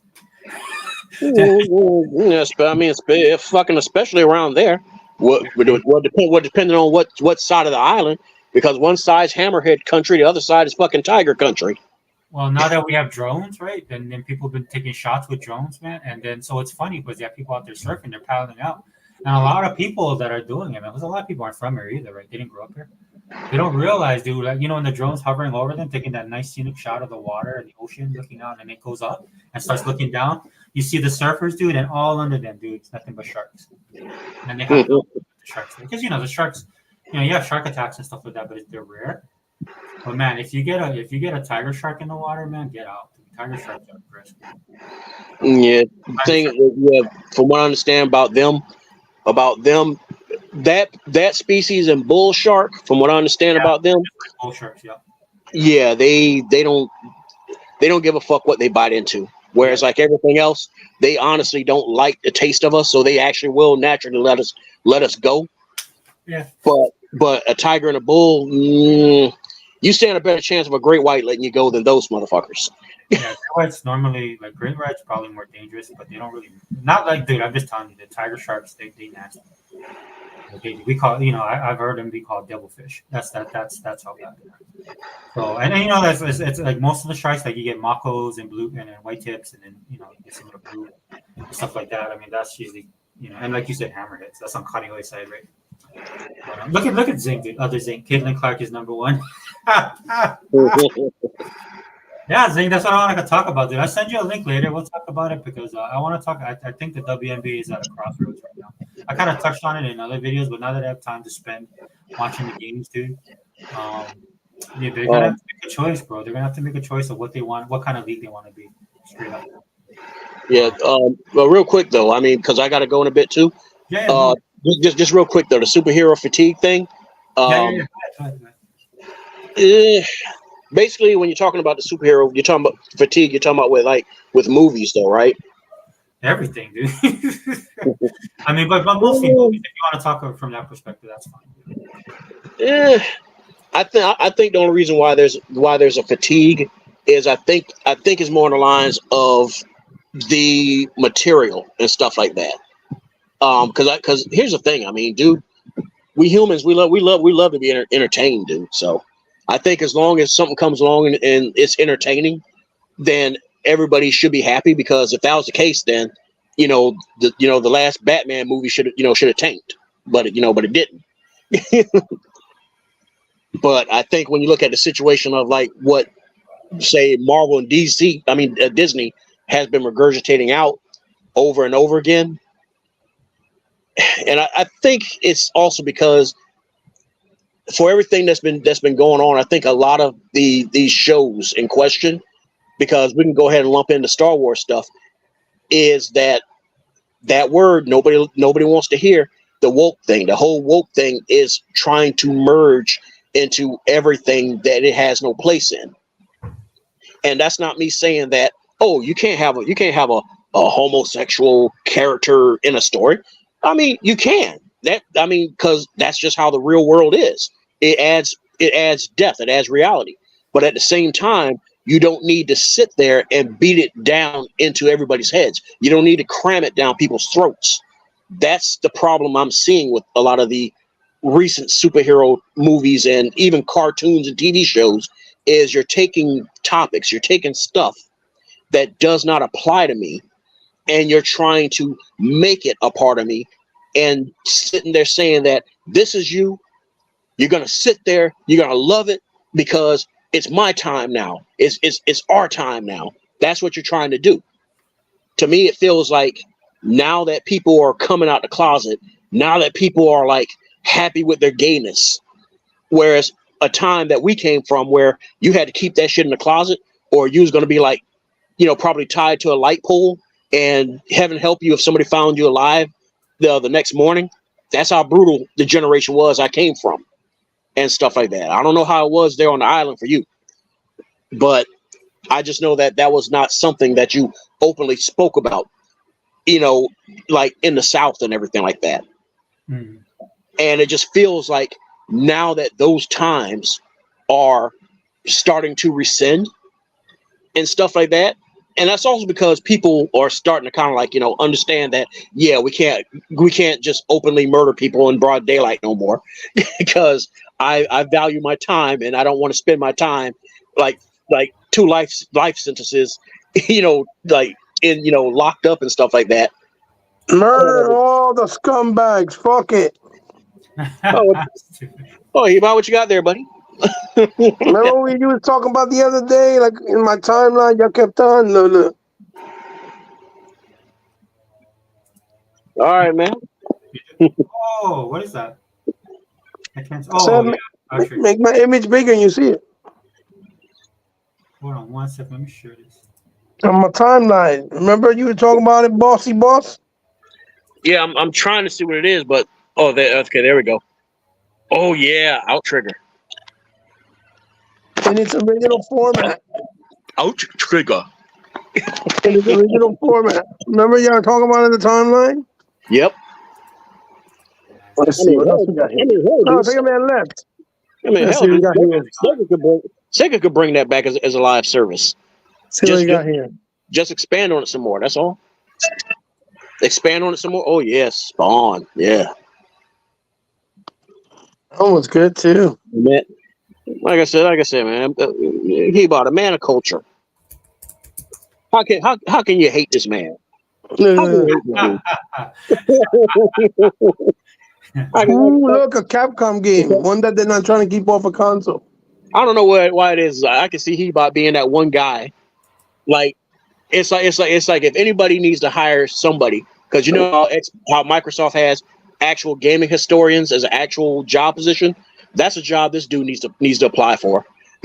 Look. Cannon Spike. By matter of fact, if I remember correctly, I believe that game is still exclusive to the Dreamcast, isn't it? I don't think it made it. I don't think it made it any other platform. It might be the original. Go ahead, guys. I'm working on something right now. Yep. What is he doing? Mm-hmm. But yeah, the original. Shit already out. And then for fighters, for people to say we don't have fighters.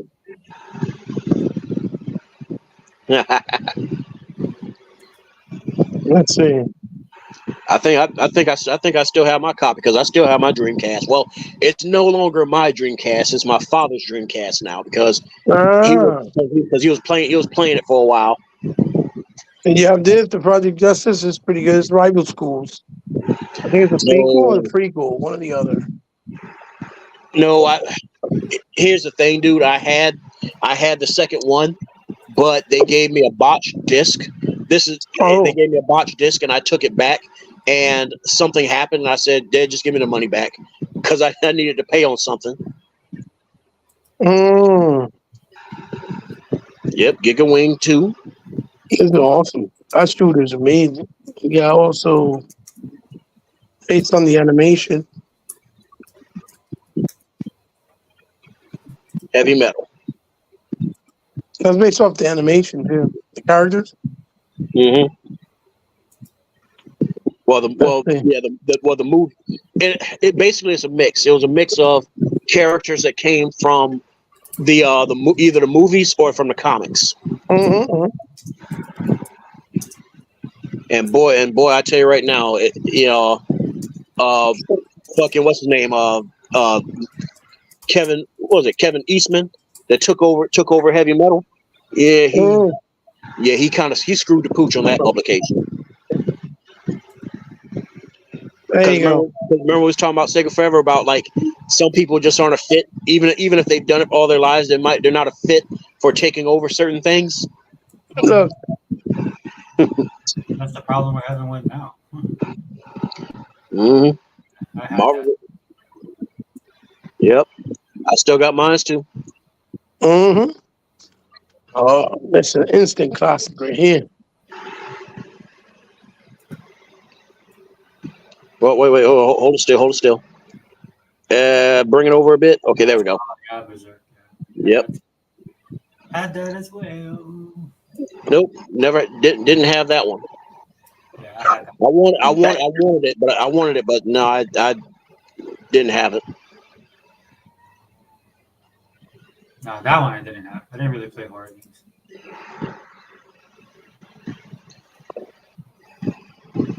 The Death Crimson Dose. Mm. It was kind of a low low amount release. Like they released only a few of them here in the state. Yep. I got glare everywhere I put the fucking thing. Jesus Christ. Oh yeah, I had that. So The remake, which I actually enjoyed better. yeah, I mean, the thing about it is that's what you should expect from a remake. You know, Yeah. A remake is supposed to improve. It's supposed to improve on what came before. Look, it's Third Strike. Oh, which one? Which? Street Fighter. Yeah. Street Fighter 3.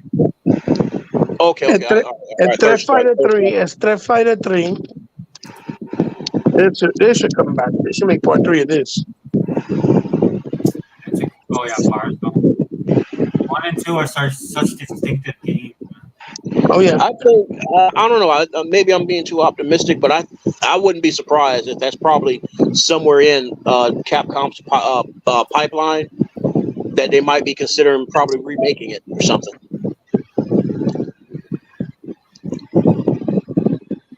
I know everybody's been praying to God that they'll remake Darkstalkers, but I don't think I see. I see. Let's just say I see a Power Stone happening more than Darkstalkers, because Capcom has been doing everything in their damn power for some reason to avoid ever touching that damn IP. Or Darkstalkers. Yeah, because it's like, dude, y'all brought back Street Fighter so many damn times, and you got an audience that wants to see Darkstalkers, but you refuse to touch Darkstalkers. Mm-hmm. I think I showed there more games than all the ponies beyond Twitter right there. Look at that little stack. Oh yeah. So, but the ones that are saying that they deserve to have the Capcom collection and not Xbox. Those dudes right there. Dude, I ain't even jump into that conversation. And you want to know why he bought? Because here's what's going to happen. That happens over and over again. Is that very logic is going to turn around and get more or less blown back in y'all faces, because they're going to sit there talking about like, yeah, we buy games, but what's going to turn around and happen? Capcom's going to be like, well, we didn't get that many sales on this, so we're not making no more Arcade Classic Collection. Exactly. Yep, and then what's going to turn around after that? They're going to turn around and be like, oh, it's because the Xbox guys didn't buy it, PlayStation didn't buy it. Blah, blah, blah. It's like motherfucker, don't look at us. You can't blame us if we didn't get the game. Like don't even come here with that, because I mean, yeah, you got those who are asinine to be like, oh, because you didn't buy the PlayStation and you didn't get it, you didn't support it. Yeah. It's like, are Like, you I ain't fucking paying no $500 to buy a fucking collection that should have been out on principle that's 30 years old, never been released on console before. Like what? Or if it was released, it was old as hell. Hey, what the fuck wrong with y'all? I'm serious, but he bought you got those of them that are they're that I fucking think like asshole. that. Yeah, they think I know. You're not lying. And You're not and lying at all. that's why I say I give you so much props for putting up with it. But there's days that I worry about you, and it's like, dude, your health ain't worth it. I done had my fade moment. I done had my fade out moment. I ain't going back into that no more. I don't think you was on that show when I talked about it. And it's like I'm kind of giggling about it now, but dude, it's something it's hard to talk about because I almost start welling up in the eyes and stuff. So yeah, dude, it's like that fading out and waking up like almost 2 days later. Nah, that's not cool. That's not a cool thing. No. No, dude, no. And them still not understanding what the fuck even did it. Right. Oh, So right. yeah. So yeah, that's why I said, you know what? I'm just gonna focus on me. Y'all want to keep being assholes, keep being jackasses, go ahead. Because you want to keep like, hand clapping everything that Sony and Nintendo's doing to y'all and stuff, and not seeing what it is for what it is, and they want to bash Xbox. It's like, okay, no, keep going. Well, because at the end of it, it's going to be like, we're going to see who's the last one standing. This is my 7-inch scale Snake Mountain. Man, that thing's huge. Mm-hmm. The Skeletor, the Steed. Look what I got there, a little Dungeons and Dragons action over here too. Oh, you bought the figures? Yeah, figures. I got them up here. Yeah, I love that. And then over here. It's my Snake Mountain. I don't know if you can see it. Oh yeah, look around. Mm-hmm. Oh yeah. It's big. And here it looks small.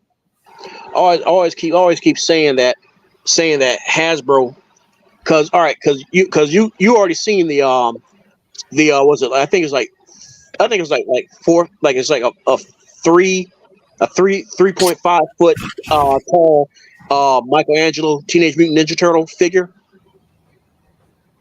Because matter of fact, they did the same thing with like even with Darth Vader and with the Stormtrooper, where they made these tall figures that your kids could fight, like they could have like a lightsaber. Yeah, the 3 foot. Yeah. That was from these guys did it. Jack's, I think it was Jack's Pacific or Playmate. They did it because Scott Knightley, the guy that worked at Mattel when he was doing the Master Universe Classics with the 4 Horsemen sculptors. When he left, he got the job there at that place, and that's when they started doing. He suggested we should do, big 3. We should do like big 3.25 inch, scale figures. They did the Ninja Turtles. They did the Batman. I think they did like a Godzilla too, right? Something like that. Man, I don't know. Maybe because if he did the Godzilla one, it wasn't that. Yeah, it wasn't that tall. It was something like that. Yeah, because the big Godzilla, we have it. We got it from my little brother because he was like, well, that's when he was really emerging into his G-fanism. And when why y'all not throwing away these boxes?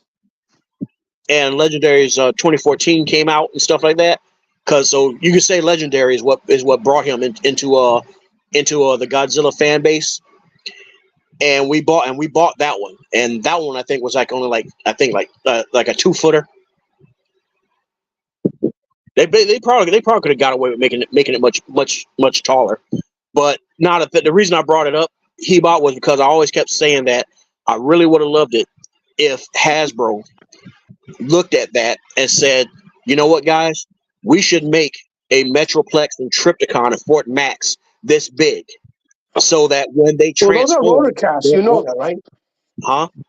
The reason why they're able to release it at a cheap price is because they're rotocast, meaning it's all plastic, like the way the Mavengers used to be back in the days, like in the Mm-hmm. 60s and 70s, but even in a bigger scale. That means they're all hollowed out inside. All it has is a little bit of like, I don't know how you call it. It's like a little bit of like Yeah, sand or dirt yeah, or a some few type of. swivels and hinges.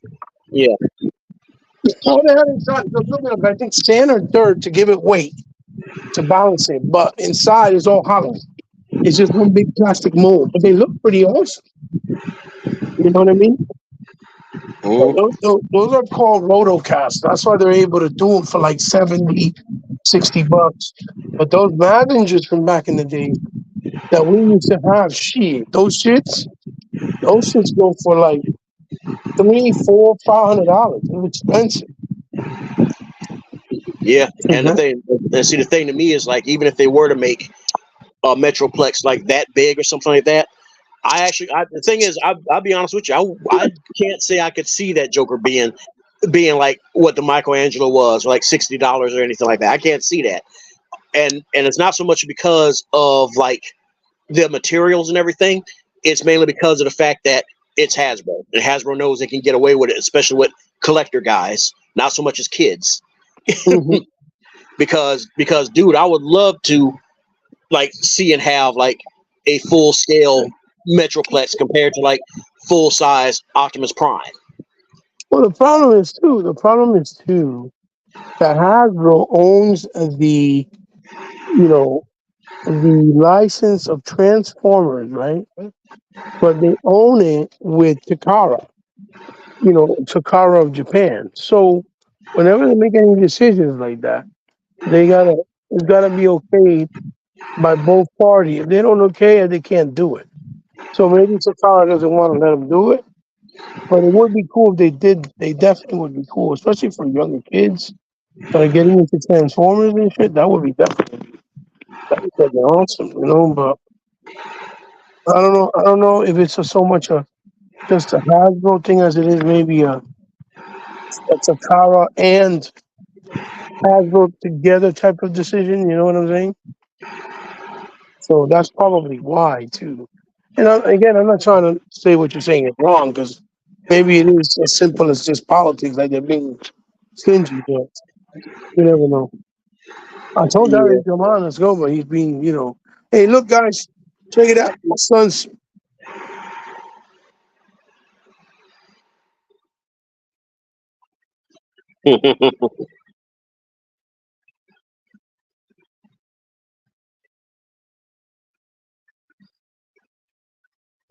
We don't know shit here in the hip hop family. You know what I'm saying?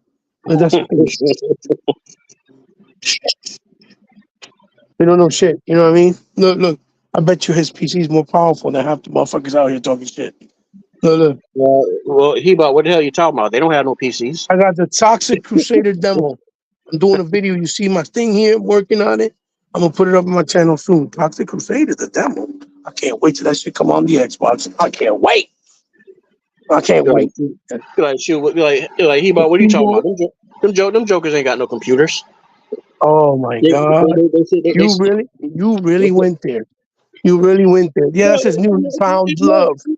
That's his newfound love. He calls her Sophia. Yeah, fuck that. Because to me it's like if you got as big a bad a computer as you like to say you do, then why do you keep fucking port begging for shit? Right. And why, the first thing to come out your mouth is like, "Well, I'll get it on computer." Okay, cool. And That's then they never show understandable. any gameplay either of them playing. Nothing. They could put up a gameplay easy, very easy. Right. Like, I'm gonna go there. Yeah, I'm gonna take that dig. Matter of fact, And you want to go? give me the spade. I'll go deeper Huh? on it too. Like the hell with that. Yeah, come on. get so Wherever you want to go. get so sick of that, man. Where you want to go? So Wherever you want to go. Rick, put that all the way up. I mean, But nah, man. But when you pop back up and stuff like that, the last thing that me and Sega Forever was talking about was the superhero fatigue thing. oh And yeah, yeah. Hmm. yeah, dude. I'm gonna be I'll honest be with you. honest with you. I'll be honest with you. I think if they would have not tried to implement a lot of the lesbian stuff, the LGBT There you stuff, go. right? There you go. That's it. The That's what I was woke about to say. stuff. If they didn't try to implement it and then changing, let's say a superhero that's white to black or a superhero that's black to Asian, if they would have not been doing that, I don't think there would have been a fatigue because there's so many different wonderful stories within comics and stuff like that. But the problem is they're even fucking up the comics. They're not even fucking up just the Mhm, movies. The comics are fucked up. mhm. The TV show. The only thing right now, to be honest with you, but you guys know this. I don't gotta really tell you guys because you motherfuckers know. I'm talking for the dummies that don't know. But the only thing that really don't hasn't really been affected, I would say, is the animations. Like the animations they bring out. Yeah, the animations, they've been kind of, they've been pushing that shit too, man. Well, I'm Matter talking of about fact, from the DC standpoint. I don't really watch the Marvel stuff, but well, at least from the DC standpoint. But from, I mean, it could be, or maybe it just because in animation it doesn't translate as easy. I guess maybe. So I'm maybe playing a blind eye to it. Who knows? yeah, I mean, when it comes to like the um, because dude, I'll be honest with you, I can't say the last time I watched any animation from Marvel or DC, and Hmm. I know they just recently had something from the DC side, Hmm. Hmm. um, and everything. Because yeah, I just been kind of like real tied up with stuff. Yeah. But I just know that it seems like Marvel is more pushed to try to push some sort of like some sort of woke thing, even in their Hmm. animation than say DC is. Right. Right. They seem more desperate to do that. I don't know if that's Well, I mean, influence from Disney or what. DC was trying. Has been fucking up too because they wanted to change, Clark Kent to being black when there's already an existing black Superman in the series, in the universe. Yeah, Why not just use the real story, which probably 90% of the people in the black community don't even know that he even exists, but he's out there, he's real, he exists, he's a real character. Why not expand and make a movie dedicated with the actual story, give it the respect and the exposure that it actually deserves because it's never really been done, and show the black people, community, fan base that black characters are just as important in those worlds, right? Because you have, Black Lightning, you have Vulcan, right? You have, have characters like Mr. Terrific. These yeah, characters have never been expanded. They've yeah, never been, never really been had exposés, nothing. And they're sitting there dormant, but yet they want to make the next Batman black. Like that's like almost, in my yeah, opinion, yeah. insulting. Yeah, It's insulting. it's like what happened. What happened to all this hullabaloo, all this talk about a static shock movie and stuff like Right, that. or the Static Shock, right? For example, absolutely, absolutely, and I feel that's more And, offensive than actually and having equality. That's offensive because matter of fact, basically what you, yeah, They want to do a black Superman so bad. You own the rights to him. Where's Icon? right. Let's do Icon. Like, come on now. Yeah, For yeah. Christ's sakes, they haven't even done nothing with John Stewart. Yeah. I may not be a DC You know what guy, I but mean? I may not be a DC guy, but I know some shit now. Well, that's what I'm trying to say. That they should Mhm. show the respect to those black existing characters, because when you make a character that's white and you whitewash it or you blackwash it, whatever you want to call it, right? For me, that's not having equality. That's offending the black culture, in my personal opinion. Because why It's can't very low you ball. dedicate a movie to actual characters that exist, that are good, strong characters that are black, and make a real fucking full-fledged AAA movie represent it, right? To show exposure like they did with Black Panther finally after all these years, right? But then you saw that, everybody and their mama that don't even like comic books, all of a sudden we're comic book fans. You know what I mean? But I think it's better to have people try to embrace something than not embrace it at all, or embrace it for the wrong reason. You get what I'm trying to say? So that's why I think that Black Panther worked so well. And let's be honest, Chadwick Boseman was such a classy dude. He was such a nice and well-liked fucking type of person in real life. Not just an actor, but how he carried himself, how elegant he was, how kind. You know what I'm saying? So that people gravitated to him because just who he was as a person first, as a human being, even before Black Panther. You know what I'm trying to say? The Black Panther made it just like the cherry on top because he was actually the character in the movie. He did a good job. He was a cool character. He'd never been done before that way in a big AAA budget movie. So that's the way I feel it should be done going forward. Every character in every universe and every different type of medium, whether it's comic, whether it's toys, whether it's old cartoons from the 80s, like Masters of the Universe, right, where they have other characters that they never really explored, or in Mask, right, or in something like Silverhawk, right. A lot of people don't know that there's a black Silverhawk. They'd be like, what? Silverhawk? Black? What are you talking about? You get what I'm trying to say? So and I have them. So if people don't believe me, I have them. I can show them to you right now. Let me show them to you. So, that's my fucking peeve. I don't think movies would be movie fatigue or comic book fatigue or video game fatigue or not fatigue, but I said mainly in the movies with the superheroes, if they would have never done that bullshit. If they would have stopped doing that BS, then I think they would have been in a better position. You know what I'm saying? Look, this is it right here. Look. Yeah. And see the thing. Oh yeah, I remember him. And see the thing is, I have the mask. I have them on all of them anyway. But yeah, and see the thing is like that's the thing right there. That's the very thing that I have the issue with. Like I was before you popped in, as I was telling Sacred Forever, is that I don't think people are tired of superhero movies in general. I think what people are more exhausted of is all these agendas, all this woke shit trying to be pushed down our throats when it's like we got enough in our lives to deal with.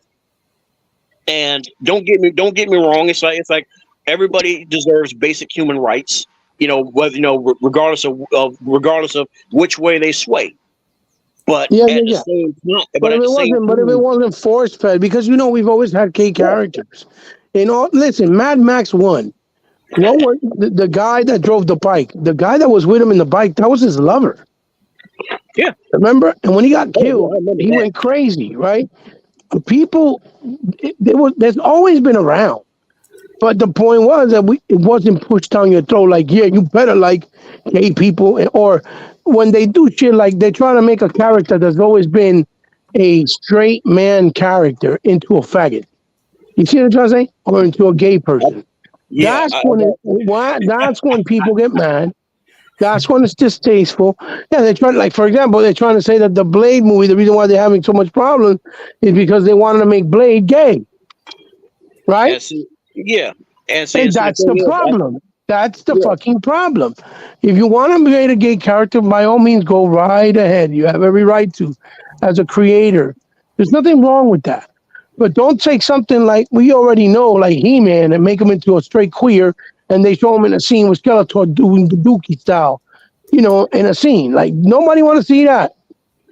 Respect the material. You know what I'm saying? See, I got that's all I've ever been about. Here, some of them, you see them? Mm-hmm. And right there, that's all I've ever been about too, man. It's like respect the material, man. And that's the big thing. It's like nobody respects the material, or rather, they want to just milk the material and drain it for whatever they can and throw it away. like a used Coke can or something like that. Right. Because Now I'm gonna test both of you guys. Okay. Who's this guy right here? hold him still.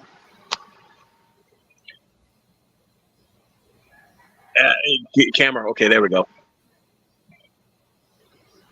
Oh, God damn it, my brain. I know who it is, but my brain is freezing up. Y'all both know who he is, but you're not gonna remember because this is a new iteration of him actually. But you both know who he is. I don't know. I'm drawing a blank. Go, help us out. You bunch of liars. Y'all know who he is. You want me to tell you? Who is it? Y'all give up? This is the NECA version of the Aliens, the video game Kenner toy line from the 80s. But they made them new and modernized. NECA made them. Remember the Aliens? You remember the Aliens game from Konami? The thing is with NECA, dude, you gotta remember NECA takes a lot of liberties with creative liberties with stuff. Yeah. No, but this is straight up made from the character, from the toy collection that they created in the 80s, right? And see the thing is, Gogo Pole, that no bugs shirt, that should have been that actually was the flag for me, because I knew it was something from Aliens, but my brain was not processing. Because I know I've seen them before, and the no bugs thing kind of was like it's something with aliens. What it was is that Playmates made I think it was Kenner or Playmate made a complete toy line in the 80s based off the Konami arcade game from the Aliens movie. He's one of the characters you're gonna unlock, I believe, in the actual game. And so NECA made a new reinterpretation of him. For the collection, and I bought him immediately because he's badass. You know what I'm saying? But that's what I'm talking about. Those are characters that people don't even know exist, and they do exist because they want to worry about, pandering instead of actually doing what's right. Like her, I know y'all know where she's from, right? Yeah, she's that Alien versus Predator game. I remember that. Mm-hmm. That's her in figure form, the Alien versus Predator game. You know that game that Capcom don't want to let us use or want to bring to Xbox? Motherfuckers. See, to me, the Punisher would be better in a collection with that game. Oh yeah, I have that. I did a video of that Punisher. I have a figure of that Punisher too that they made based off the video game. They need to meet the Nick Fury, but I have that too. And he has like cloth goods and everything. But they're a bunch of cockfuckers. Like they could eat a big fat fucking dick. Yeah, that's because up there, I got some G.I. Joe vehicles. See that? The Rattler, Tomahawk, Raven. Yeah, I mean, because oh shit, that's up there on that top shelf. That's which one was it? That's the band from the Classified series. That's the Rattler from the 3-inch, the Night Raven, the Pit. I forget what the name of the other one. Jesus Christ. Now that one right there, the wheel one, that's it's not the General, it's that other G.I. Joe mobile base. I forgot the name of it. The Pit, that's from the movie. The live movie. I go hard. Look, I got what? They Live, Roddy Piper. I go hard, cuz. If you know, you know. You can open his shirt. You think he hard, right? Look, you open his shirt and give him some depth. I'm about to open his shirt right now. Look, from They Live, look. I just opened his shirt. Yeah. Now I need my man. What's his name? The one that had the fight with him, that shit was epic. That's one of the epic fights in cinema history. Damn, I forgot his fucking name. He's the one who voices Spawn in the animation. Yeah, David Keith. Keith Davis, right? Isn't it Keith Davis? David. I think, Yeah, that's who it is. Keith David. That's who it is. They need to make a Keith David to call alongside with him. Fuck that, my Judes. That's what we need. That's what we need. And I got my movie style Optimus here. You can turn on his little button and his lights and eyes light up. Oh, hey, Hebot, have you been seeing those Optimus Primes that because they made a Megatron version as well, where the one that transforms by themselves? Yeah, they transform, and if you put them in front of each other, they'll interact and they'll recreate their scene from the Transformers movie. Ridiculous. I need them all, but not at that price. Ridiculous. Yeah, they're like $2,000, $3,000. They're fucking crazy expensive. Oh, I thought they went down. They're pretty pricey. No, I got my 6-inch big boa.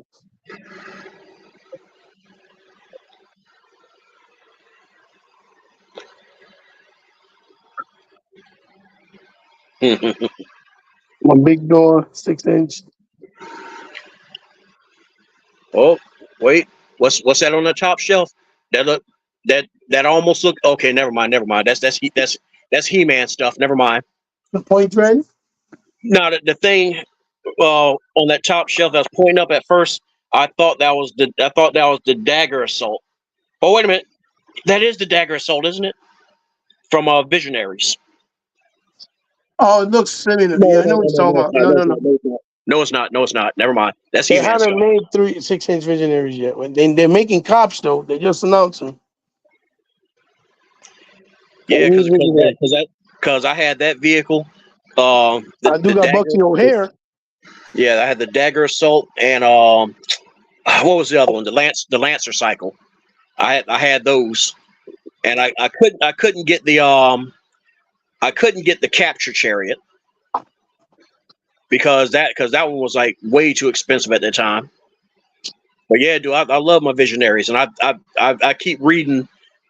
I remember reading. I went to the site and read the history on it and everything, and so there was supposed to be a second season. There was supposed to be at least 6 new characters brought in, and I guess Hasbro was like, I want to say that I think that Hasbro was in a bit of a downward spiral at that time, because let's kind of face it. To me, it seems like after the 3rd season of Transformers and the movie, it just felt like the whole franchise was just tanking. My big ass Beast Man.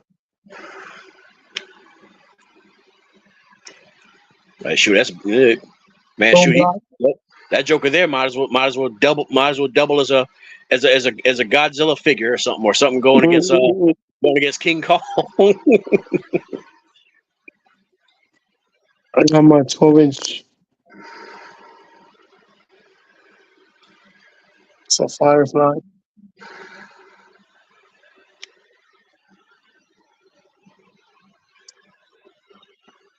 See it next to me? Mm-hmm. Big. Shoot, didn't they do a Storm Shadow like that? Yeah, I got them too. I got all of them. Because matter of fact, didn't they do both? And they're fully articulated. Yeah, didn't they do a Destro and a Storm Shadow and Snake Eyes that was like that? Defenders of the Earth. Yeah, I got them.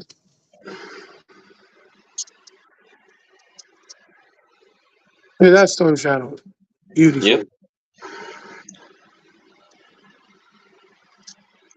God, so much stuff is not even funny. I don't know what it is. I was an oddball. I never could get into the Defenders of the Earth cartoon. I think for me, in my area where I lived at the time, the biggest issue that cartoon had working against it was the station always put it on like 5:30 in the damn morning. Look, the He-Man from the movie.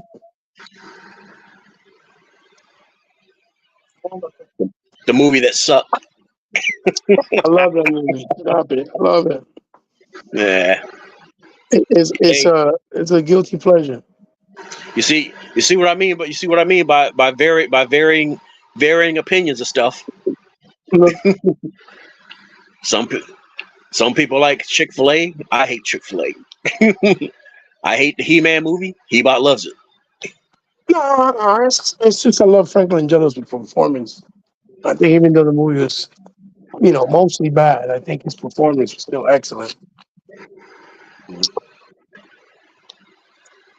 Shoot, I'm surprised in your collection. You ain't since you're a collector and everything. I'm surprised you ain't showing us no like really off the wall type figures, like say like was it like the little Labyrinth action figures? Because remember they did the little collection thing.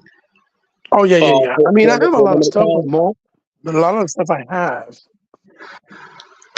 a lot of stuff I have is like you'll see here. I have like my Voltron. You see in there, I got a bunch of like 12-inch, 3-inch Ultraman up there. Well, look all the ones that are on the table that fell down. See? Man, I mean, I got fucking good stuff. Look. This is kind of rare. I know nobody really knows. I got sectars. Damn. Yeah. Hey, He-Bot. Thanks for making me feel fucking ancient. I appreciate it. I got sectars. I got the main character. Hey, perhaps maybe y'all might remember better than I do, because knowing you guys being fucking New Yorkers and shit, y'all got more stuff than we did in the South. Did Sectars ever get made into a cartoon? I only remember it being a comic, a limited comic that was, if you remember Star Comics, that was like a Marvel. It was like Marvel's little offshoot division that did like the Ewoks comics, the Masters of the Universe comics, and all stuff like that. Mm-hmm. Yeah, that's where Sectar definitely had a cartoon. Yeah, because that's where I remember Sectars being from, was the Star Comics. And I kept remembering somebody always telling me like, "Oh, it's a cartoon," and I was a kid at the time too, and I was like, "No, it's not," because it never came down here. Yeah, they had a cartoon. You can probably watch all the episodes like on YouTube. No, Matter of fact, I'm gonna type that in. I'm gonna look it up because if they got it, then I'll probably just binge watch like a few episodes. Shoot, another series I really nice. Got Destro in the Trouble Bubble, yeah. But this is a big one. You see how big it is next to me? It's not. That's something 3-inch. This for 6-inch. Oh, hey, He-Bot, you got any Wheel Warriors? No. I wish. Jason, the Wheeled Warriors. They need to make new figures and toys of that. They definitely don't. They don't have that. Because that was actually another favorite series of mine's. My son's extensive 4K collection. Because people want to talk about cartoons with intro songs where the rock group that did the song they really wanted that paycheck. Yeah. Rent was due. You better sing like you fucking want this money. Immortals of Avion looks pretty good. The game Immortals of Avion, that looks pretty good. But damn, dude, that is one sick ass fucking collection. I mean, the few times I've seen you throw, you pull up your camera and everything. If you're not in your van, you're probably like in I guess one corner of your home. So that walk around was pretty damn awesome, man. That's just a little snippet. You have made me feel a whole gamut of emotions, from everything from envy to never envy. To regret, to sadness, to melancholy. It's like take a man in both 100. Be like, oh, I don't want to be around you. You make me get too much bad habits. I'm spending too much money. Nah, dude. I'm just joking. It's just that looking at that stuff, it's like it kind of like brings it home as to what my age is, but not in a bad way. It just makes me kind of say like I lived through the most awesome time ever Right, to be a fucking kid.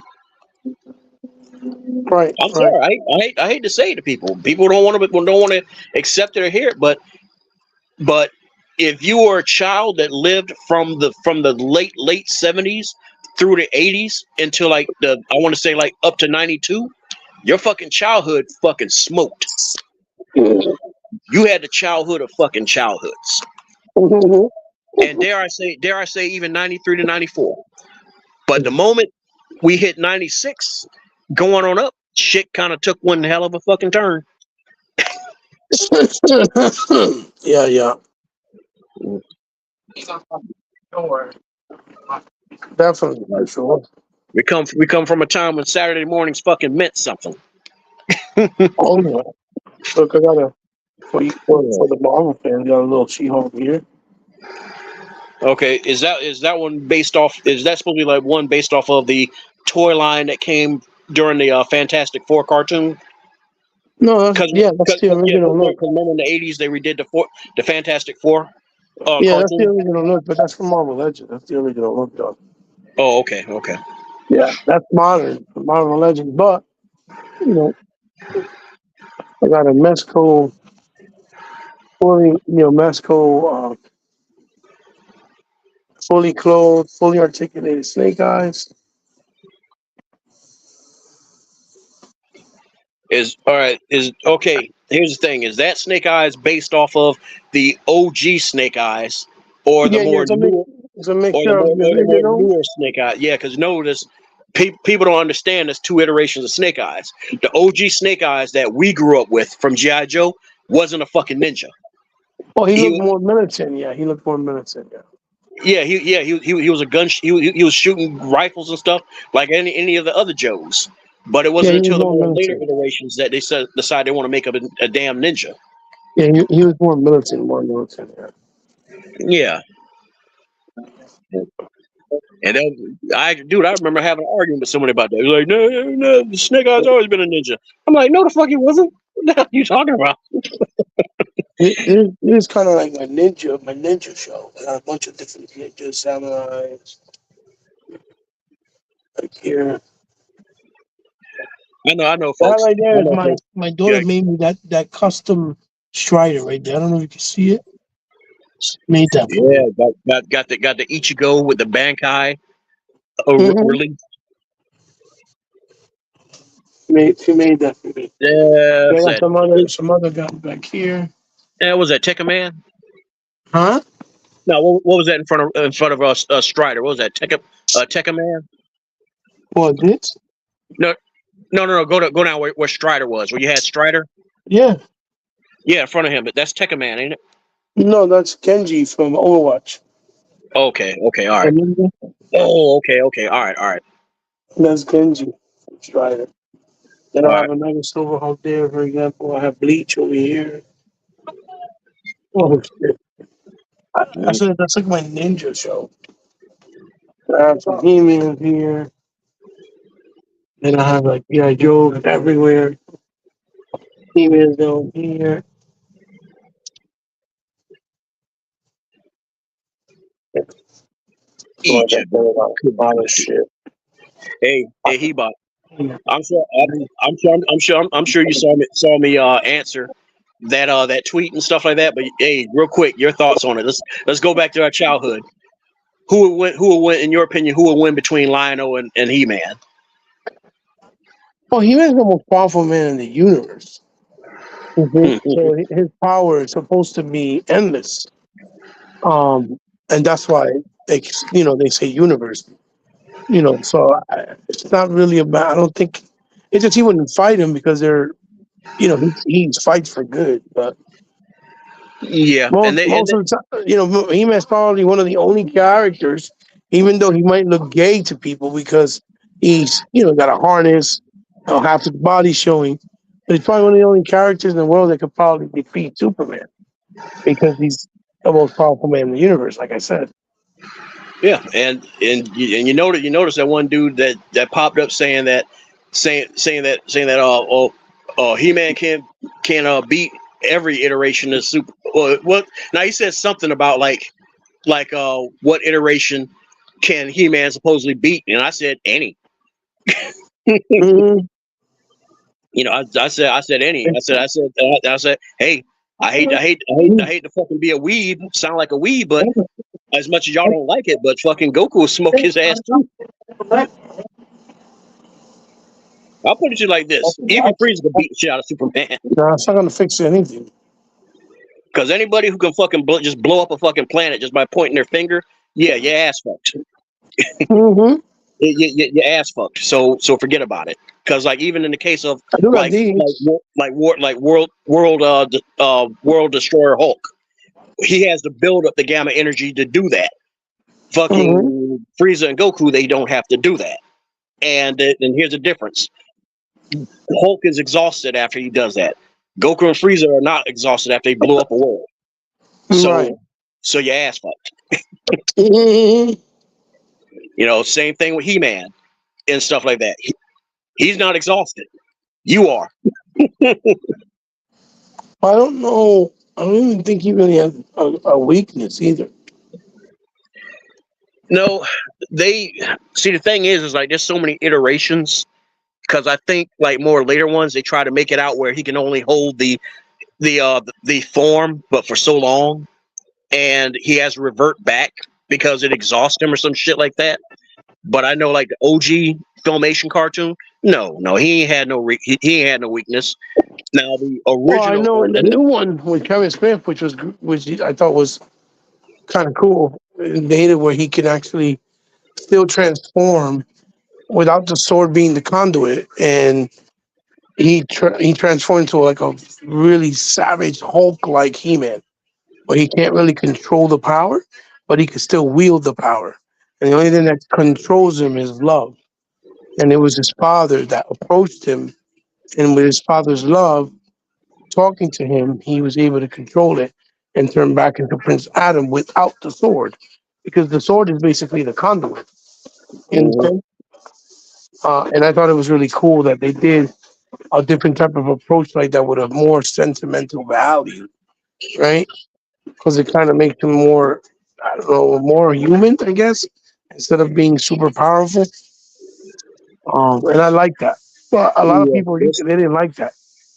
the thing to me is like there's certain cases and I think it depends on how they approach it, where because I know a lot of people do hate that where you try to try to bring characters like that down, try to ground them and stuff like that. Yeah. And to me, it's like it works when it's done right and stuff. In other words, if the person who writes it, the person who writes it knows what the fuck they're doing. That's what it comes down to, and stuff like that. Because there's cases where it does not fucking work out, and everything. And that matter of fact, that even goes towards the whole superhero fatigue thing.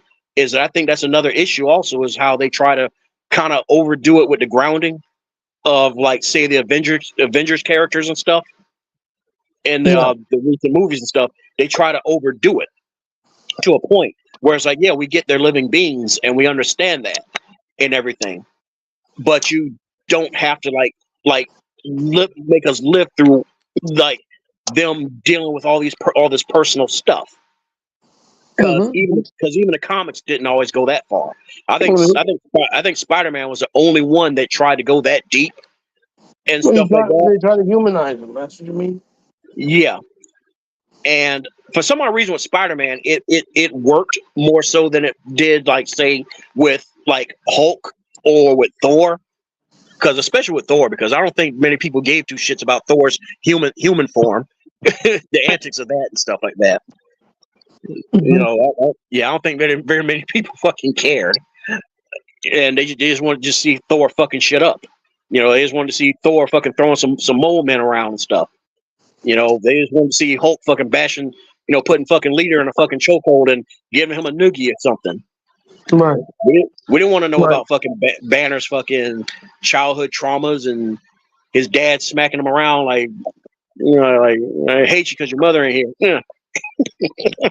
Yeah, Mhm, not many people cared, and for some odd reason, to me, mhm. remembering Oh, that far back, it just felt. I think it felt for some odd reason, it just felt like Spider-Man was the only one that could get away with that to a degree. But I think because that's to me that was one of the successes to Spider-Man. I guess a lot of people, a lot of writers now are trying to like pull from that and trying to do that same thing with other superhero characters where it doesn't translate well for some reason. So I don't know, like I said, I'm kind of ranting there. Oh, I guess we met. I guess we lost Hebot.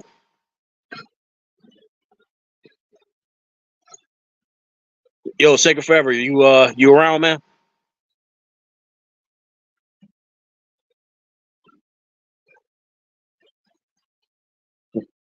Oh well, I guess Oh, I'm. you're here. Yeah, I'm here. Yeah, I think we lost him.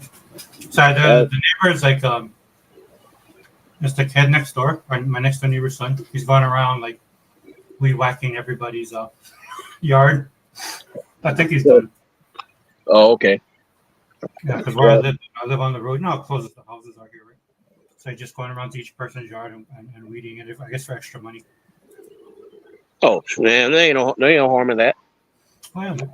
Absolutely. Especially, yeah, especially during summer. So, Yeah, we but probably lost him, man. His connection and stuff. So yeah, it's all good. I'm probably about to wrap up myself, but now a little rant I was making and everything was just that I think that's the other thing that adds to the fatigue and stuff is that there's certain characters where trying to human ground them just doesn't work, and I personally just feel that because it's one of the rare, to me, the only rare character where grounding them out, humanizing them really worked is with Spider-Man for some reason.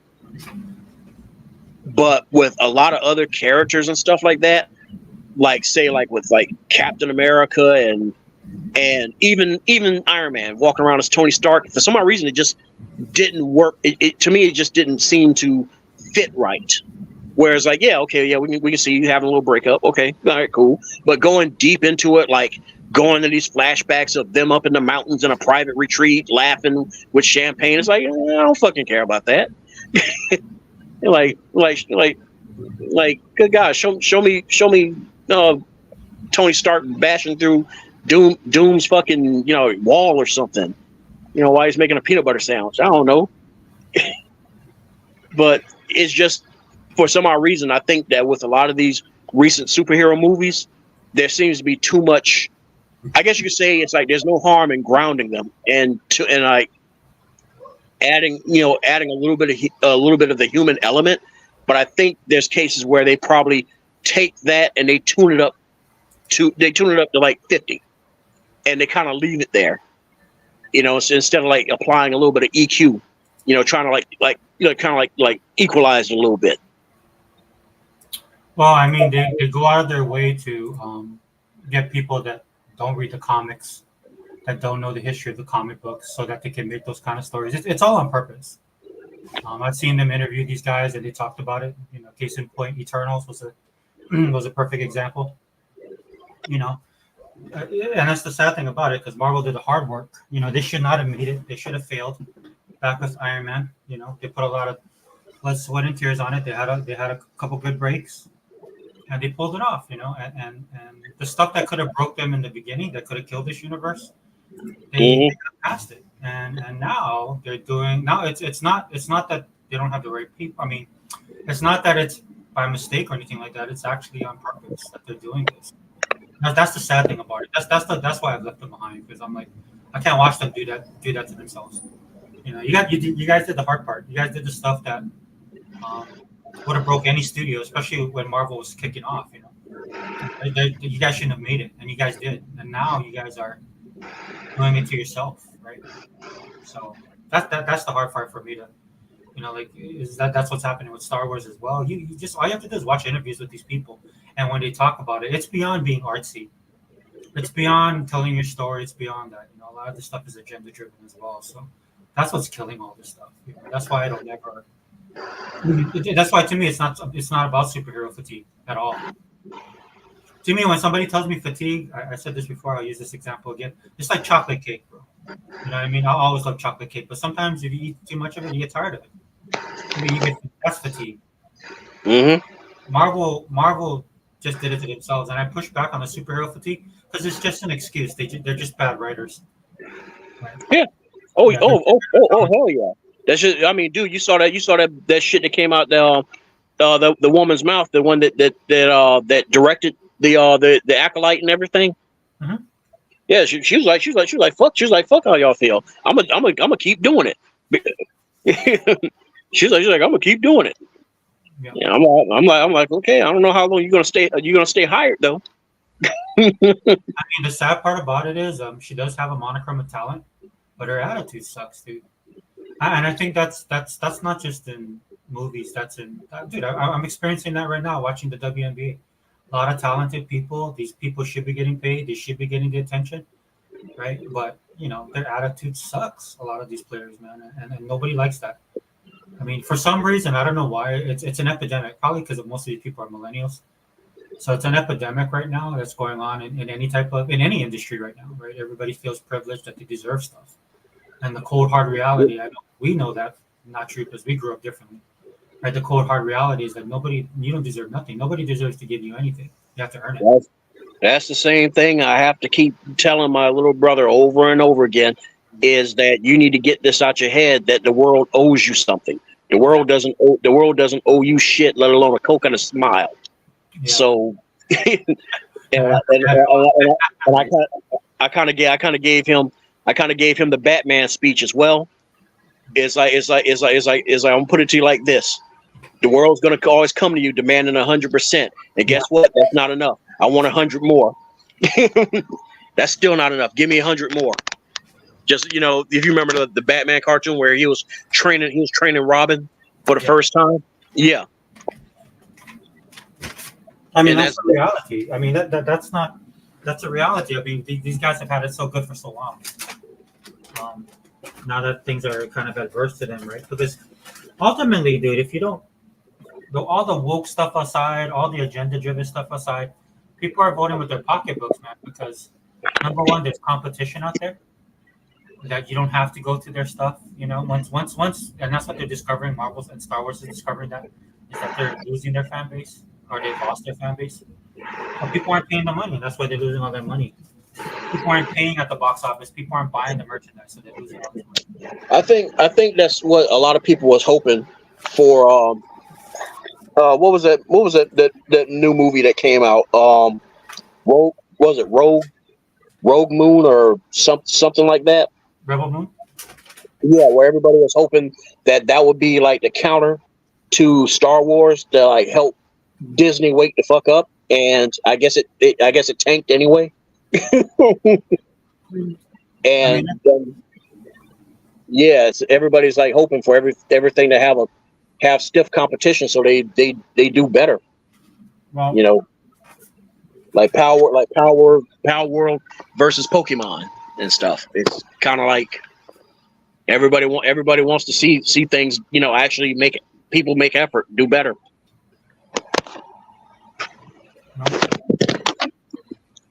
At the end of the day, money talks. Yeah, the sad reality of it is you can be the most talented. Look, life is hard enough as it is if you make a great product. If you make something that's outstanding, or if you're super talented, that doesn't guarantee you anything, right? It doesn't guarantee you anything. Yeah, trust me on that. That is true. You can be as talented as you can be, but if the stars just aren't aligned for you, then that's just it. Then there's also another thing, another cold reality that a lot of people aren't aware of when trying to even get into any of these places. It actually isn't about what you know.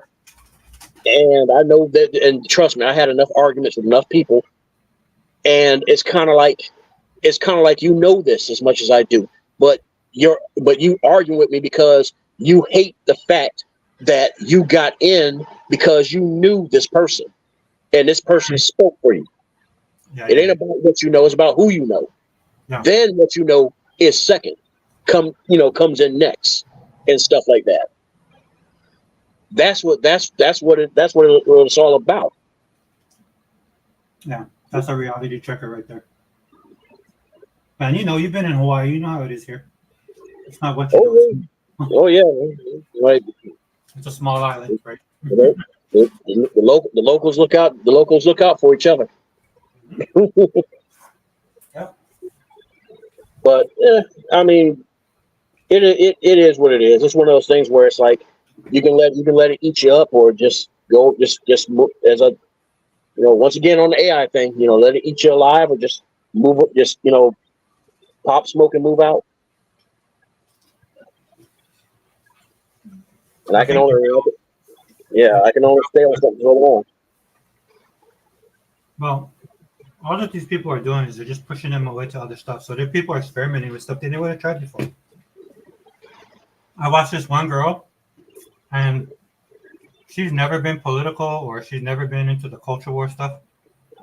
Or if she gave an honest opinion, she was getting attacked. So she started going down this rabbit hole. And she turned into Sega Man, right? Where she's posting reviews on her channel. old school movies.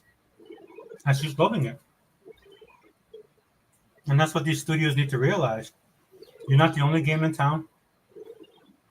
When things get rough, like how it is now, where people are pinching pennies, dude, you guys are on the chopping block. And that's what I mean. You can make the best game. Like, how many games do I see in Game Pass that I play that should be getting kudos, recognition, and money, but they just get passed over, right? Because there's a mentality in the gaming community that has to be AAA or first party banger, right? But go ahead. No. I was agreeing with you. I was saying, oh yeah. And it's sad because this is how industries fall in a way. People are not willing to give other stuff a chance. Well, when you do stuff that's woke and when you're making horrible content, it helps, right? Like the narrative of the AAA game has been blown apart because people aren't buying games. And now it opens up another opportunity and a space for these smaller games and smaller studios, right? To get back to what they're doing, what they do best and what they love to do, which is making games for people, finding and connecting with the audience that loves those type of games. Like I play games that a lot of people don't like. I watch movies a lot of people don't like. I watch TV programs a lot of people don't like. If I listened to what the majority of people said, I wouldn't have half the stuff that I like. I wouldn't be doing or enjoying. So, you pretty much wouldn't be you. You just basically just be a sheep. Yeah. And that's why when it comes to AI, brother, that's why I'm not worried about AI.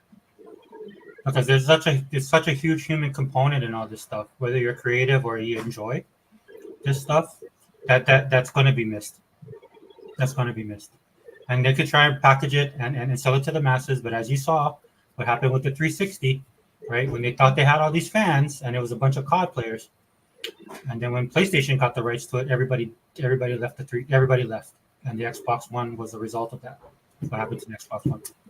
Because Microsoft thought they had fans and they did it.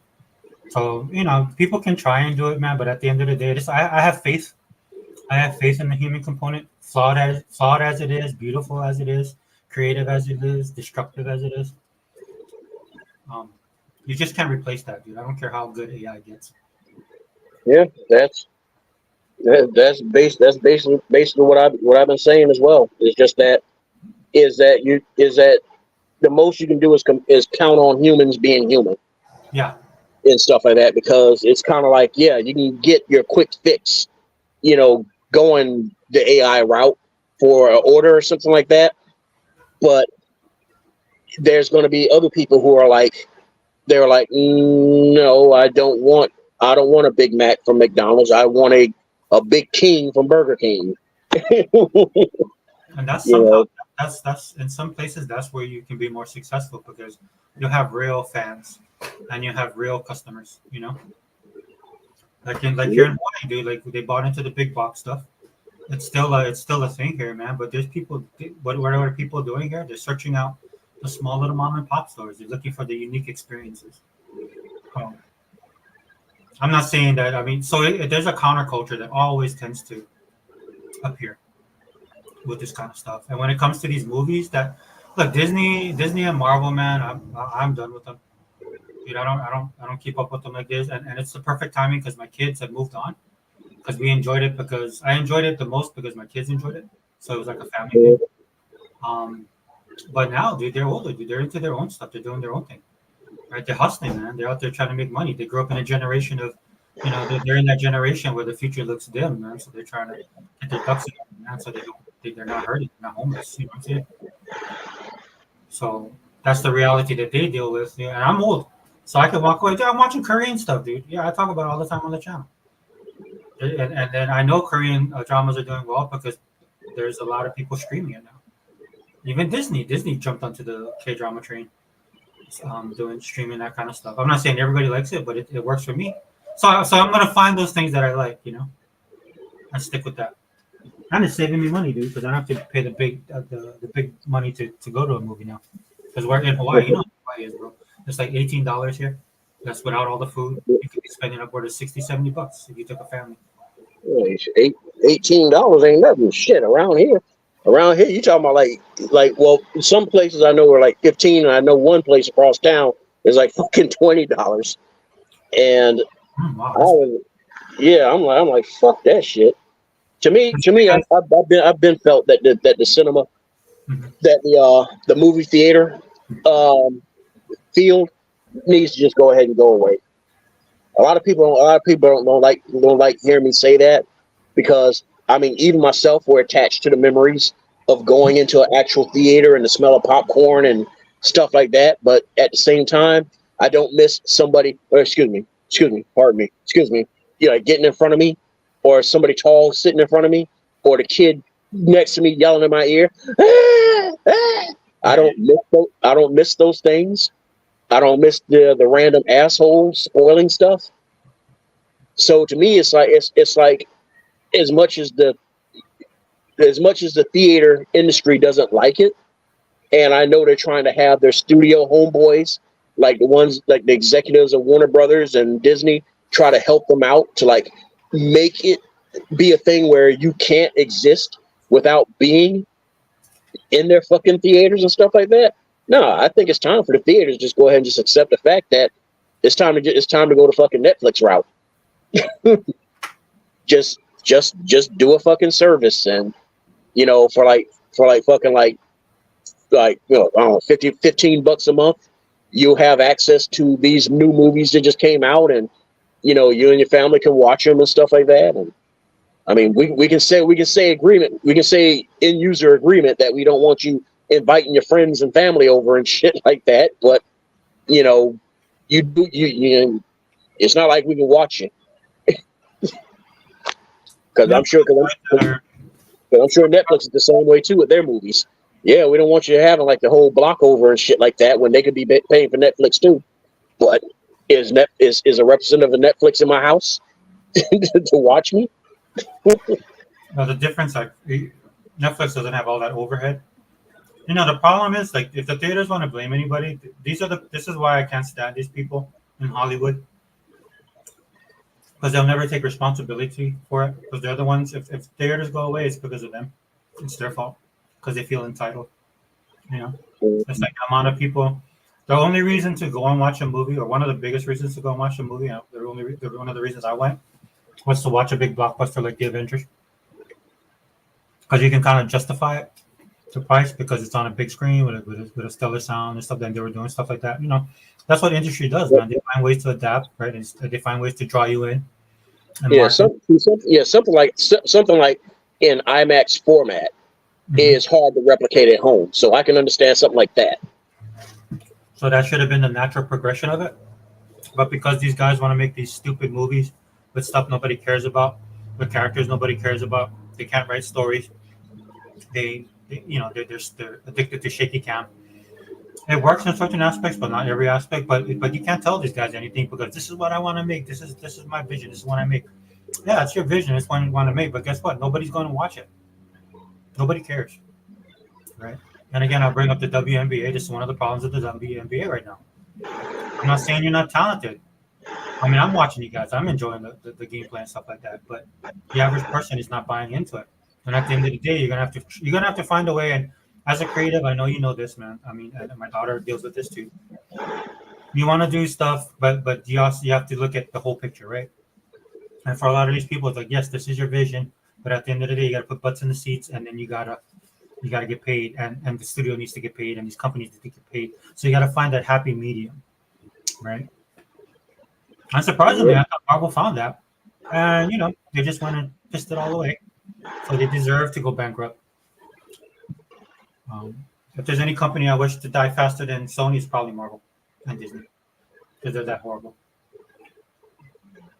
And look, dude, you don't own the market anymore. There was a time where people would fear, whenever people would wait in anticipation. You had the fans waiting to anticipation, finding out what the roadmap is, when the movies are going to drop, and your competition was also watching. And they would move. They would move their stuff. That's the kind of power you wielded at one time.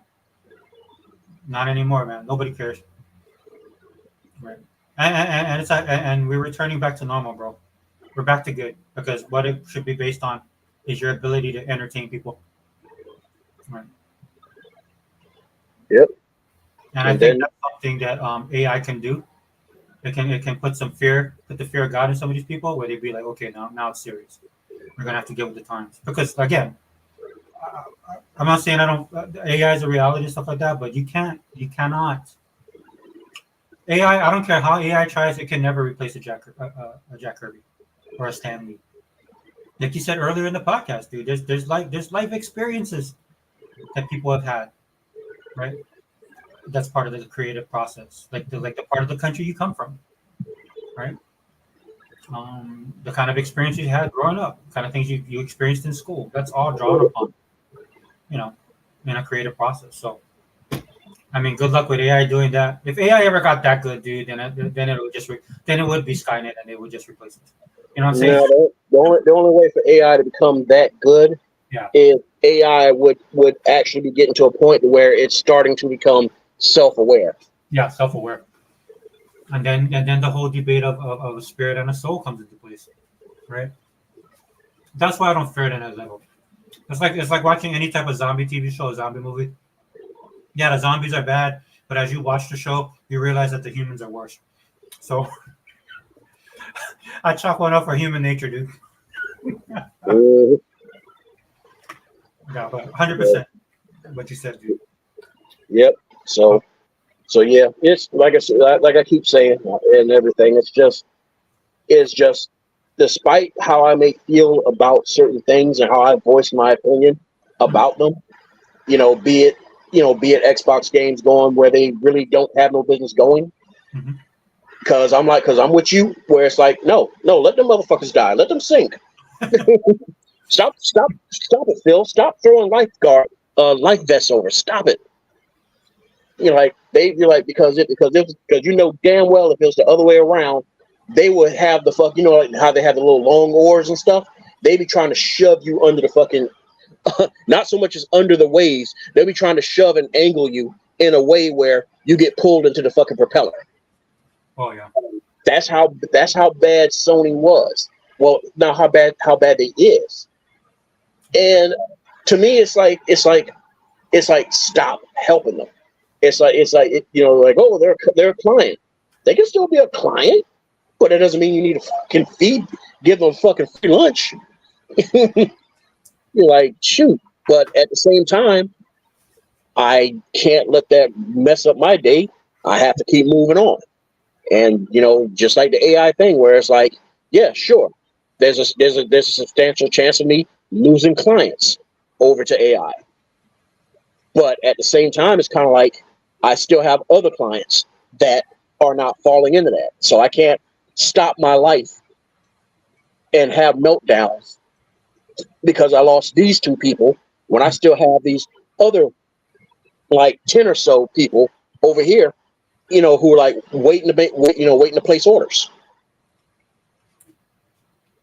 So I mean, that's definitely something to like, even like let your daughter know as well. It's like, it's like don't worry about the ones that you lose or the ones that are fighting to get away from you. Don't waste your energy on them.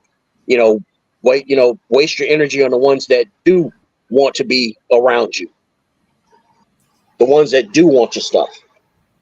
No, her and her crew already went through that. That's funny.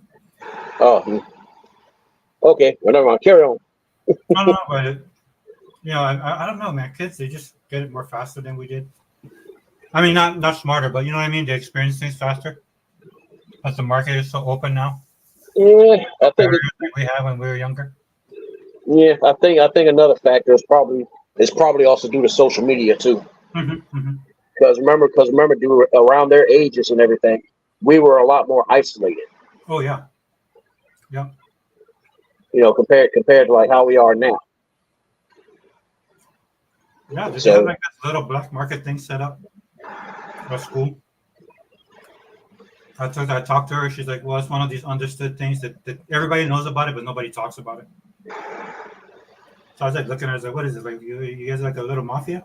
That's why I call them hoodlums. Her and her little hoodlum friends. But I gotta respect the dude, I'm old school, not Ice Cube, Ice T. You gotta respect the hustle. Well, now I just a funny idea popped in my head. You got like little 7-year-olds walking around talking about the lemonade stand mafia. Yeah. Like these guys, because they're too young. They were too young to go to chasing the ice cream guy out of the neighborhood because he refused to pay protection. Oh yeah. Yeah, because they were too young to go to the cons. Because you have to, they're too young, but they just created their own. That's what I respect. So I respected the hustle that they did, as long as they didn't get them in trouble. But then when you get people like doing all kind of other stuff illegally, there's a worse stuff that she could have got into. But I tease her and her friends, dude, because they like one friend, they all kind of do the same thing, but like one friend is the baker. So she make cookies and rolls and all this candy. She makes candy. So they got the food all set up, right? Then one of them likes to do handcrafts. My daughter does art, so she does stickers and laser prints out her stuff. That's cool, man. This whole collection, there's 4 or 5 of them, and they make this they got this little mini convention thing going on, and then all the kids come and they buy stuff. And I'm like, dude, that's crazy. I'm like, now the thing is, that's the perfect mentality to have and everything. It's like, I want to say what was it? Damn, when I think about it, it's really been that long ago. I say about 12 years ago. Mm-hmm. I actually tried to start a gaming convention here. Okay. Here in Columbia, South Carolina, because to me it's like okay, all right, this area, this region is always fucking complaining about we got nothing to do, we got nothing new, nothing's going on, because the biggest issue that we had holding back South Carolina was Strom Thurmond. Strom Thurmond and his group, his groupies, was the worst thing for this fucking state, because they wanted to keep this state as if it was still locked in the 1950s. And for example, the Carolina Panthers, the Panthers were supposed to have been the Columbia Panthers. They were supposed to have been here and not be the Carolina Panthers. Or technically you might as well call them the fucking Charlotte Panthers, because that's where they wind up being, because hear it out. Representatives here in South Carolina did not want anything to come to get in the way of taking anything away, any focus off of USC. In other words, University of South Carolina. Yeah, Gamecocks. Yep. They didn't want anything to take that away from them. They didn't want anything to take away attention from Clemson. In other words, this is a college. This is a college state, and they did not want anything to destroy and disrupt that whatsoever. Dude, that's culture, bro. Yeah, it's a toxic culture, and it's because of that culture right there that this state has lost out on so much stuff. Dude, look how long it took for WWE to finally start having shows here. look how long it took before he died, before Prince even performed here. You get what I'm saying? We missed out on so much shit because of Strom Thurmond and his fucking lackeys. And it's like the moment he died. Granted, it took an additional 5 to 6 years and everything. And of course, I think the biggest linchpin to it was finding out that he actually fathered a lot of mixed kids. You're talking about a guy who was a big time racist and everything like that. But yet here he is with a half black daughter and supposedly some other kids. I think that threw a whole lot of shit out the window. And it's just like, bro, that booty is powerful. The booty is powerful. I don't care how. I remember that growing up, dude. I mean, like I told you, I was in Florida, man. I remember. I don't care how racist you thought. I mean, there are racist people, but you know what I'm saying. A girl, a beautiful girl is a beautiful girl, whatever color they are. So. True that. And so the thing is like, to me, it would always piss me off about this state was the fact that you can't sit there whining and crying about we don't have this and we don't have that, and you guys who are doing the crying actually have the financial means to make shit happen, but you just don't want to put the money in, because that's the biggest issue with the 1%ers. That's the biggest issue with rich folks. And matter of fact, is Zink here? Because I'm sure Zink must have heard of himself being an investor guy, is never spend your own money. Oh yeah, that's a rule of thumb. Yeah. Matter of fact, I'm sure Realist has heard it, because I know Realist got a little bit of that background too. Mm-hmm. You always told, because I remember being in like a marketing course and stuff like that, and that's one of the biggest things they always pushed is don't spend your money. That's why you get investors, or that's why you do this. Never spend your money and stuff like that. And so, getting back on track.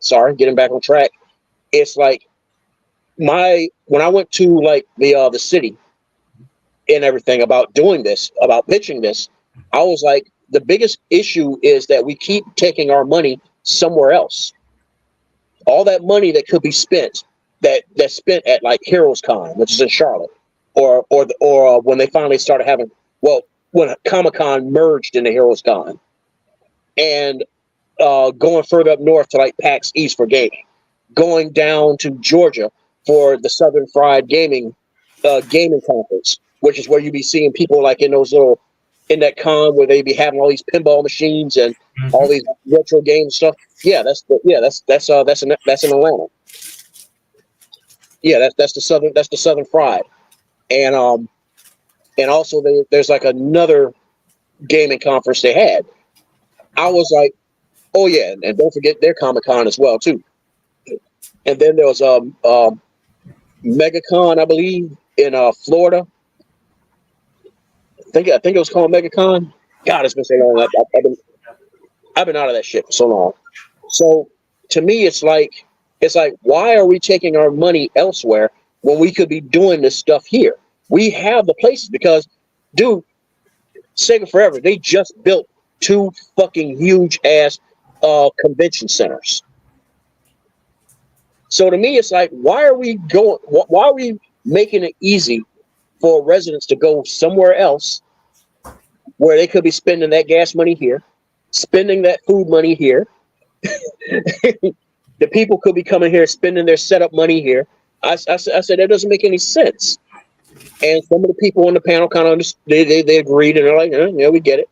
And others are kind of like, well, no, see, we're not equipped for that. That's not what we do. Blah blah blah. And I just took it upon myself to try to do it myself. And yeah, I mean, kudos on your daughter and her group and stuff like that. Me, God, it did not fucking work out. The very first gathering was all right. It was very small and that was understandable. Mm-hmm. But the next few gatherings, it was like I didn't even exist. And I knew the biggest thing that was holding me back was just money. And I just could not find any investors or any partners or anything. Because if I could at least latched onto a sponsor or something, That would have helped me out tremendously, because the biggest thing that was really needed was advertising. Yeah. Because if I was able to advertise, I would have been able to pull people from all the way from as far as Florence and Camden, all the way to like Greenville and Charleston. And Greenville and Charleston are the biggest most known cities here. But yet it's funny, you don't even have those type of conferences even there in those places.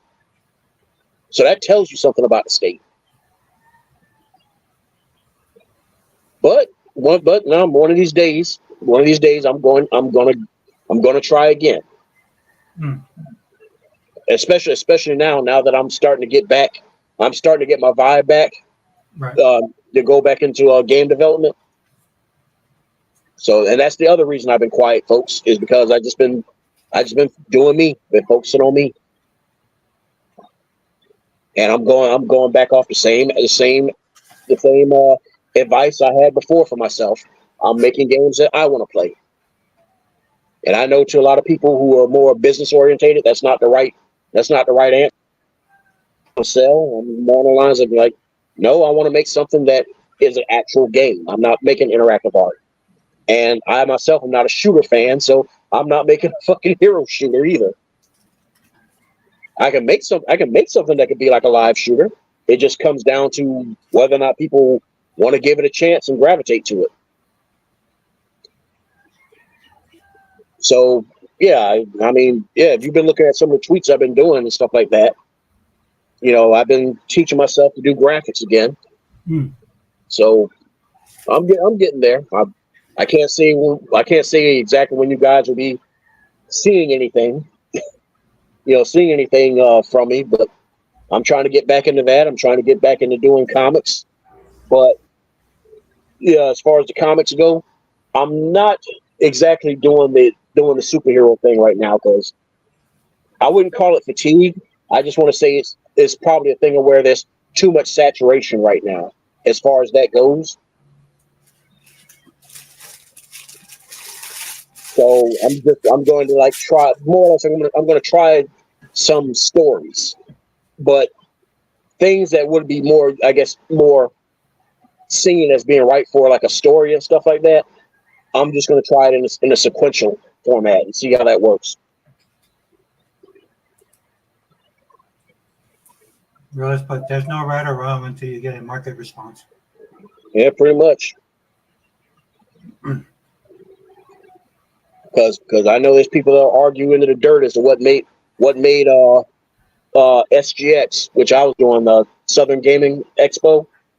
It's like there was nothing wrong with the way I did it, and hey, there could have been things that people point out that wasn't right either. But the biggest thing is that you need to get the right people latching on. Because one thing I've noticed, because it's the same way even with artists. And your daughter, I'm sure your daughter, I keep bringing her up, I'm sure your daughter notices as well. You can have like 5 different people come across your stuff, and if you get at least one of them to hang around and latch onto it, then you got something. Yeah. But the thing is that the most important thing is if this person can more or less pass it along.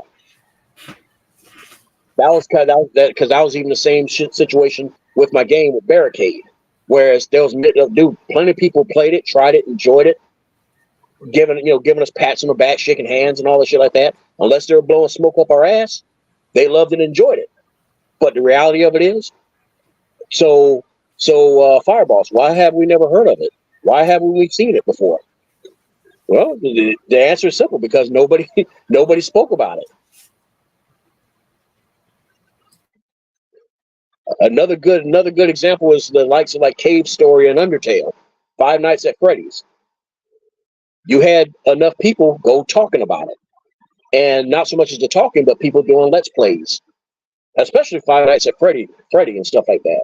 That's what really make it took off, was Markiplier acting stupid on the camera and stuff like that. and stuff like that. That's what did it. Yeah, him and People, PewDiePie. yeah, Some yeah, guy- yeah. People can talk about marketing campaigns as much as they want all day, but to me, to this day, personally, to me, I always felt that word of mouth was still the most powerful fucking thing ever. Because a person can look at a Tide commercial on TV, but not till they like come, like go to their friend's house or they're like a relative or something like that, and they're like, oh yeah, I use Tide, and this is what this is how clean my stuff is. That the person would consider getting Tide.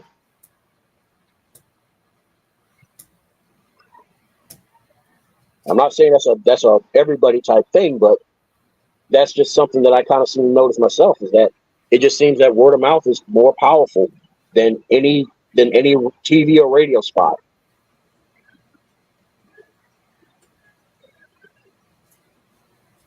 Oh, with influencers, man, it's always been a. I think that's kind of dying off a little bit. Oh, what's Right. that? With influencers, Yeah. So anytime you can get people to get their eyes on your stuff, yeah, it's always a good thing, in my opinion. Yeah, I mean, it would have been cool. I guess it would have been cool if I could have gotten an influencer to like pop up on their YouTube channel, and be like, yeah, South Carolina, they got this SGX thing going on, and yeah, I went there last year, or something like that. I mean, stuff like that usually helps out a lot more.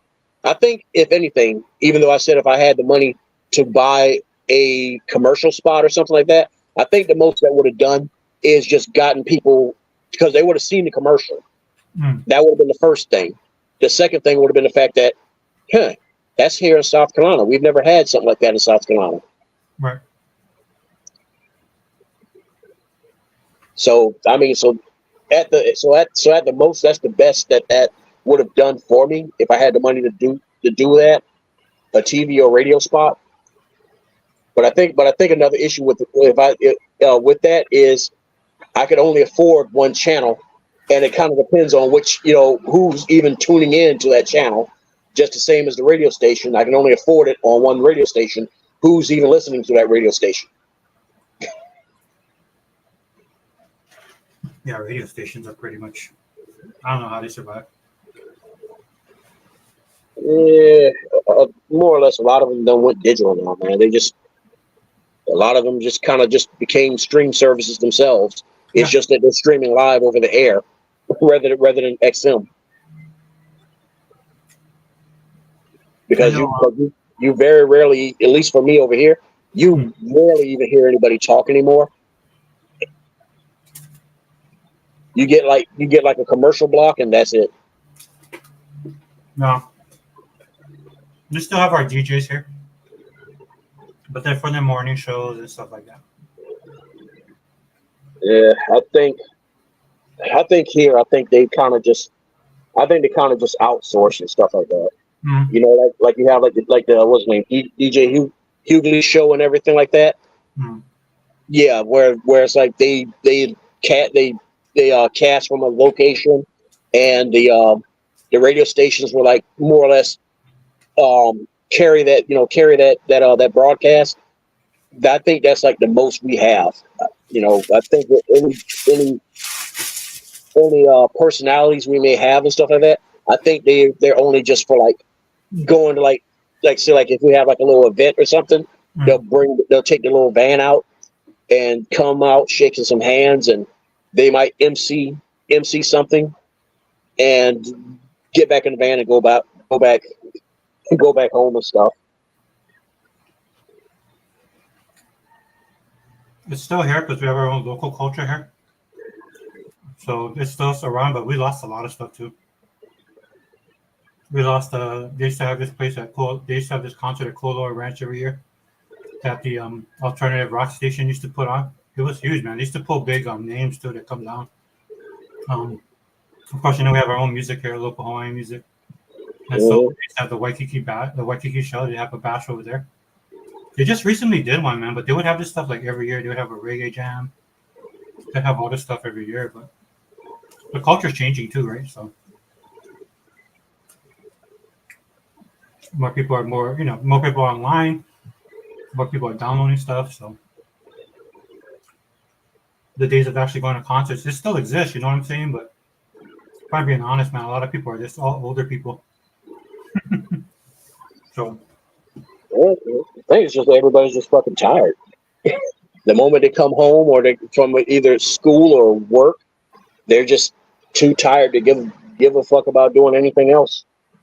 So if they can do it in the comforts of their home, then by all means. I just think there's very few stars that can reach across the genres. You know, like when I was growing up, dude, you have somebody that blows up like Garth Brooks, and even though you don't listen to country music, everybody started listening to him. Or Michael Jackson, right? Mm-hmm. Started more on the R&B side, right, and then crossed over to pop, and became a huge megastar. People like that. Yeah. Just a lot of creatives back then, man. It's like they knew what they had to they knew they had to put in work. Well, and then the fans too, right? You have to go to a concert, man. If you really wanted to listen to we didn't have YouTube and all this kind of stuff. And back in the day, they didn't have music videos. You have to actually go where the people were playing. You hear about it, and you went in or you got their album. Traditional advertisement for their stuff. You heard their album, you loved it, then you wanted to see them. You have to drive across state lines sometimes to go see these bands. That's how they built up their following. So it's a different thing. I'm not saying that doesn't happen. I mean, you have Taylor Swift, probably the biggest person right now. But I know she's huge. But I mean, is she like Whitney Houston huge? Would you say she is? Taylor Swift is as big as Whitney Houston? I don't even know if I'd even say she's as big as Beyonce. Oh yeah, Beyonce's I think Beyonce's probably the last one, right? I think I can't even say Beyonce's even clocks in like Whitney. Yeah, Whitney's a tough actor. Whitney, Mariah. Dude, Janet, man. Janet used to dominate everything. She just had a concert here, dude. A bunch of my coworkers went to watch her. Oh. But man, Janet Jackson was huge. I was trying to explain that to my daughter. I told my daughter, I said, you don't understand how big Janet Jackson was. And more so for me, because I remember Janet Jackson on Good Times. That's the first time I saw her. Man, you're old. I'm just kidding. Man, screw you, man. I can't talk either because I can't talk either because I can remember the hot iron incident. Oh, that hit home, man. It's like your parents are there too, and they even though they beat you like that, they watching the same show. They be like, I can't believe they're doing that to that poor child. That's what they just look at them like, that's you. No, mama, I'll be good. What was it? No, mama, I'll be good. I promise, I'll be good. Poor Penny. I don't know what I had no hot iron. Yeah, I had that. I had shit about anything that she could reach her hand to is what I got. But nah, she didn't did the iron thing, but she did the cord of the iron. Man, my dad didn't have anything. He just go to the fisticuffs. Like WWE in the house, flying all over the place. I missed my call and I should have been arrested. I'd be numb to that stuff. Yeah. My old man didn't get to that until I got older. When I got older, that's when he was like picking me up and throwing me into the wall and shit like that. And like, oh shit, it got real. You got that old school strain. Like this shit real. They pick you up and fly all over the place. Like, man, did you work at a farm? Where did this go? I'm serious, boy. You had, I mean, and you thinking to yourself like, holy fuck, isn't this the shit that Batman does? Hey, what's up, Cygnus? Eminem is bigger than Taylor. Oh yeah, Eminem was huge. I wasn't a big Eminem person, but I mean, you couldn't escape him. He was everywhere. Yeah, thanks, Cygnus, for dropping in. Yeah, we can wrap it up, Rose. I gotta go. All right, because we've been on for a while, and I'm looking at my time. It's already 14 after 8. So I need to go downstairs and see if I can find me something to eat. Because one more bit of advice I can definitely have you pass on to your daughter if she's not aware of it is definitely eat. Don't starve yourself. Drink plenty of water because the biggest component that helps you work and be creative is your brain. And when you have a lot of brain fog, in other words, art block and stuff like that, a lot of that usually comes from the fact that you either missed one too many, you don't have enough calories, or you're dehydrated. Oh yeah, and also you probably didn't get enough sleep either. Man, these okay. So I dropped my daughter off. They went to the friend's house. So their friends are originally from Canada. So they had like a charcuterie board. Dude, they was baking bread, making desserts. Yeah, I think they'll be fine. But like, what are you guys making? I told you, man. One of their friends makes candies, dude. Like actual hard candy. Oh, that's good. I don't know, man. I'm like, oh, you little. I guess growing up in that YouTube generation, you know what I mean? But yeah, they do a lot. I mean, I look at their stuff and they make little because you know how Hawaii is, dude. Snacks are a big thing here, like mochi crunch and all that kind of stuff, like that musubi stuff, spam and stuff like that, dude. They make little like stuff like that. It's pretty interesting. It's cool to watch them. Like like they'll come over here to this house, and then that they did the friend baked like chocolate bread. So it's like a loaf of bread, but it has like chocolate swirls in it. Oh, so basically something. I guess you could say a little spin on the whole raisin bread thing, but yeah, no raisins and no cinnamon. Yeah, no cinnamon. It was all chocolate. It looked good too, man. I was like, they're like, oh, but my daughter's like, "Oh, you want to try it?" Oh, man, I'm too good with bread. Nowadays. Let me guess. You looked at it. It looked good, but then you looked down at your stomach and was like, I don't know. Oh yeah, dude, I gotta be careful with that stuff, dude. Like I get all inflammation and stuff. I'm at that age, man. Dude, a Twinkie could kill me. Twinkie, take me out, man. I'll be like in the ER. Oh, what did you do? They all in the ER like, did you eat? What did you eat? Nothing. I just ate broccoli. It'd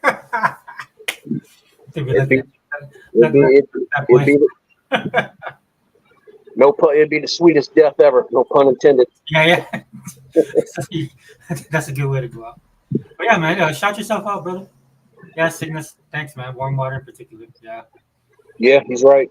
Yeah. All right, well, folks, I go by Fireboss on social media and everything, and I'm currently trying to make my journey back into indie development. Every once in a while, I've been posting some of the sprite work I've been doing. A lot of that's just kind of me, just kind of like fiddling around. I plan to get back into doing comics again as well. So you can, like I said, you can find me under Fireboss, PHYERBOSS. Yeah, thanks, brother. Now shout out to chat, man. Realist, thank you for being here, brother. Ziggy Crossman came in at the kind of towards the end, man. Well, I don't know. Was Realist really here? Oh, dude, he's like, he's listening. Let's be real. Was Realist really here? Was Zinc really here? They were here in spirit. Well, Zinc was messaging like he wanted to jump in, but I guess he could have had a problem with the link. Yeah, I'm just talking shit. Cygnus, thank you for being here, brother. Global Pole, appreciate it, my brother, as always. Global, man, hit me up, dude. Let's play some Warhammer if you want to play. I'll try and link you up, man. Show you an invite, dude. I'm gonna have to jump on there and try and level up my person. Mr. Kima, man, I always appreciate you coming. You're dropping knowledge, especially, dude. Yeah, we bleed green over here, brother. Still, sorry, man. Like I said, I apologize to you, man. I lost my marbles a little bit, but I'm back on track. And Tool, man, thank you for being here, bro. Much appreciated. I don't want to miss anybody, man. RJ, yeah. Hey, RJ, man, thanks for stopping in. Really appreciate it, man. You're always welcome here, dude. Man, realists know I'm fucking around. Did you write something? No. He said he basically he was saying, why was I not there? Oh, I see. Yeah, realist is funny, dude. Why was I not? It is I've been here. Why was I not? And then he put been here a couple of hours watching my daughter play ball. Oh, cool, brother. Is she playing basketball? Playing b-ball? Dude, we gotta talk about WNBA. I'm trying to remember. Was it? I think it was volleyball. I think. Oh, is it volleyball, Willis? I think Zink's daughter played basketball. Yeah, my nieces were playing ball. I was helping them, coaching them a little bit. Yeah, one of my nieces, man, I was like, dude, one of them plays. I forgot what school, university she plays for in the mainland. And then, but I didn't coach her because her dad played basketball too. So she's good. And then my other niece, man, she was in the mainland, but she had a baby. So. Oh, he says softball. Pretty sure. Yeah, thanks, Tom, man. I appreciate it, brother. Thank you for being here and rocking out with us, man. And then, yeah, softball, like you said. All right, cool, man. Yeah, cherish it, man. My daughter doesn't like sports at all. I want her to play basketball, but she doesn't like sports at all. All their cousins play sports. All my nieces play sports. My daughter, nope. So, enjoy, man. Some of us don't get it that good. But yeah. All right, thanks once again for having me. Yeah, no problem. We'll cover. We'll revisit that AI thing, dude, as things start picking up, because it'll be interesting to see. Definitely, dude. Yeah, but like I said, as far as it goes and everything, I think it's right now probably just at this time where it's kind of hard to really even talk about it. Where a lot of us creatives kind of are going to be up in our feelings. And it's kind of the same way, like people with, like games going everywhere and stuff like that. Mm-hmm. It's, change is hard for a lot of folks.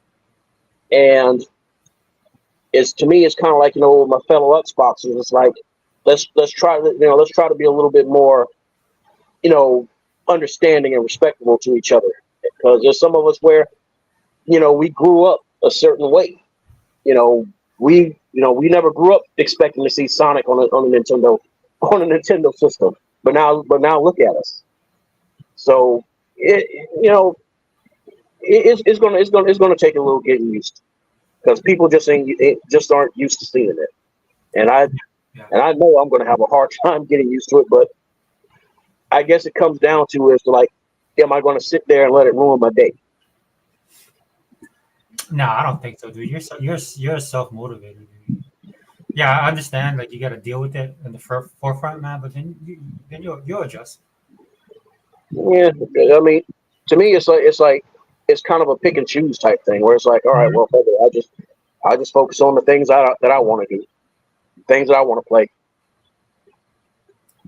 So as long as I'm getting what I want to play, then okay. Yeah, brother. I feel you, man. I feel you. But yeah, so Xbox All In channel, man. You guys know where to find me on YouTube. Again, just another hangout that we normally do on the channel. I will do a separate video on the WNBA Turning Point. There's so much to talk about when it came to Xboxes and pop culture. But WNBA, and then I want to do it too because I want to get realist. Tuckmaster definitely wants to jump in, man. Tuckmaster is he's a sports aficionado, man. He Tuckmaster knows his sports, and then of course other things. So. But yeah, man. So Xbox All In channel, man. It's a boss. Thanks for being here, brother. And we out.